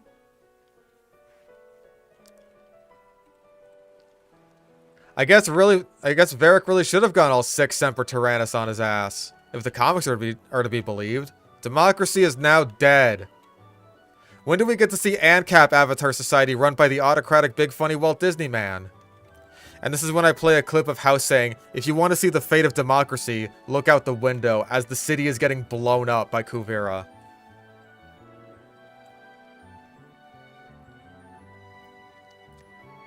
Okay, we're almost done, I promise.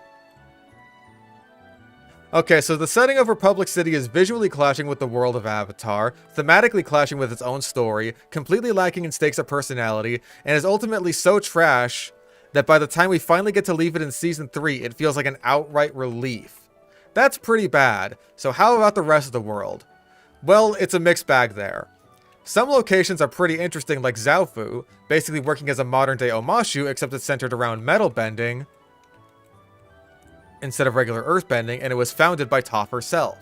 Sure, I can buy that. If anywhere in the world is going to have metal bending be common, this is the place for it. I don't really buy the idea that a modern setting automatically needs to see more advanced forms of bending. Sorry. Because that's the natural progression.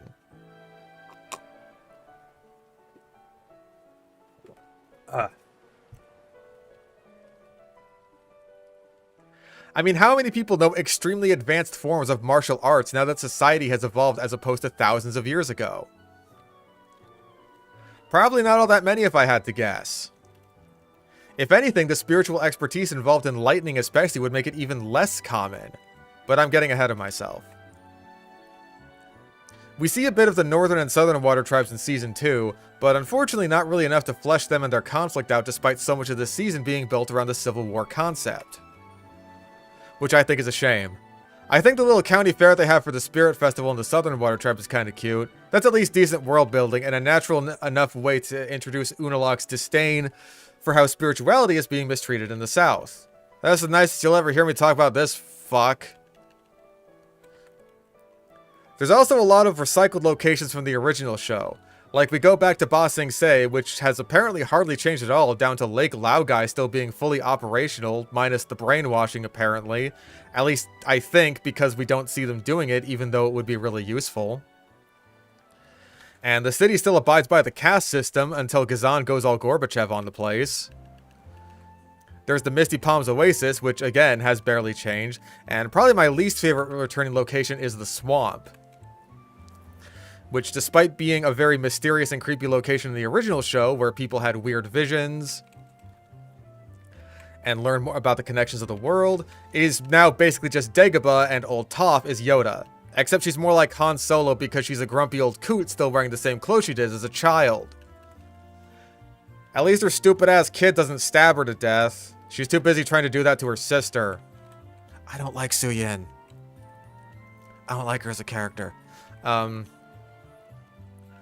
Well, I like the addition of Zhaofu and the attempts with the water tribes. The constant reuse of old locations when they do actually leave Republic City actually makes the world end up feeling smaller, especially compared to Avatar, which had new fleshed out locations in damn near every single episode.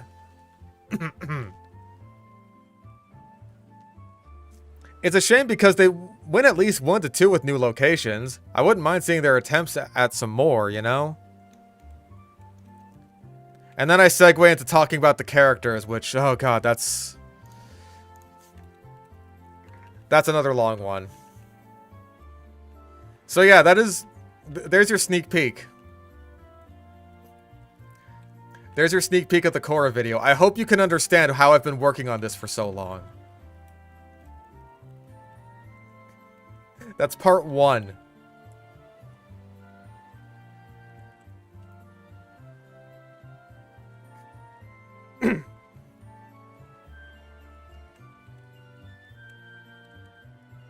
At the very least, Archeops is almost done. We're almost at Hydreigon. Read the part about the character. That is so fucking long, dude. It's so long.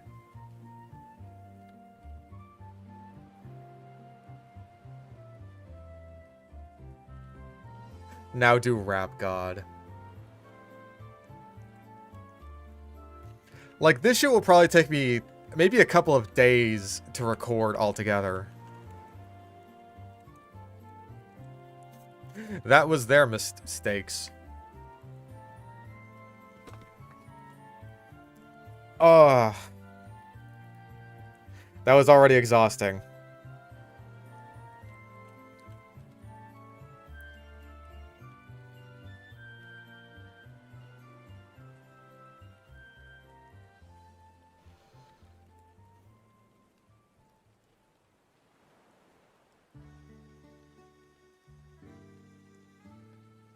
God, how many parts are there in this script? It's at least, like, I think 7? I want to say there's 7 parts in the script. Maybe more.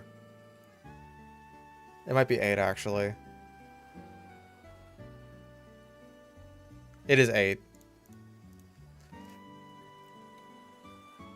I don't necessarily do, like, a full plot breakdown. It's more just, like,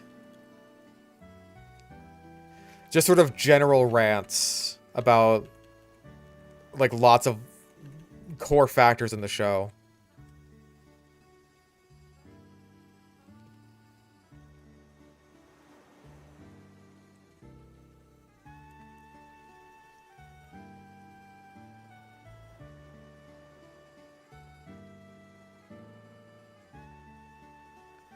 Man, the least you could do is heal me. You know what, Chopper, get in there. Chop that motherfucker up.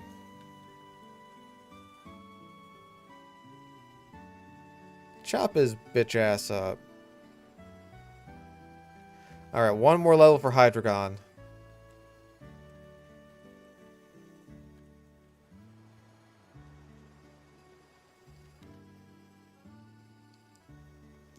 I also watched Korra as it was coming out.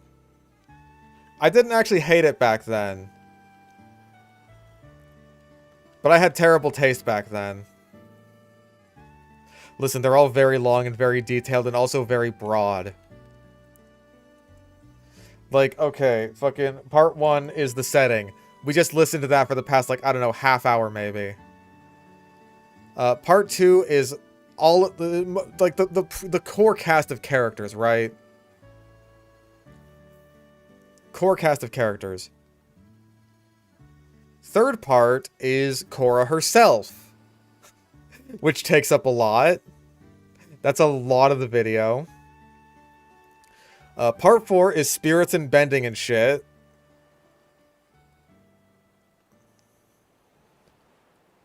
Part 5 is the villains.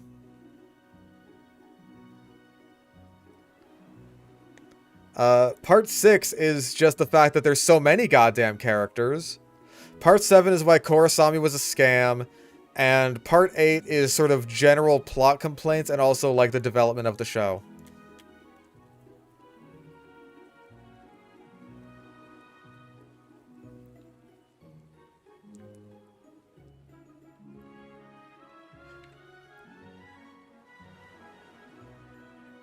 Well, Korra gets to have a whole part to herself because, like, for as shit as she is 100% the most developed character in Korra. Or at least, like, she has the most character focus on her.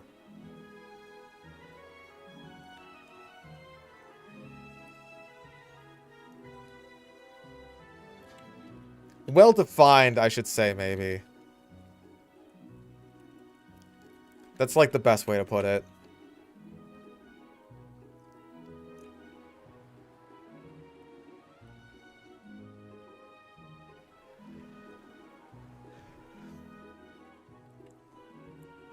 Yeah, she's the most focused character in Korra until Season 4, where she barely gets to be in the season.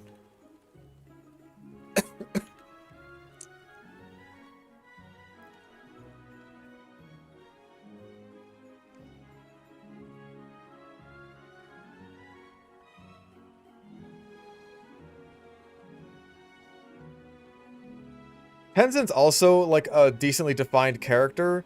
The issue with Tenzin is that they have no idea what to do with him past the first season. Which I think is true of most of the characters. So Tenzin has to keep going on these weird little side quests that don't have anything to do with anything.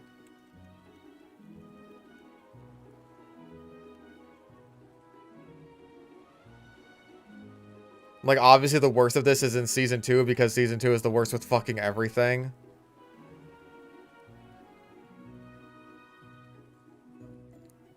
Yes, I just hate Korra because she's a girl. That's all there is to it.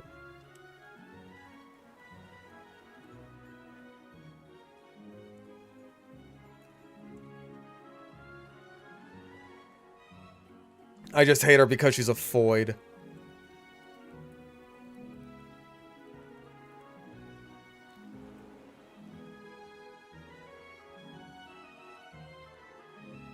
Korra would not have sex with me personally, and I take offense to this. Therefore, I hate her show.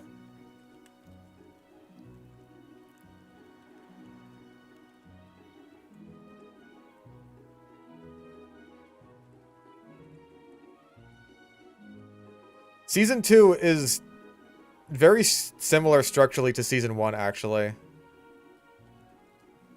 It's basically the same thing of a conflict is introduced,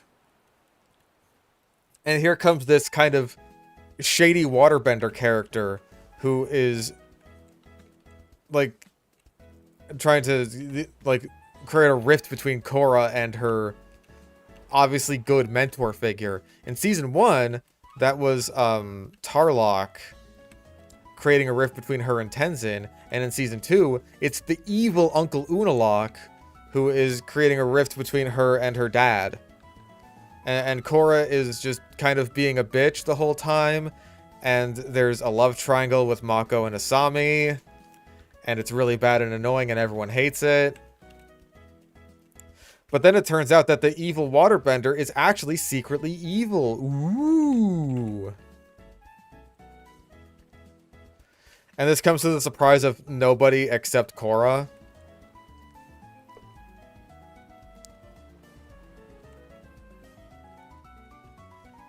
And then it all culminates in a big battle. Good versus evil, set against the backdrop of a large-scale siege.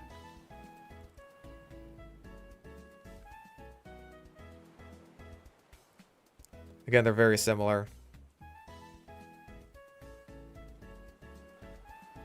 Oh, hey, we made it.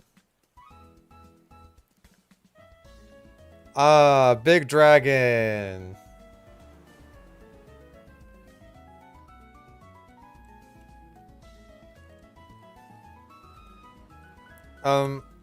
Cliff Notes version for why Korrasami's a scam. Oh boy.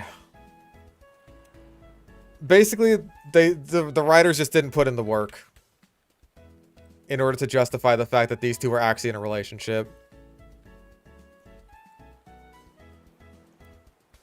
Like, I'm sorry, I don't buy it at all. I just fucking don't. I think I have a heart scale, actually. I'm gonna see if it can, like, relearn anything good.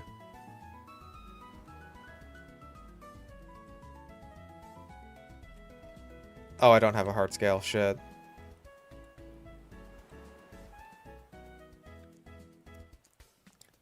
Unfortunately, Squishy Boy died. Nothing could have been done, probably, maybe.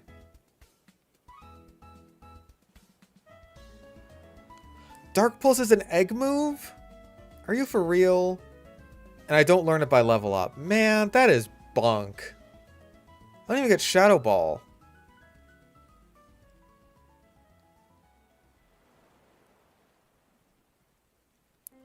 Hydreigon gets no special dragon moves. Or special dark moves, rather. Yeah, there's no fucking Dark Pulse TM. It is only an egg move. I gotta go for like the full Getsus set, basically.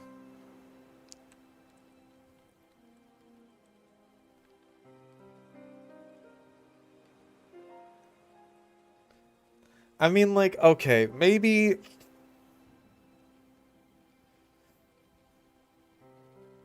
Maybe having Work Up and Crunch will be helpful for Caitlyn.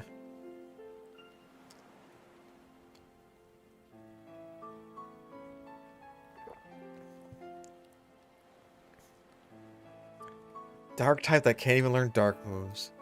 What the hell were they thinking with that one?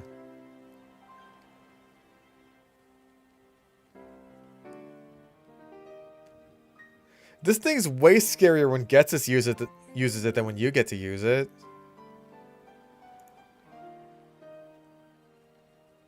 It helps that his has basically the best set you could get it without having egg moves.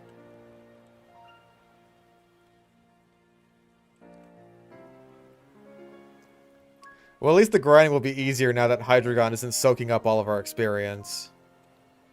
Actually, I should check what moves you even have. Crunch, Endure, Outrage, Sucker Punch. I mean, that's not bad, I guess. I mean, Outrage isn't great. Here, let's give you Strength.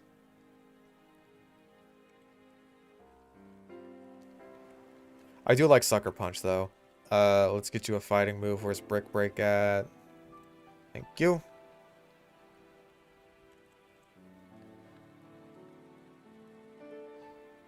Let's see.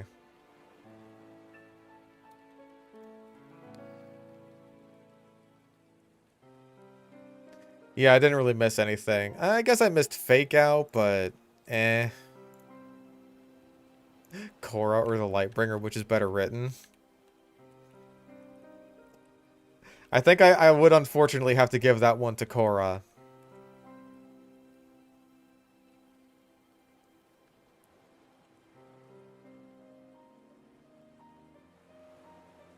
Nope.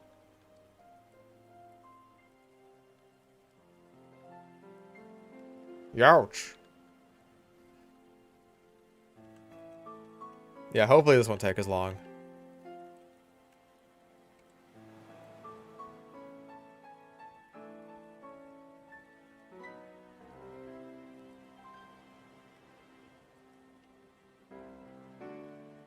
Ooh.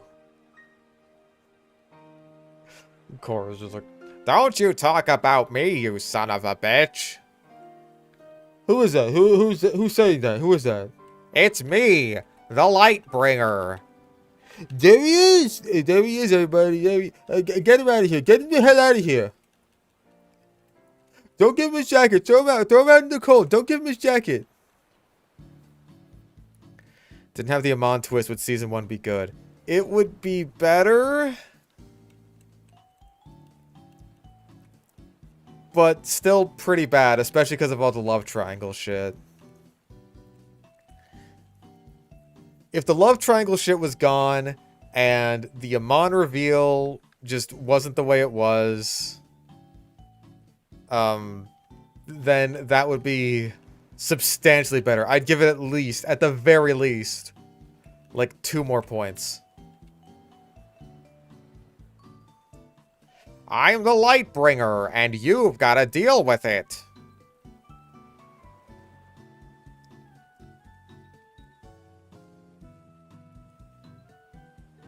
You don't get, like, Body Slam, do you? No. Shame. Body Slam would be good on Kangaskhan.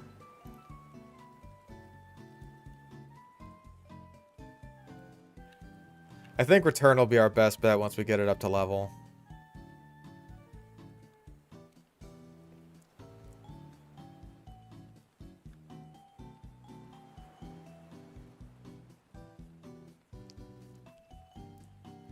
Listen, it was the most popular option in chat. Don't blame me.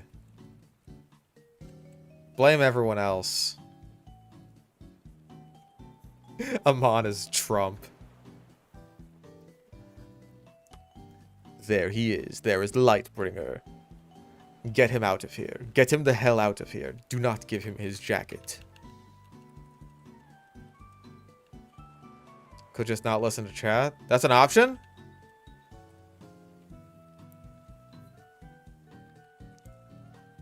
No, I don't like my teen love triangle drama, but apparently, Bryke fucking loves that shit. Because their original plan for Toph in Avatar was to have him be some big buff dude that would have had a love triangle with Aang and Katara, and it would have sucked. It would have been awful. It would have been the worst fucking thing ever.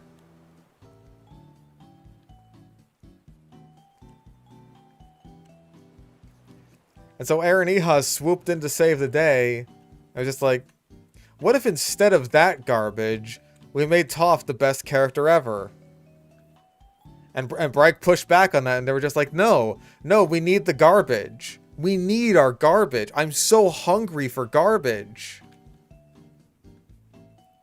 But eventually Eren Ehas got through to them, and I really feel like they just needed an Eren Ehas. Or just someone else, like, doing the writing in Season 1, besides just them. Because they exposed a lot of their own blind spots. And as a result, built the entire series on shaky foundation.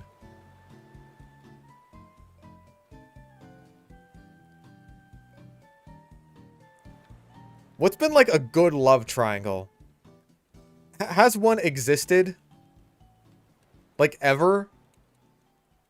In all of history? Like, why do people like these? People must clearly like writing them more than anyone likes reading them.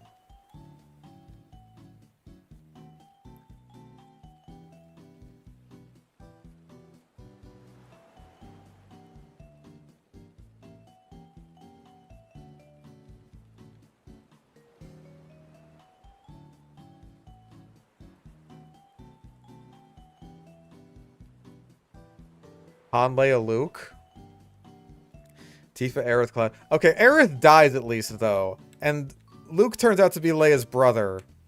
So, like, the tension of the love triangle gets completely dissolved. Because, like, oh, one of these is just straight up not an option now. So, there you go. One of them gets to win by default.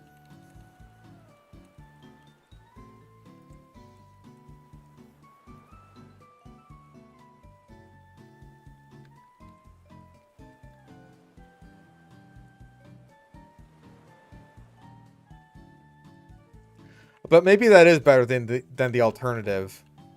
Because the way the fucking shitty love triangle resolves in Season 1 of Korra is just kind of unpleasant. Especially for Bolin.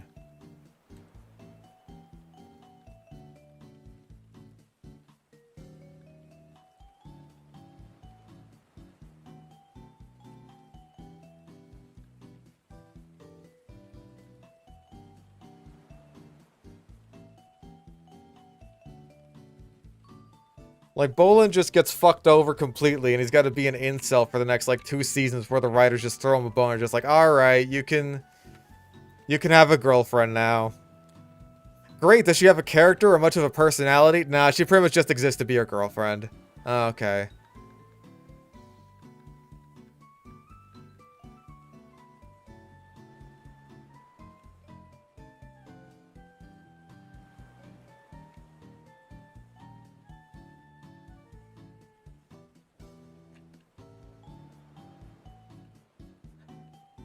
Yeah, a love triangle would imply something completely different, but it's more just like a love angle.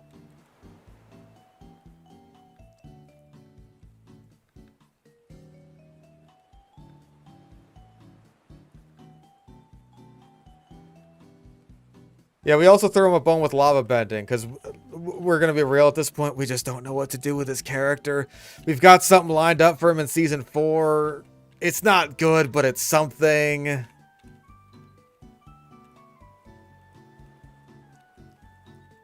Because all the characters in Korra are ridiculously directionless.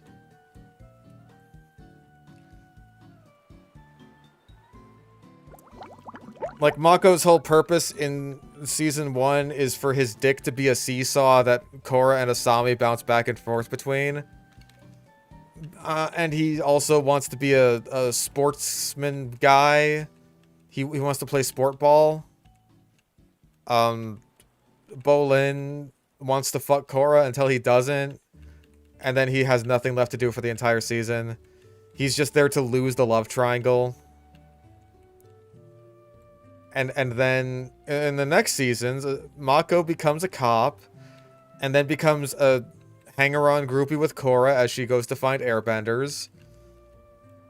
And then Bolin becomes an actor, and then he becomes a hanger-on groupie with Korra as she goes around to find airbenders. And then Mako becomes a babysitter for a prince, and then Bolin becomes a fascist bootlicker. And all of this has a lot of direction.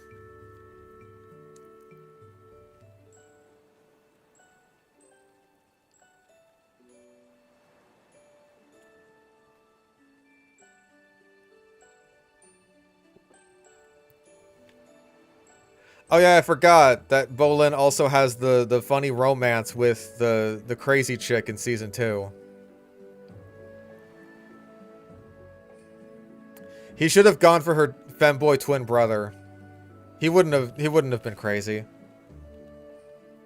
100% Asami should have been a villain. That's like the big conclusion that I come to at the end of the character segment. Is like so many problems get fixed if Asami is a villain.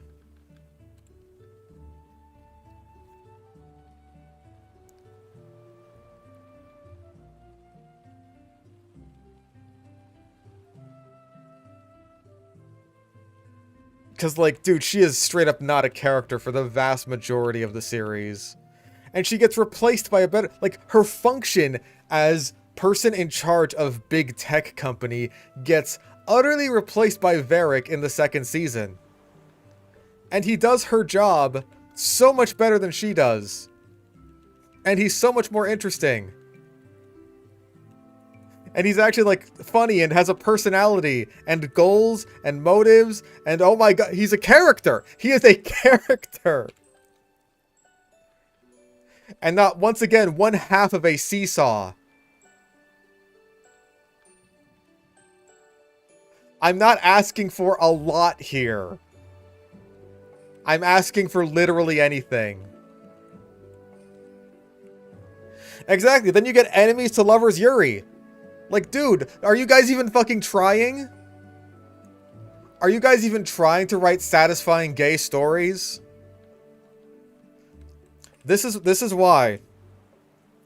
If you ever need someone in charge of something, get someone with a fetish for it. You gotta find someone who really likes Yuri, who really knows their shit. Have them write your romance arc.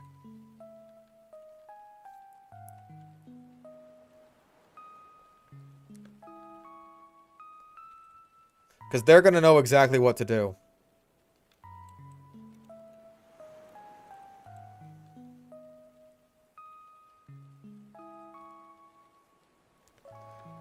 All the fan artists know exactly what to do with Korra and Asami when they're gay for each other. Korra is the bottom. That works.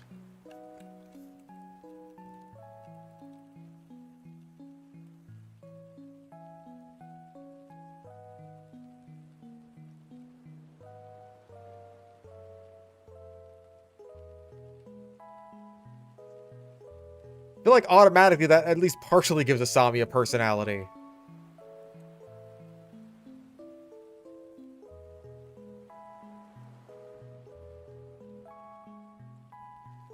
Listen, Korra loses too many fights to be the top. She just does.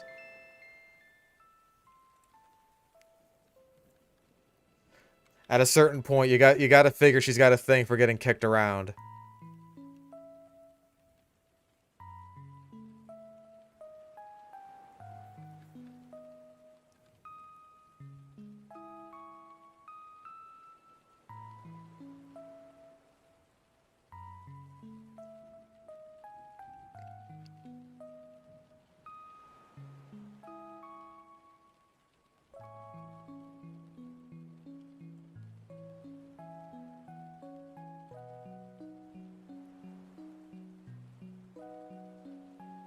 How did Sokka pull so many bitches? Was he just goated with it? Was he just a player? Was he just built different?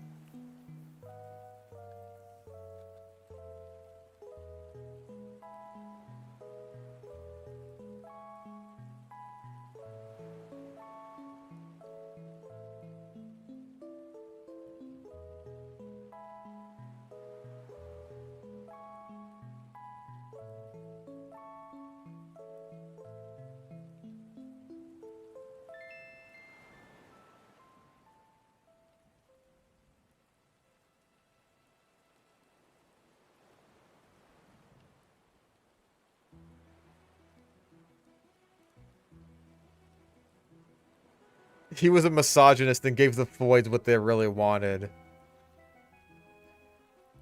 Damn. If only we could all be like him.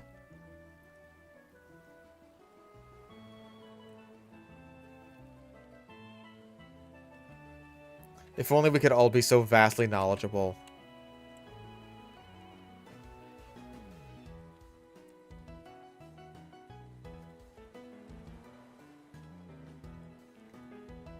One of these days, I'm accidentally gonna say Void to like a girl I'm trying to date or something. I'm gonna accidentally say it unironically. It's just like, oh, I'm sorry. It's like an internet thing. I didn't mean that. I'm gonna have to step way far back from that. It's entered my vernacular too much sarcastically.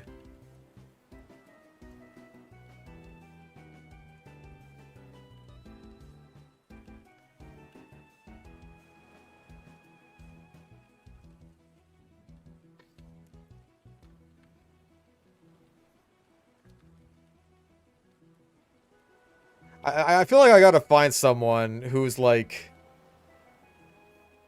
actually about roughly as terminally online as me, which is part of the problem, right? Because I feel like the chicks like that who are ridiculously terminally online in the way that I am, well, a lot of them are lesbians. That's just how it is. That's what I've noticed. And some of them are in my chat. Some of you bitches gay. Good for you. Good for you.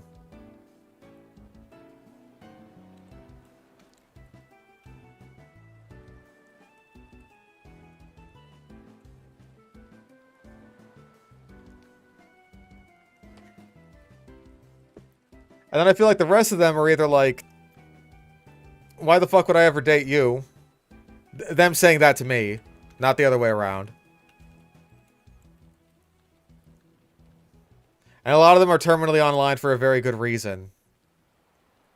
And the ones who are terminally online, but not for a very good reason, either they don't want to date anyone because they take pride in their lonesomeness, or they already are dating someone. Hello. Dr. Ben donated $1. You should probably worry about finding a girlfriend first before you accidentally call her a Void. I'm not saying I would call her a Void. I'm saying I would mention Voids in her presence. Would not survive a Pippa. I could fix her.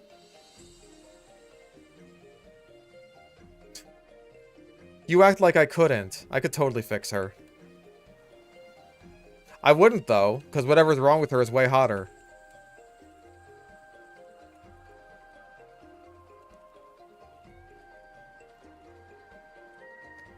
Ace, that counts. That's, you know, I'll put that as a type of gay.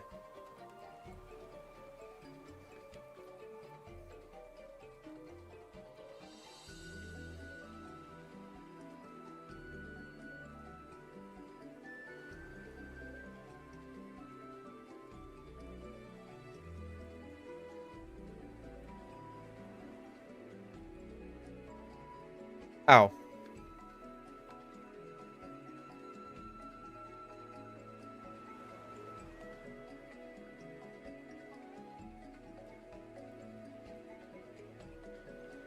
Can't fix what ain't Pippa. You can't rippa what ain't Pippa'd.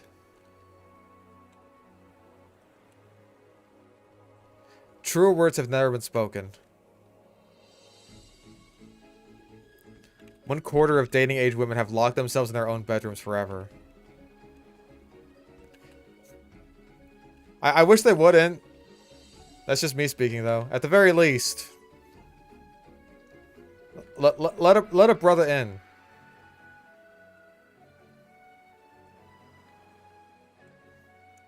You know what I'm saying?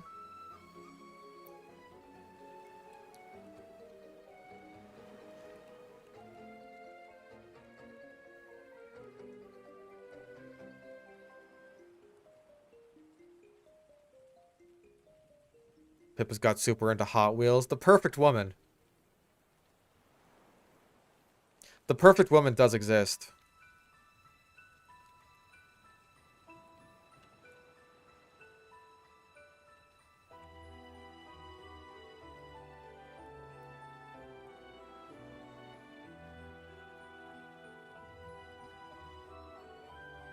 Guillotine, yeah, absolutely.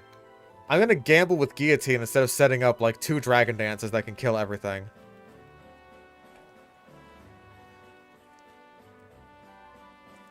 Isn't straight dating the 666 issue? Women only want 6-foot men with 6 abs and 6 figures. I don't think that women necessarily want all of those things, but I want to say that a lot of women care about having at least one of those. Really, I think more women care about height and money than, like musculature, at least from my experience. Like a lot of women I talk to say that they actually rather enjoy like kind of chubby looking guys. They're totally fine with that. But like being chubby and tall is a lot different than being chubby and like short. You know what I mean?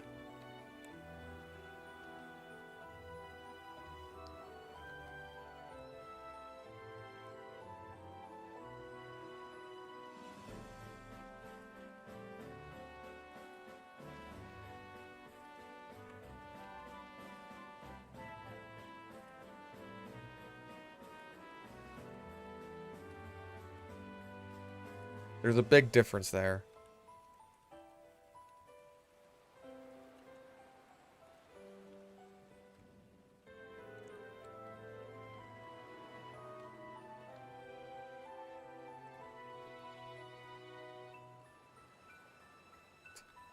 Yeah, I'm 5'9", so I'm fighting an uphill battle, which is very hard for me because I'm short.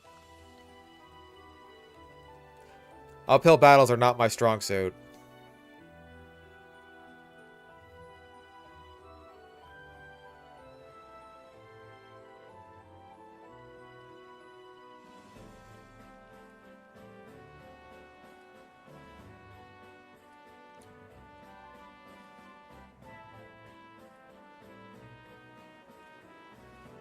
How do they define chubby? I mean, I guess it depends from woman to woman, but like,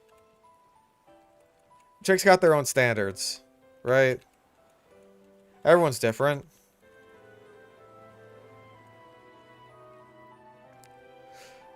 It's kind of like how I'll see some guys talk about like, oh man, fucking chubby chicks, like some big thick bitches. Hell yeah, I'm into that. And then you see the fucking girls they're talking about. It's just like, that's chubby to you? Really? Really? What does skinny look like to you?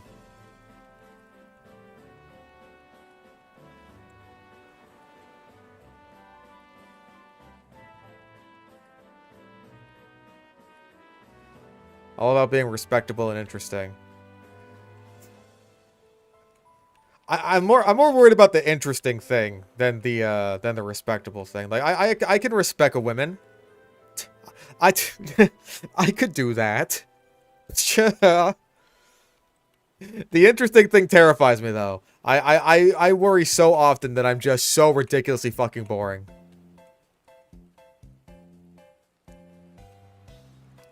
Because I will go on dating apps, I will talk to the ladies there, and they're just like, oh, what do you do for hobbies? And I mention everything I possibly can before I mention video games. And then as soon as I mention video games, it's just like... interest. Boom. There's probably just like... there's probably just too many normie chicks out there. Yeah, sure. I've been in plenty of decent conversations with women just talking about my animals, right? Like Brandy, chick magnet. She's great. It doesn't matter that you're a little fat little brat and you have a poopy butthole. None of that matters. You are adorable and you're a chick magnet. But then as soon as I talk about the fact that I like play video games, or like especially the fact that I do this for a living, it's just like... because playing video games is very unattractive to a lot of women. I'm pretty sure it's like the #1 red flag.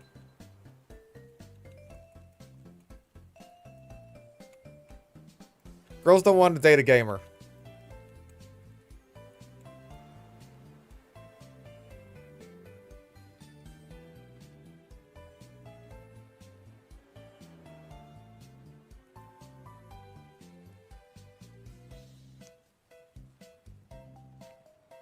Second red flag.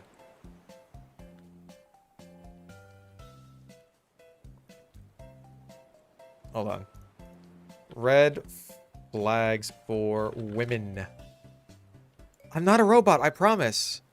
Yes, I will check to see which ones are traffic lights.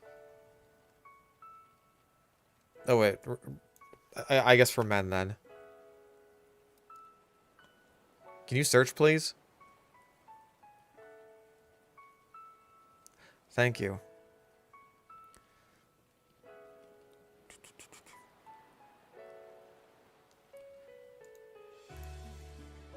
Let's see. A guy to never date or marry. Okay, being emotionally unavailable. Lacking emotional intelligence, but being too emotional is bad. Short-tempered, physically and emotionally abusive. A fuckboy. Spends too much time with friends, takes things too seriously. Does not believe in God. A heavy drinker, that's fair. Man without virtue. Overly controlling and overbearing, that's fine. Toxic masculinity, has poor hygiene, overconfident and arrogant, broken, lazy, needy, sex-crazed, uses cheesy and unoriginal pickup lines. I don't know if I trust this site.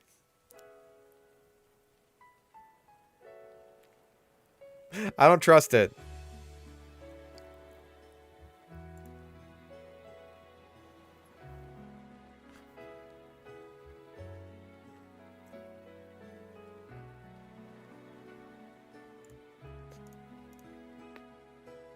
Okay, I could have sworn I read somewhere that like playing video games is like one of the top most unattractive things you can do as a guy. Maybe not necessarily a red flag, but an unattractive feature of a man.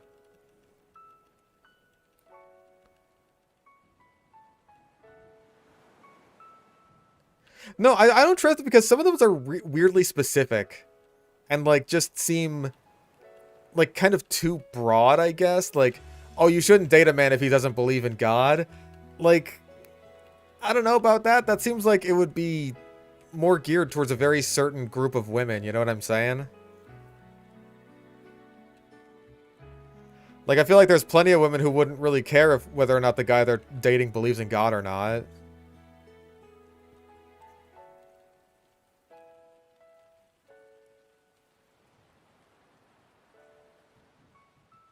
The biggest turnoff is being a criminal. That's a lie. If you're attractive, then being a criminal is like the best thing you could do.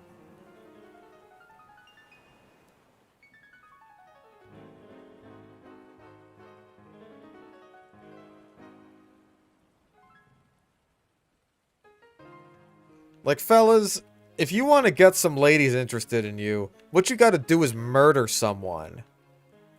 Especially if you murder them in like a really fucked up way.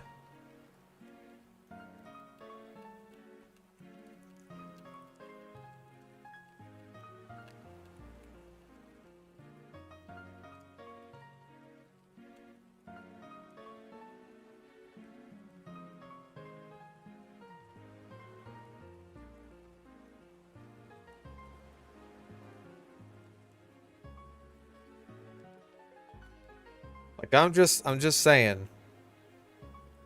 You want to get with the ladies. Murder. Can't even be emotionally available around my own parents, let alone avoid. Well, your parents probably guilt trip the fuck out of you if they're anything like mine. Or at least my mother.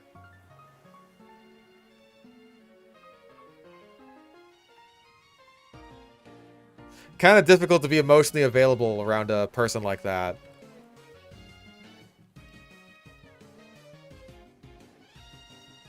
But that's just me projecting my own experiences.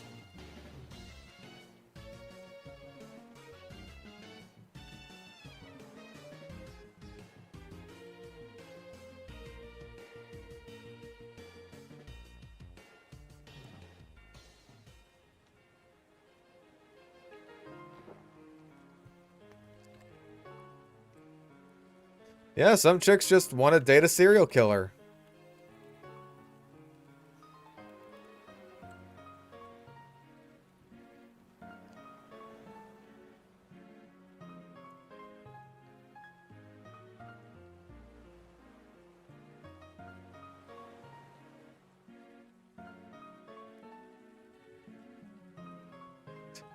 Next on the rant list. What, have we not been enjoying the women rant?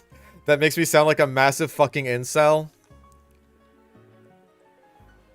Have we not been enjoying that? Are we not having fun anymore?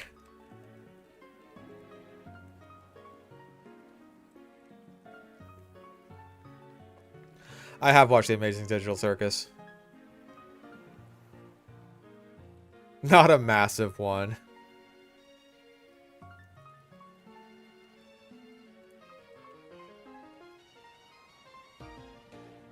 Like, I'm trying to take accountability for the fact that, like, I suck with women. Mostly I suck at, like, initiating conversation. That is my biggest weakness. When it comes to all these dating apps and shit. It's just like, oh, fuck. What do I say in response that makes her, like, not horrified of me? Not horrified of me, also not bored.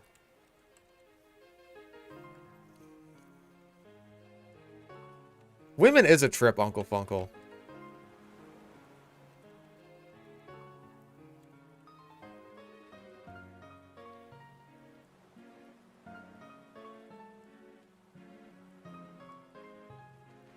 You're right, I should take solace in the fact that I don't have a tiny penis. Or a weird penis. Nobody wants a weird penis.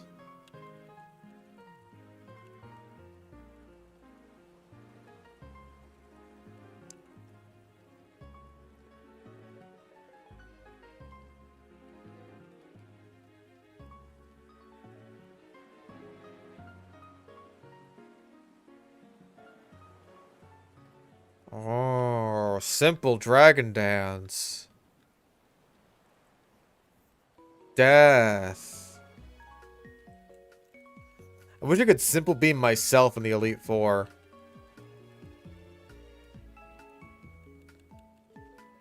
Yeah, that's how I've been feeling with a lot of my dating apps experience lately. It's just like, I'll have conversations and then they just kind of dry up and don't really go anywhere.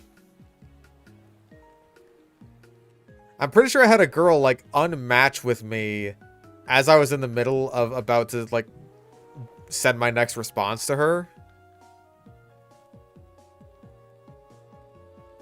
Like, I just couldn't find her on my list of matches anymore. It's just like, oh, shit. Which, like, she's one of the examples I was talking about where it's just like, oh, I mentioned I play video games, and all of a sudden, even though we'd been, like, responding to each other pretty quickly, as soon as that happens, it just, like, slows down. Responses get a lot shorter and more simple. It's just like, oh.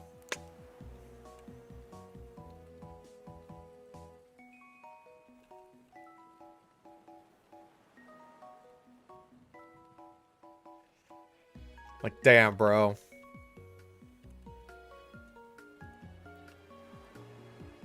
So, I don't know if it's just about, like, obviously part of it is just finding the right gal. And I understand that. I probably wouldn't make it with some, like...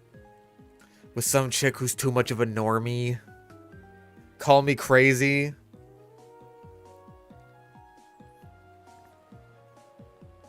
But I also don't want to go, like, rummaging through fucking, I don't know, Discords or something. To be like, hey, any chicks here want to date a YouTuber?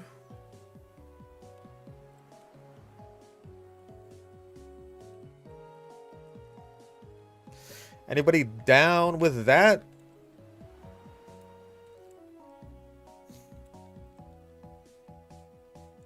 Because I feel like the amount of people who are down with that is not large. You know, I got a silk scarf somewhere, don't I? Yep. You can have that.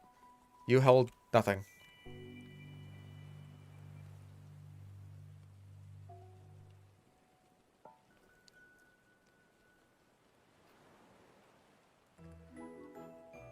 Oh, jeez.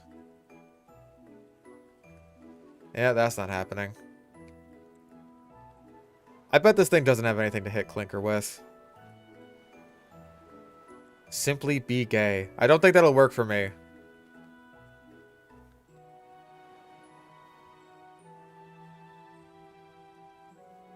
Okay, I thought that was a fucking crit, because, like, there's no way that did so much damage. I know you got a Hone Claws in there. Of course! Of fucking course that missed. Why would you not miss?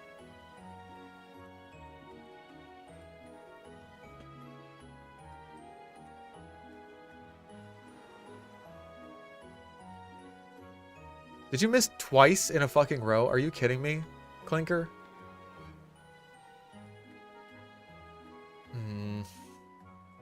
Dude! Stop fucking missing! You were the worst! You didn't even get your accuracy dropped. You were just missing over and over again. Oh my god, I can't even stay in on this.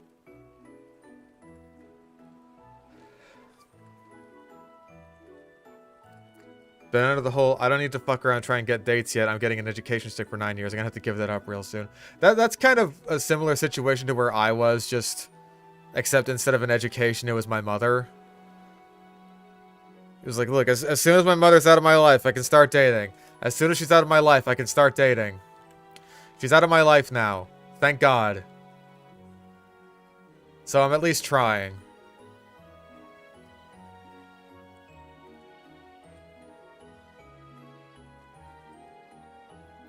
Okay. I got a bathroom again. That water just goes right through me.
Ooh, don't go in there. It smells like water.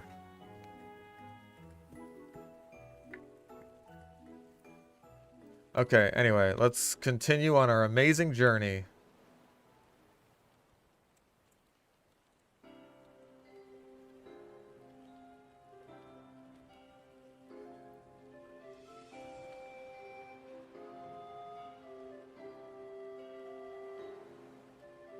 Don't tell me this thing. Okay, I was gonna say, like, don't tell me that thing has fucking fissure or something. 'Cause I'm not ready for that. True, I gotta get a Discord kitten. That's what I've been missing in my life.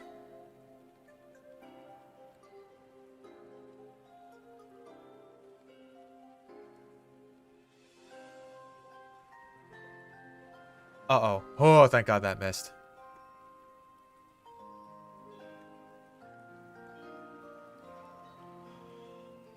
Hmm.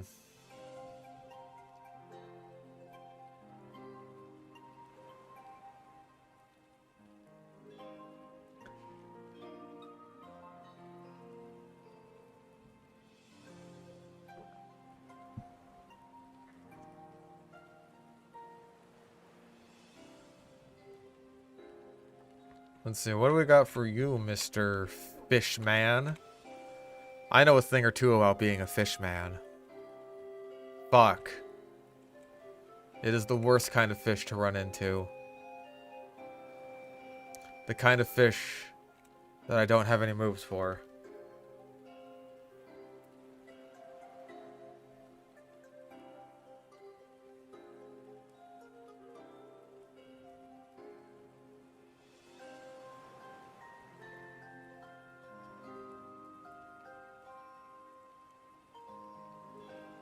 Weakness to fighting? No. No.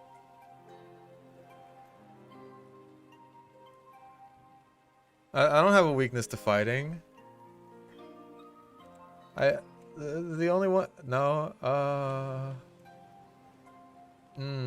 it's fine.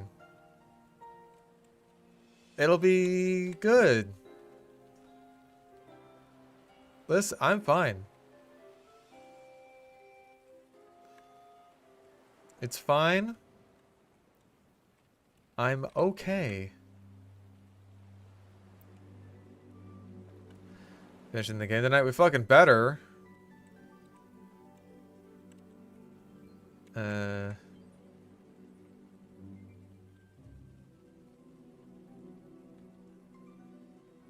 hoping so anyway.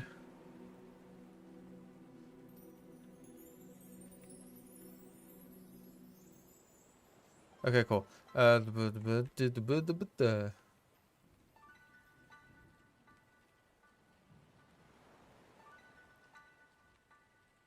Alright, old woman. Prepare to face the might of my big scary dragon.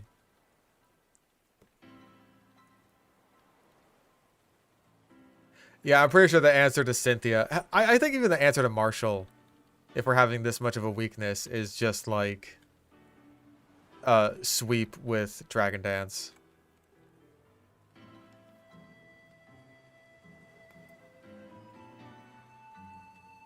Blog.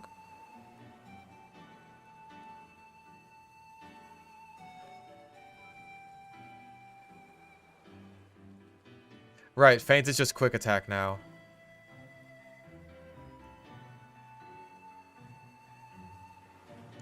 Ouch.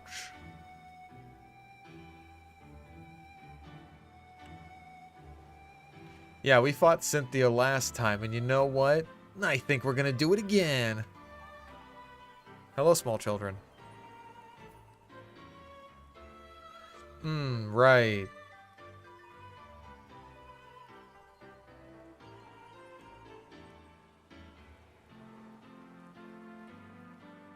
I don't know.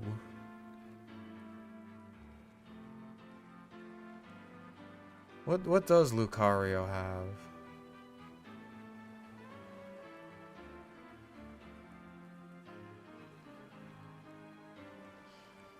Let's see.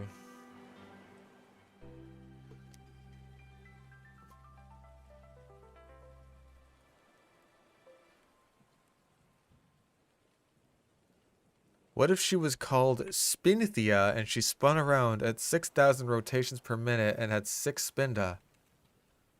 Good question.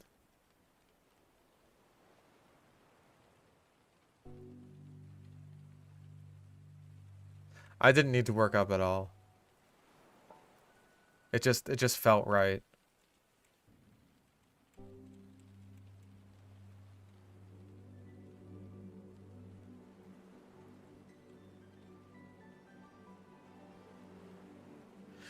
We have a Minun in Valhalla. That was in Emerald, I believe. Yep. Good old Emerald.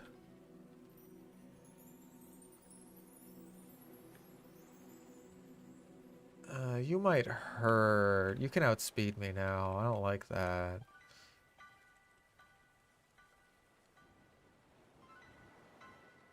Oh, you just use soak. Okay, well you suck.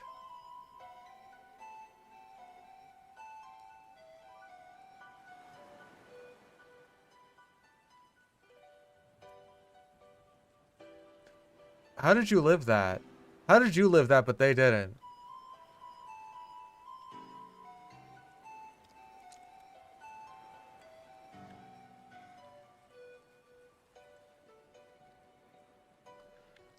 Cool electrolyzer, thank you.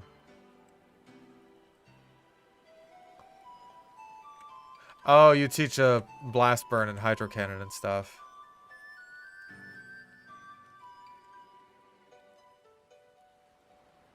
Oh, well, you're a fisherman, so you have Fishmon that know fish moves. I think this guy might be the real deal.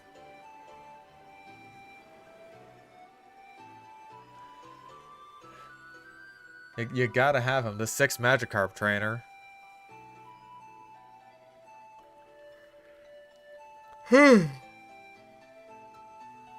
Ah.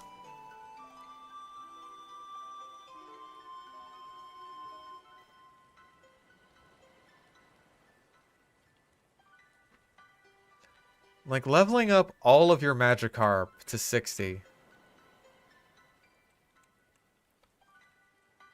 Like, what do you think you're accomplishing?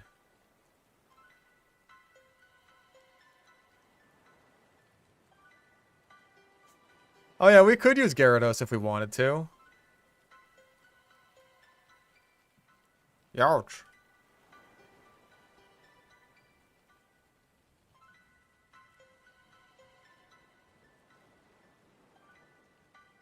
Damn. I really got to, get more heals.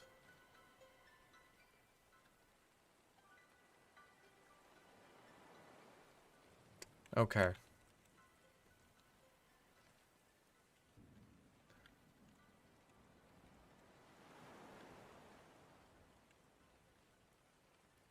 No, we already used Solrock and Ruby. So you are nothing to me. You are a summer ant. Be gone with you.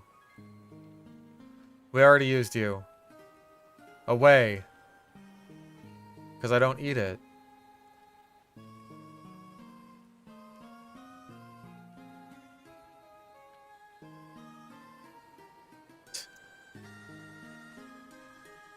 Yeah, that'd be great. He just has like 5 Gyarados. You missed! And he crit you. What are you fucking good for? No wonder you have Defeatist.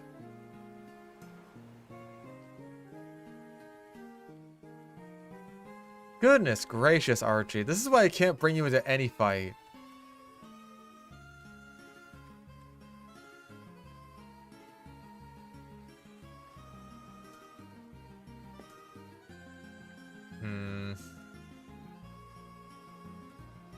You do have Rock Slide. I fucking knew you would.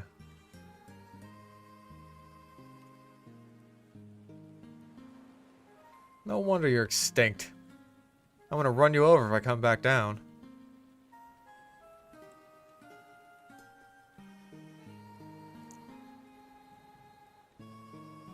Razor Claw. Mail. Hello. Dr. Ben donated $1. Prepare for a terrible horrid joke. What do you call a refugee who is trapped in a war zone? Stuck between a rock and a hard place. I'm surprised that the text-to-speech got the pronunciation right there.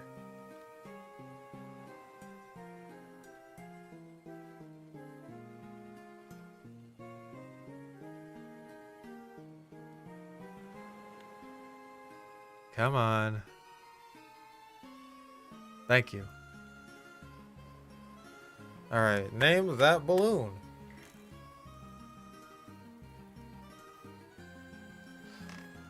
Oh. Ugh.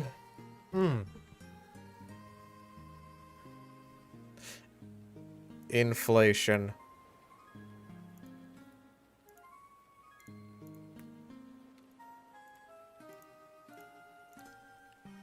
Perfect.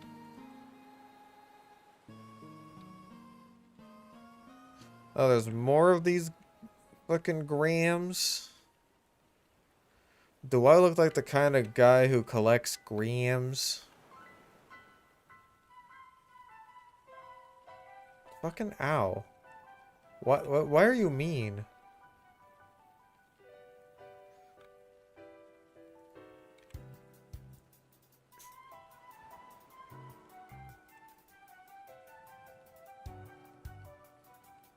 You, Void, battle me.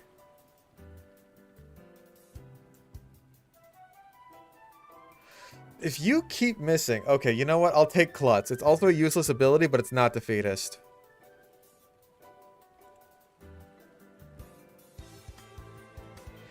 We gotta get a damn wide lens on you. Oh, of course you're paralyzed now.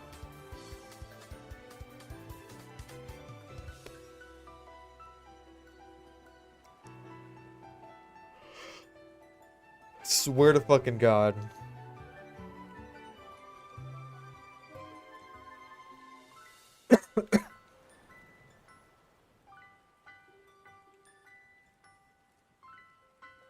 Listen, she's got to check if it learns good new moves.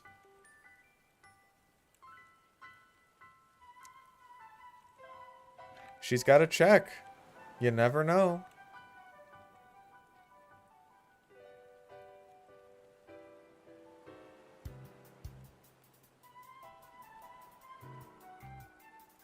Oh, right, I don't have surf on anyone. Hi, Dragon. Use die Surfenfahrten, ja.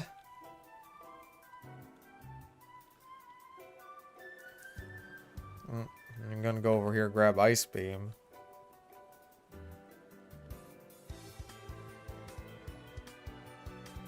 Listen, it's not like this girl could just go on fucking Bulbapedia, the free online Pokemon encyclopedia that anyone can edit.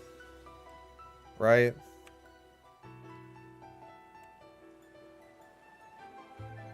Right, we haven't used Tank Growth yet. I was like, oh, well, we haven't used either of these guys, so this is fair game. But nope.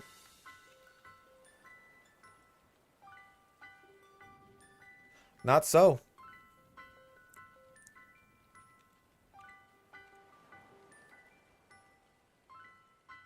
Oh, right. You're still Zwilus, aren't you?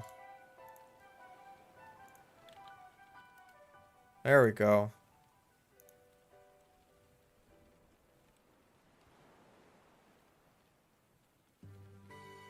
Ow. Okay, you do something. Why don't you crunch it, and then you switch the fuck out for literally anyone else.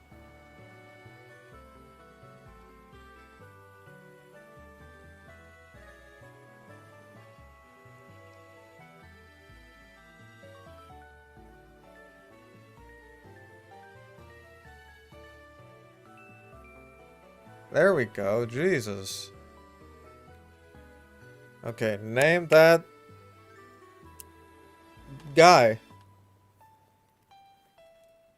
Little fella.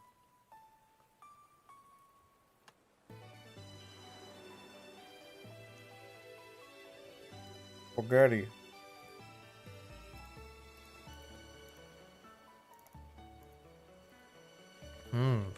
Delicious sketty.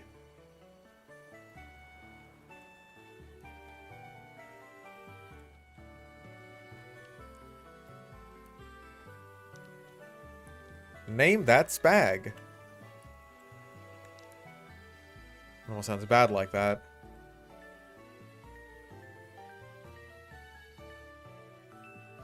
Big shroom.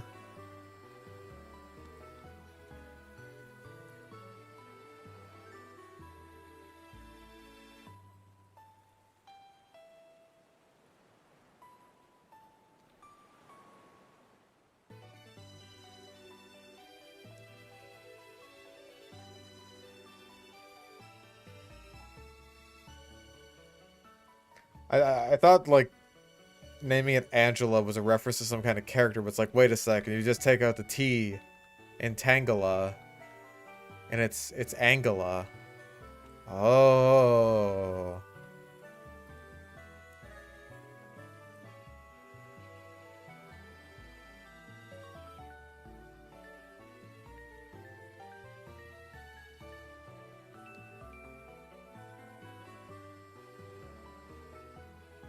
Yeah, and it's also you.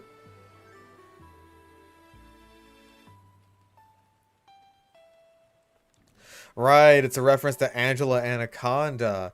And you see it's a reference to that because of the divorce. The divorce that caused. It really tangled up their relationship.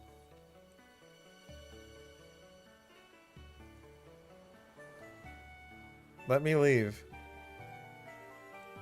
Shoot.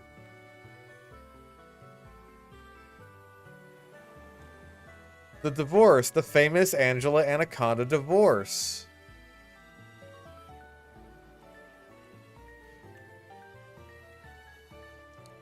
Because you see, some guy on 4chan, when he was a little baby boy, wanted to see the Digimon movie in theaters.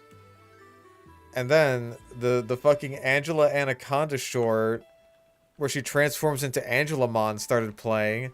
And he started crying because he thought that they saw the wrong movie. And so they took him out of the theater, and they had a big argument, and eventually they got a divorce. So Angela Anaconda is directly responsible for someone's parents getting a divorce.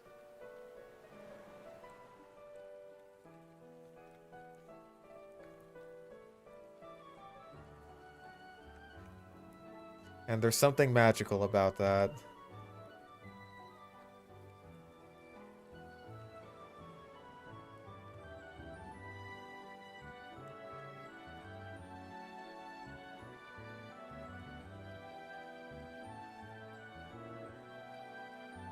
Are you Ice Beam? Give me Ice Beam.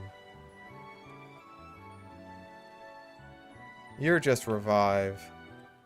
I could be revived anytime I want to by trained medical personnel. What is the deal with breaking the spaghetti? Why do Italians hate that? Do you just hate all things that are fun? No, you don't break the spaghetti.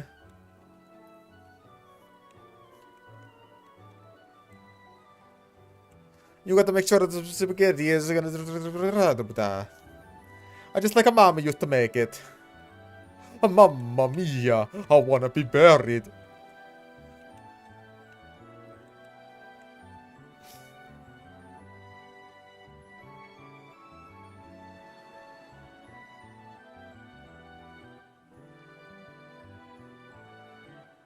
Oh. Ice Beam, Psyshock. Less satisfying to slurp up little noodles. It's not like they're super little.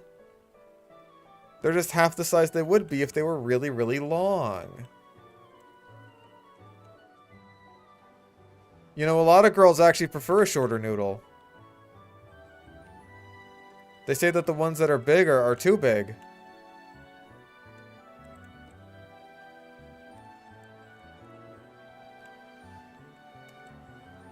It's like, I don't think I could handle all that noodle. That just seems excessive.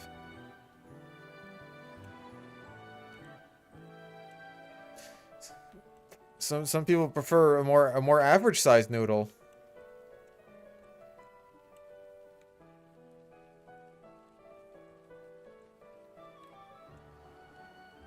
Oh, 'cause I'm fucking stupid. I got wicked braintism, brah.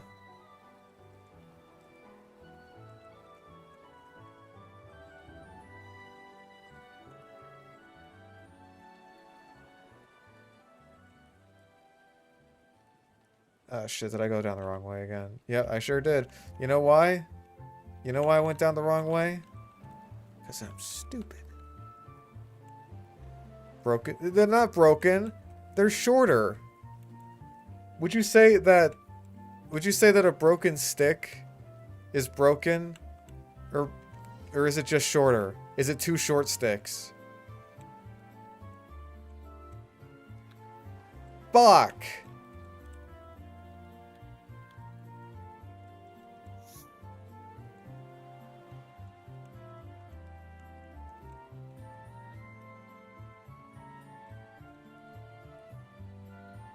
It's because I'm stupid. Because I'm stupid.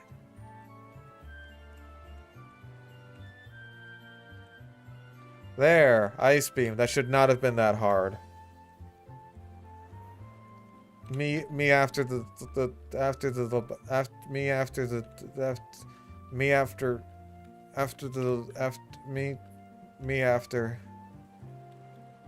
me after listen, everyone's gonna die. You're gonna have to accept that. You have to accept, Shaker, that everything that you know and love is gonna die someday.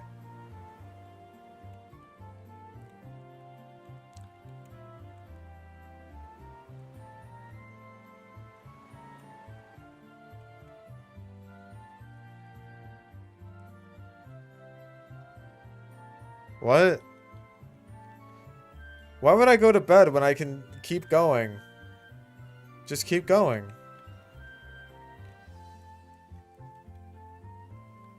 It's only like 8:40. I'm not tired.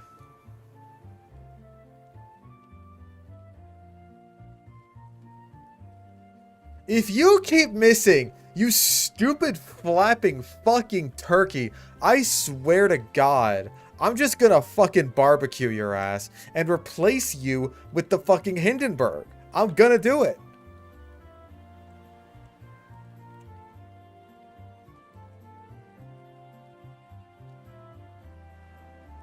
You stupid fucking chud turkey.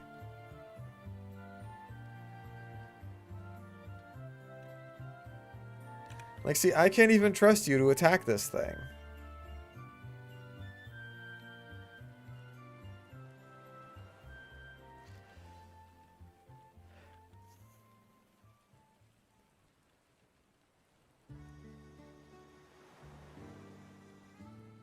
Just kill it, thank you.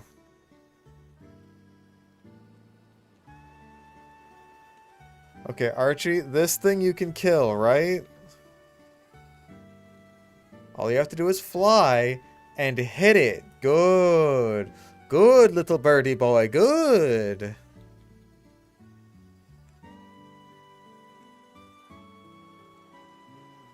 See, we got a good little birdie boy here. He knows what he's doing.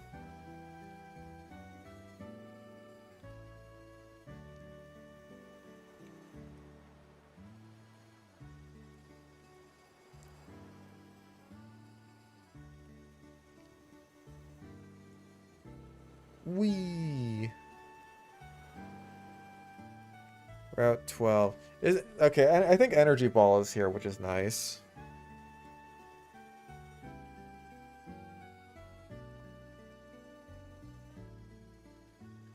And I'm pretty sure this is also the way over to the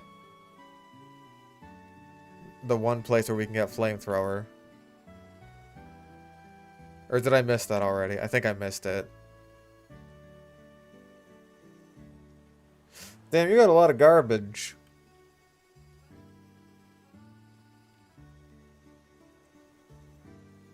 Yeah, there's Energy Ball. Nice. Can anyone learn it?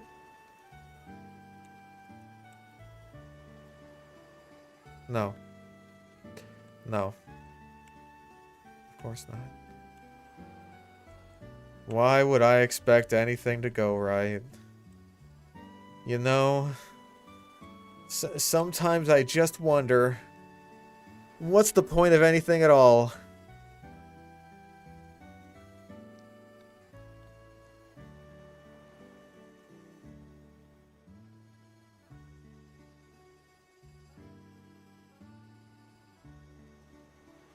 Damn. That wasn't even stabbing you died. One of those was from a Modest Mon, and the other one... that wasn't even stab.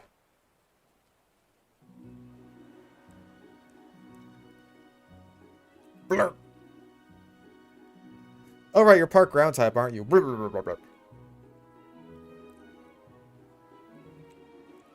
It's named Sierra Mist because we were talking about Sierra Mist when we caught it.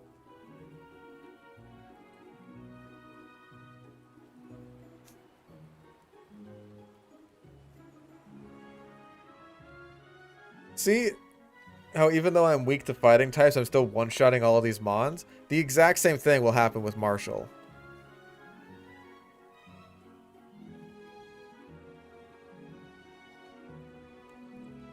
So you don't got to worry about anything. The exact same thing is going to happen. Oh, well, I already caught you, and you stink. Oh, well, I already caught you, and you stink. Of course it's a fucking male. I'm not even gonna bother. I'm not even gonna bother with this little bumblebee.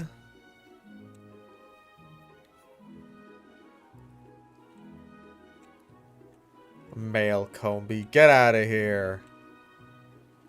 What do you take me for?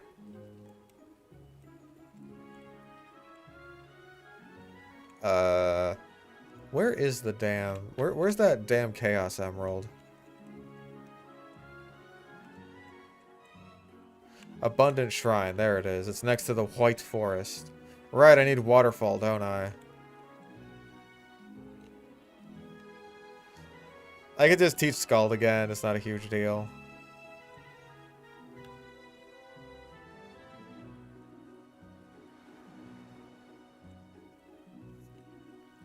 Yeah, it would be a shame if Hydreigon randomly gained the ×4 weakness. That would really suck. Oh, I just really hate that. If Hydreigon suddenly got a ×4 weakness, oh, I wouldn't be able to handle that at all. I had C Ravioli saying that, like, some of the comments on the Minecraft video that we did together. Hi, do you have Calm Mind? Bulk up. That's still good. Some of the comments on the Minecraft video that we did together were saying that he sounds like people doing the fucking Deku voice.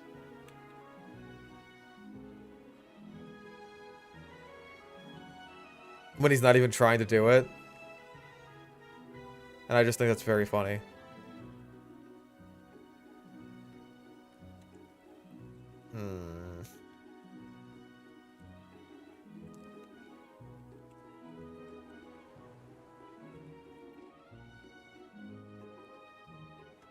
Most of the comments on that video, though, are just saying, like, oh my god, he said crafting table at 2:15, but it didn't get deleted. Why didn't it get deleted when he said crafting table at 2:15?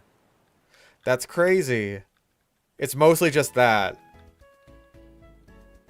So-called free thinkers when the crafting table at 2 minutes and 15 seconds does not get deleted.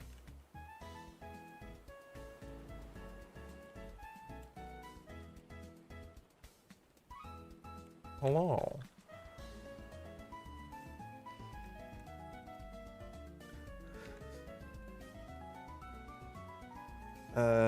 This is it, isn't it? Yeah, flamethrower. Yeah, boy. I guess I should consider whether I want that or, that fucking bird that I hate.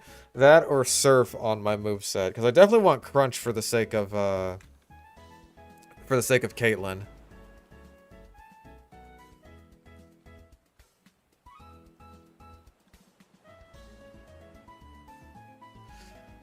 Name that bird. Oh yeah, a lot of comments of me saying the nether, like it's the N-word.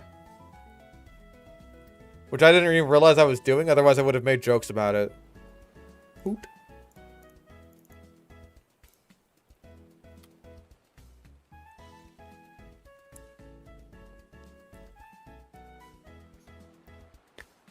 I'm just over here sneaking up on a cornered void. Dang.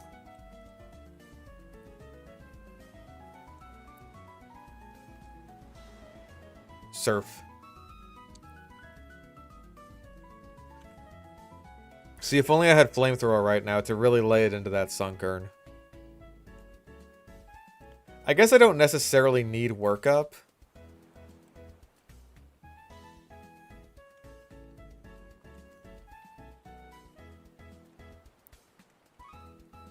Like, even 144 attack is not bad.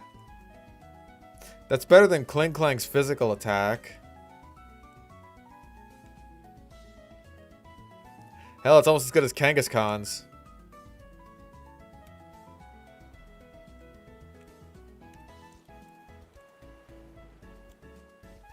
Okay, let's go forget some stuff. Midnight, so you have to sleep.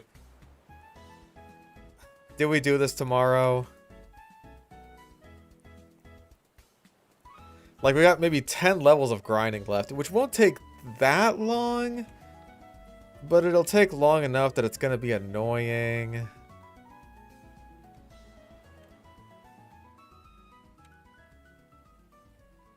Waterfall, yeah.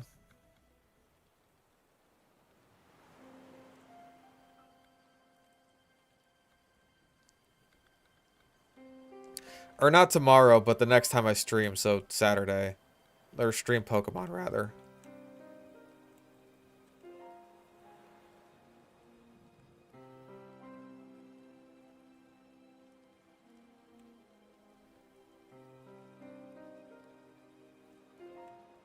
The only thing I want to wipe to is sleep.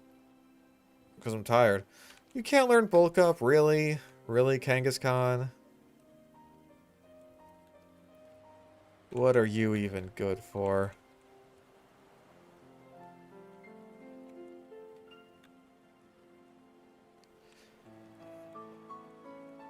You're good for learning a bunch of fucking special moves you can't even use all that well.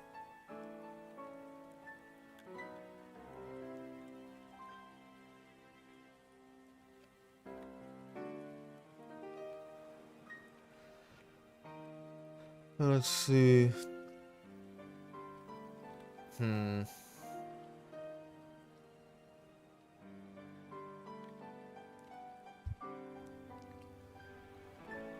Let me just check everybody's moves.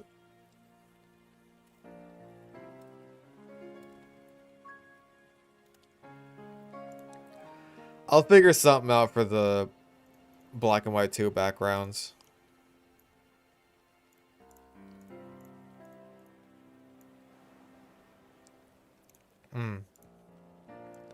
Honestly, my throat's starting to hurt. I probably should call things.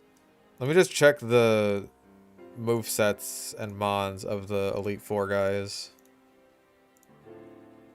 Or I gotta check Alder too.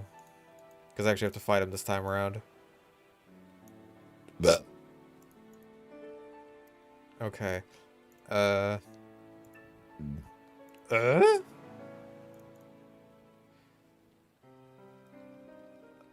Hydreigon should be good for quite a bit of Chantal, actually, except for Frostlass. Frostlass is a problem.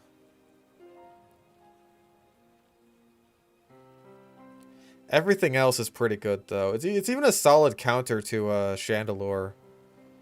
It resists or is immune to all of its moves. It does have Flame Body, so I may actually want Surf for that. As opposed to Crunch. Or not Crunch. Well, like, instead of using Crunch. Yeah, I might just drop Work Up. I don't think I need it. And if I do need it, it's very easy to reteach.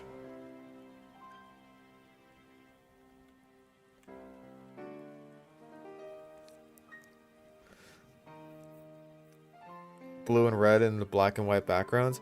I might be able to do like a little stroke effect there. Have like a little glow or something. I could work with that. Marshall. Okay, well he leads with Breloom. So that's an easy kill for Archie. Who would come after that? Probably one of his many mons with... Actually, he only has 2 mons with Stone Edge this time.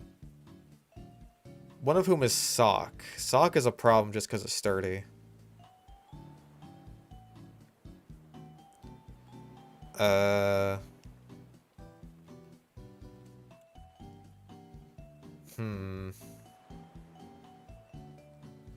Honestly, Revolver is probably the best for that. If I could, like, burn it with Scald, then that would be the best course of action.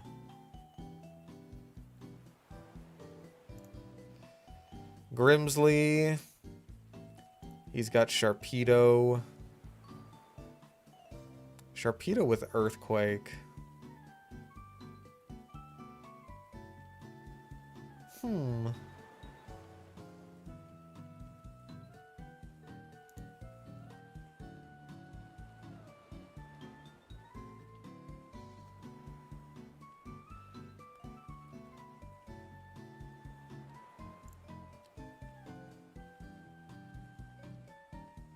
Okay, Reuniclus with Focus Blast. Oh wait, no, Sigilif also has Ice Beam. But that's like the only coverage that any of Caitlyn's Mons have against Hydreigon. Honestly, Alder being a bug guy is... Actually, all of Alder's Mons are good against Hydreigon in some way. Excelgor has Bug, Buffalon has Megahorn, Drudigon has Outrage, Vanillix has Blizzard, Escavalier has Bug, and Volcarona has Bug.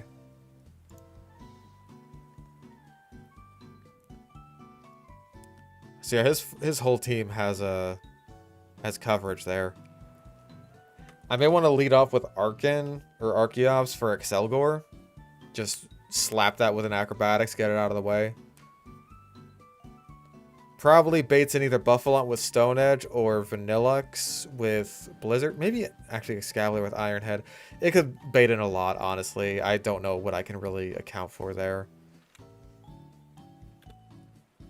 Escavalier isn't the worst thing to switch into with Hydreigon, just because like I will outspeed because it's so slow, and then I can just flamethrower it. Okay. I think that's it. We'll do this. We'll finish this on Saturday.